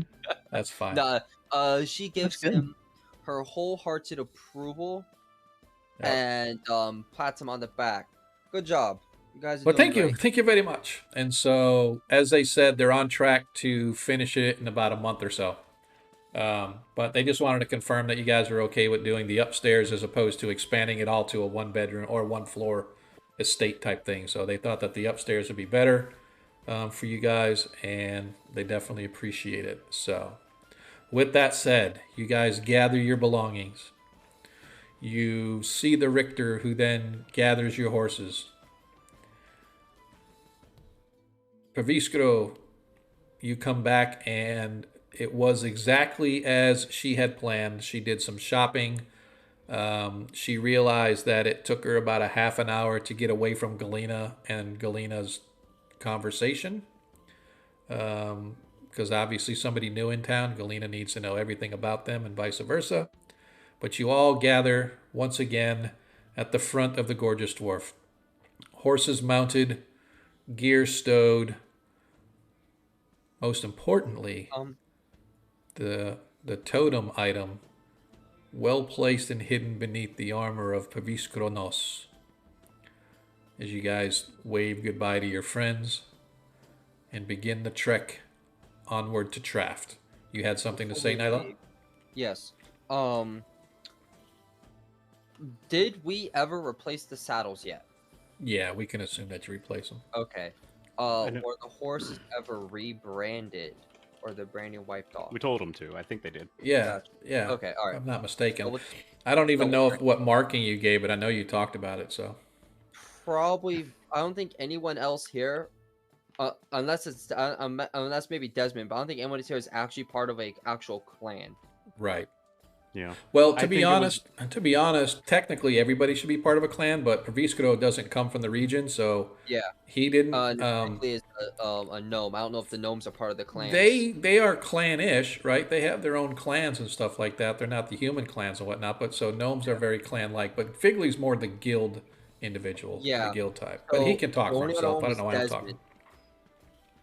Yeah, I'd have to double check on Desmond's background. I don't think he got really deep into any clan or something like that. But Desmond, as well as next session, we will be having a new player arrive, and that player is going to be pretty cool. So, unless it is contested, all of them will probably end up being Versword then. Unless it's contested by. Well, I mean, you could be a. We could talk about that. I don't want to Yeah. say that. I don't want to say that. So. All right. Anyway. Yep. We're good. You guys, grab your gear. As I said, you grab your horses, and you step out into the cold. As once again you point your noses to the north, down the road, out of the hills, and down into the coast, as you make your way back to Traft. Unsure what the future is going to bring now that you have the final piece. The last time you put a piece in the totem, it nearly knocked everybody out with the energy that was released. And that was but with 3 of them. What can you expect when you put the 4th one in? You don't know. But you're looking forward to bringing this thing to a conclusion, because everything that surrounds this artifact known as the Sturgeon Blood Totem has done nothing but bring pain and misery to everybody who comes in contact with it. And it's your job to make sure it's going to end. And so hopefully the final trek begins as you head toward Traft. And that's where we're going to leave tonight's game. Woo! Thank you, everybody, for hanging out with us. It was pretty awesome. I really do appreciate everybody that hung with us through the entire night. Hopefully it was entertaining and worth your time and energy. I really appreciate all the love that was thrown out there. Those individuals that gave out the subscriptions. I really appreciate Troy, and I believe who was the other one? Oh my gosh, Shadowbolt. Excuse me. I think that he gave away a subscription to somebody, so I really do appreciate that. But what we're going to do now, as we always do, is we're going to move over to the after party. For those of you that live in our Discord, or at least you've been to our Discord, you're welcome to join us. Typically what we do is we leave the voice channel of the game and go into the open voice channel. So if you go into our Discord, you'll see the open voice. Just join that open voice. You can join us players to kind of shoot the breeze with us if you want. But what I'm going to do, like I said, right now is I am going to shift into the after party. For those of you that can stay, I definitely appreciate it. If you can't stay, that's like totally okay. We'll see you guys the next time. I have to get rid of our player 1. Where is she? Why did that? That's pretty interesting.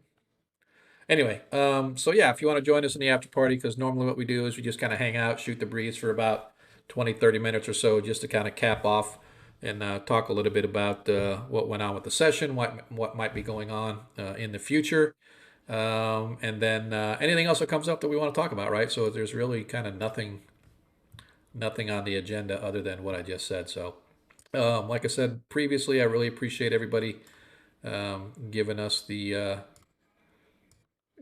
love. That was kind of cool. I'm going to, I don't know why that did that. I'm going to see. Is this? There we go.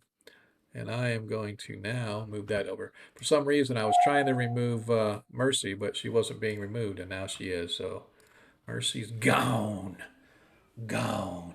She'll be back as an avatar of Jormy. Exactly, Agamran. Exactly. That's what's gonna happen. We're gonna do that. So anyway, how'd it go? How'd you guys think? Was it pretty decent for you guys tonight? Was it all right? I mean, oops. I definitely enjoyed the tonight's session. That was Yeah. good. Yeah, it was actually good. Sorry. Before I do anything, I'm going to move over to the Yep. correct voice channel because Good call. Jacob's over there and he's probably talking and nobody can hear him because we're here. Haha. Yep. Haha. We were talking without you, Jacob. Turn the volume so I can hear you guys. Yeah, that's cool. All right, cool. So, like I said, we definitely appreciate you guys. I don't know if Figley is going to join us. He typically just drops off and goes and does his own thing, but that's totally okay. Yeah, so it was a Yeah. good session tonight. I thought it went really well, to be honest with you. Definitely had a good time. A little bit of role play here, a lot of action and combat. I Oh, think that man. was what I was hoping for. I'm so so glad that plan to prevent that thing getting robbed actually worked out. yeah, Yeah. Yeah. No, I am reveling in that. It's I gonna- actually had Oh, it planned that somebody was going to try to sneak in and steal that thing, but you Was it the cat? no.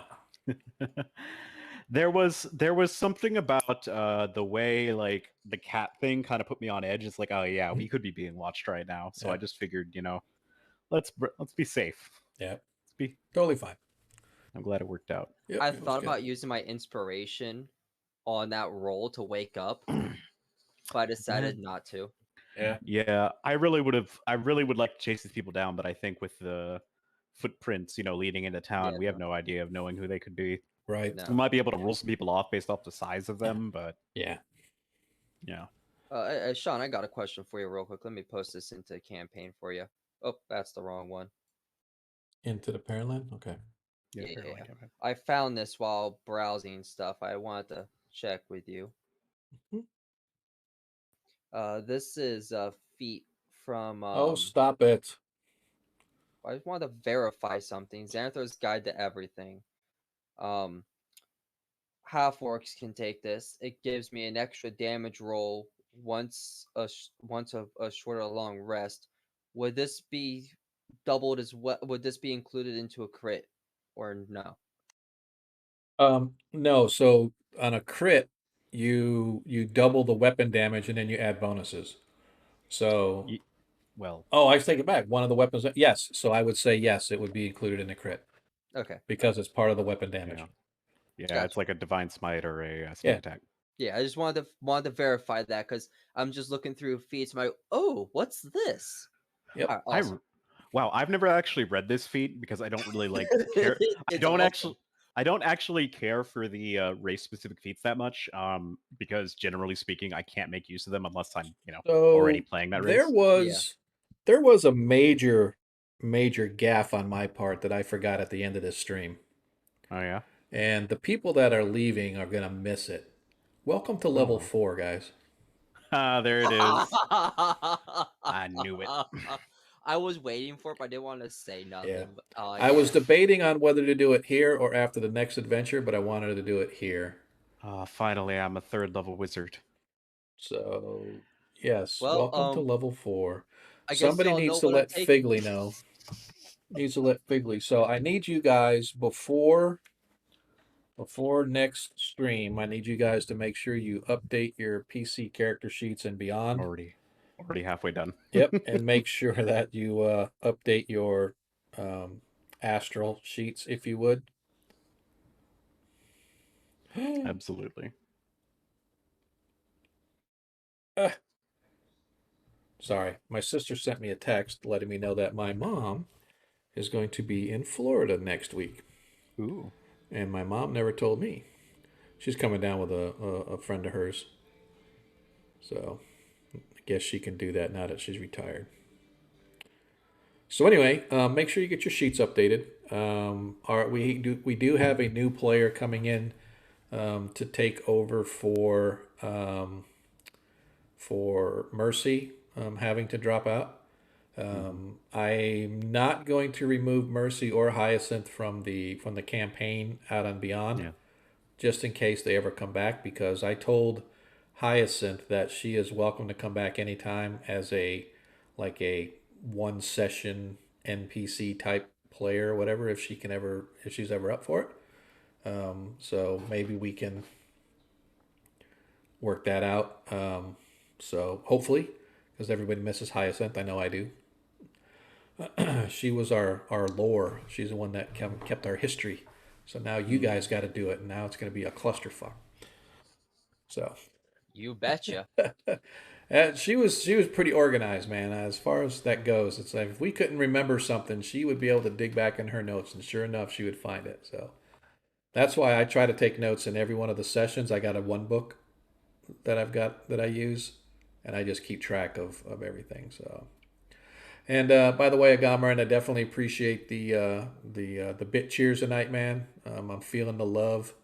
So, and I did like the map upgrade, and I'm actually starting next. I'm not going to do it until the map is official and the party has moved into the house and whatnot. But I am going to put out the Patreon of the guy that I contracted to do it, and he was real quick, and he was very, very inexpensive. I was really surprised.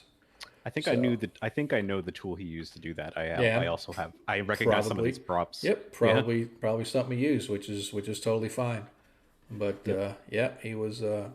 I just wanted to surprise you guys with that, to say, look, this stuff is actually getting built for you. I didn't want you to think that it was just going to be like, oh yeah, we're just going to keep coming back and it's just going to be the same old house. We're going to pretend that it's a real house. No, I want to build you guys a real house. So I think that's really cool. Yep, and I think the exclamation point rant. None of my scripts were working tonight. I don't know what happened. It really irritates the hell out of me. But for some reason, none of my my timers were working. Nothing. So I don't know. I don't know what happened. Maybe there's.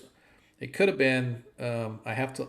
Well, I'm logged in, so that doesn't make sense either. So it's like. Hey, Adam. Yeah, what's up? What abjuration or evocation do you suggest? Because you use magic way more than I do. Does it have to be abjuration or evocation? Yes, it does. Okay. And it's on the wizard spell list only? Yeah. Gotcha. It's absorb. I already have absorb, magic, and shield. What level? 1. All right, I'll let you know in a minute. Yeah, no problem. Ooh, that thing does not look good. It's like I'm looking.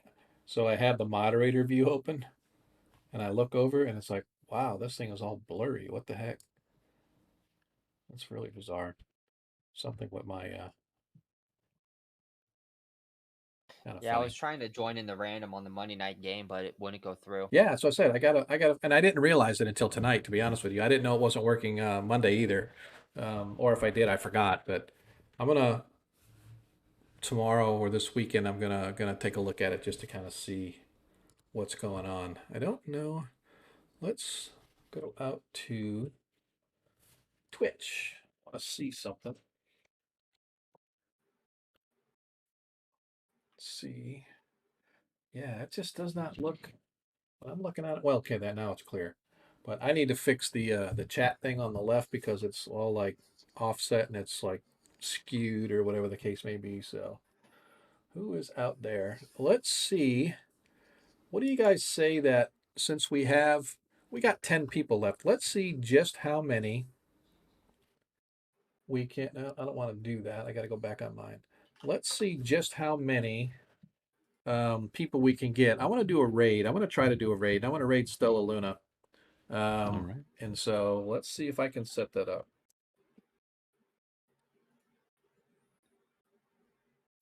And so we are going to be taking off here shortly. We definitely appreciate you guys. Appreciate all the love, but I definitely want to try to do a.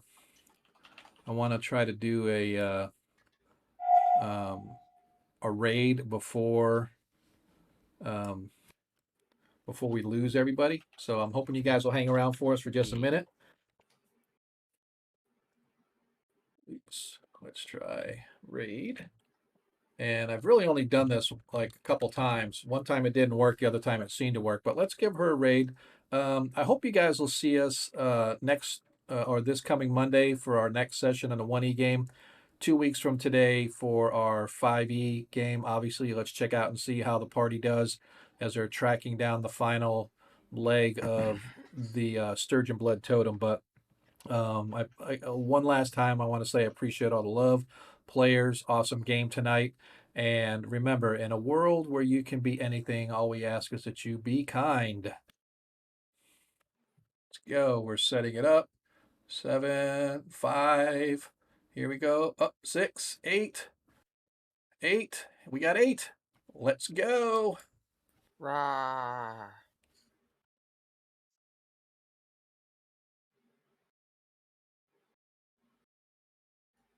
Are going to be at disadvantage.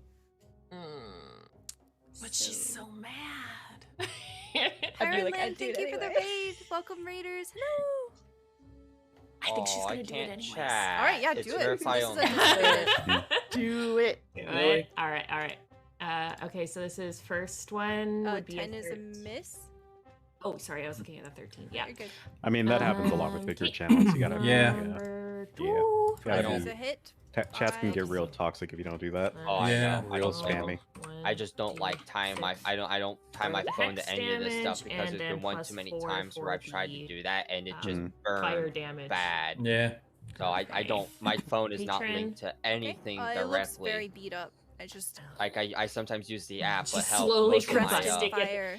most of the Necrotic, stuff I have slight on my necrotic phone damage dripping from it. Yeah. is not tied to All right, anything let's see, directly last online unless it's one. direct, unless like Google, 13 is a hit. Gmail, and stuff. So No, I'm gonna you do were it asking me well. earlier about Why? spells, right? Whatever. She My described understanding this of it as is you that take one of it your spells that you have down. right now could be Very non-evocation or messily abjuration. and I can recklessly here. swap one. Very yes. recklessly. Right. She So for evocation she or grabs abjuration, it I by would the recommend face, only the ones you have and are her really the only ones first worth one having, I fizzles think, out, through your specific, and then she like, goes in use with the case. second Yeah. one, So what I and would both say of her is hands do the last scorching swap one ray to from, another like, spell each and get the new hand, spell you like, get be right that spell. So swap on out shield and where take shield and get something the that's eyes not would from be. like that Very good. any Okay. of the from evocation or Wow. abjuration. Yeah. I could recommend having other so first much level pain spells come for you into if him. you'd like. Yeah. There's so many problems with You Grant are. right About There's alarm so for many. double the alarm die. I don't think- I I am don't think- spontaneous. Samara, Yeah, it's your well, the turn. thing is you don't are get ritual casting, I don't surrounded. think. Some, like, No. So you'd weird actually have to wooden cast the thing spell is all first. I up in actually your have to face cast now? it, but I am still Yeah, and it's spontaneous. morphing into my crazy ex-girlfriend. Yeah. I don't you already like have Both a of our that. crazy damage spell, exes, so it's fine. something Yeah. like This is a a terrible featherfall place. would be good to have just in case you end up in that circumstance if you want something defensive. Fog cloud is circumstantial, but in a circumstance where like someone has the advantage, Yeah, like I'm just gonna we're in hit darkness this and they guy have with my dagger. we're in magical I'm gonna darkness and they bump have my magical dark divine vision that smite lets them see into through the it. darkness. Aha. Yes, You do can cast it. the fog cloud to That's a hit, neutralize that 19. advantage and make it just even. So it's an okay spell for that circumstance. Oh, cool. 1 point of radiant damage. Um, and then I'm Oh, gonna yeah. hit, I'm if gonna you're the hit him kind of again person who with my likes to bonus throw action oil with my flask on unarmed people and then strike. light them on Okay. fire, catapults okay. That's a I hit, don't 21. like. I'm not. I don't love it, but it works. Very good. Yeah, you Find can see familiar that would be amazing this- for you. This one looks in Just terrible straight up. shape. You see that Or only is that has spell one give me a arm familiar? remaining. Yeah, that's what I'm saying. Find familiar. The spell would give you No, it is a not familiar, your and it turn. would be amazing for you. And it's something you don't usually cast, so it's not going to eat up your shields or your absorb elements or your. Okay, so I just cast this and I have it Like permanently this. until it Yeah. dies. That's how the spell works. Yeah. All right, I might actually do that. Yeah. It costs Oh 10 gold my to cast gosh. each time, so don't lose your familiar a lot. But you know. All right. She gets. Sean, Very I good. cannot And learn her new hand spells through scribing. coming up Like behind I her. can't copy down spells. Okay. Can I still Thank make you so spell much for scrolls? the hype train, Wait, everybody. say that again? Thank you. As an Eldritch Knight, really, really I appreciate it. I function more like a sorcerer than like an actual wizard. The layer rumbles I cannot all around learn you new spells by again. copying them down, but can I still scribe a scroll? I can give an official ruling on that because I know what the rule is. Yeah, I don't know. I'd have to look and see. I'm not sure what the rule said. Well, the official rule is you can only scribe a spell scroll if you have proficiency in Arcana, and that's the only limiting factor. Anyone can do it. Right? That's the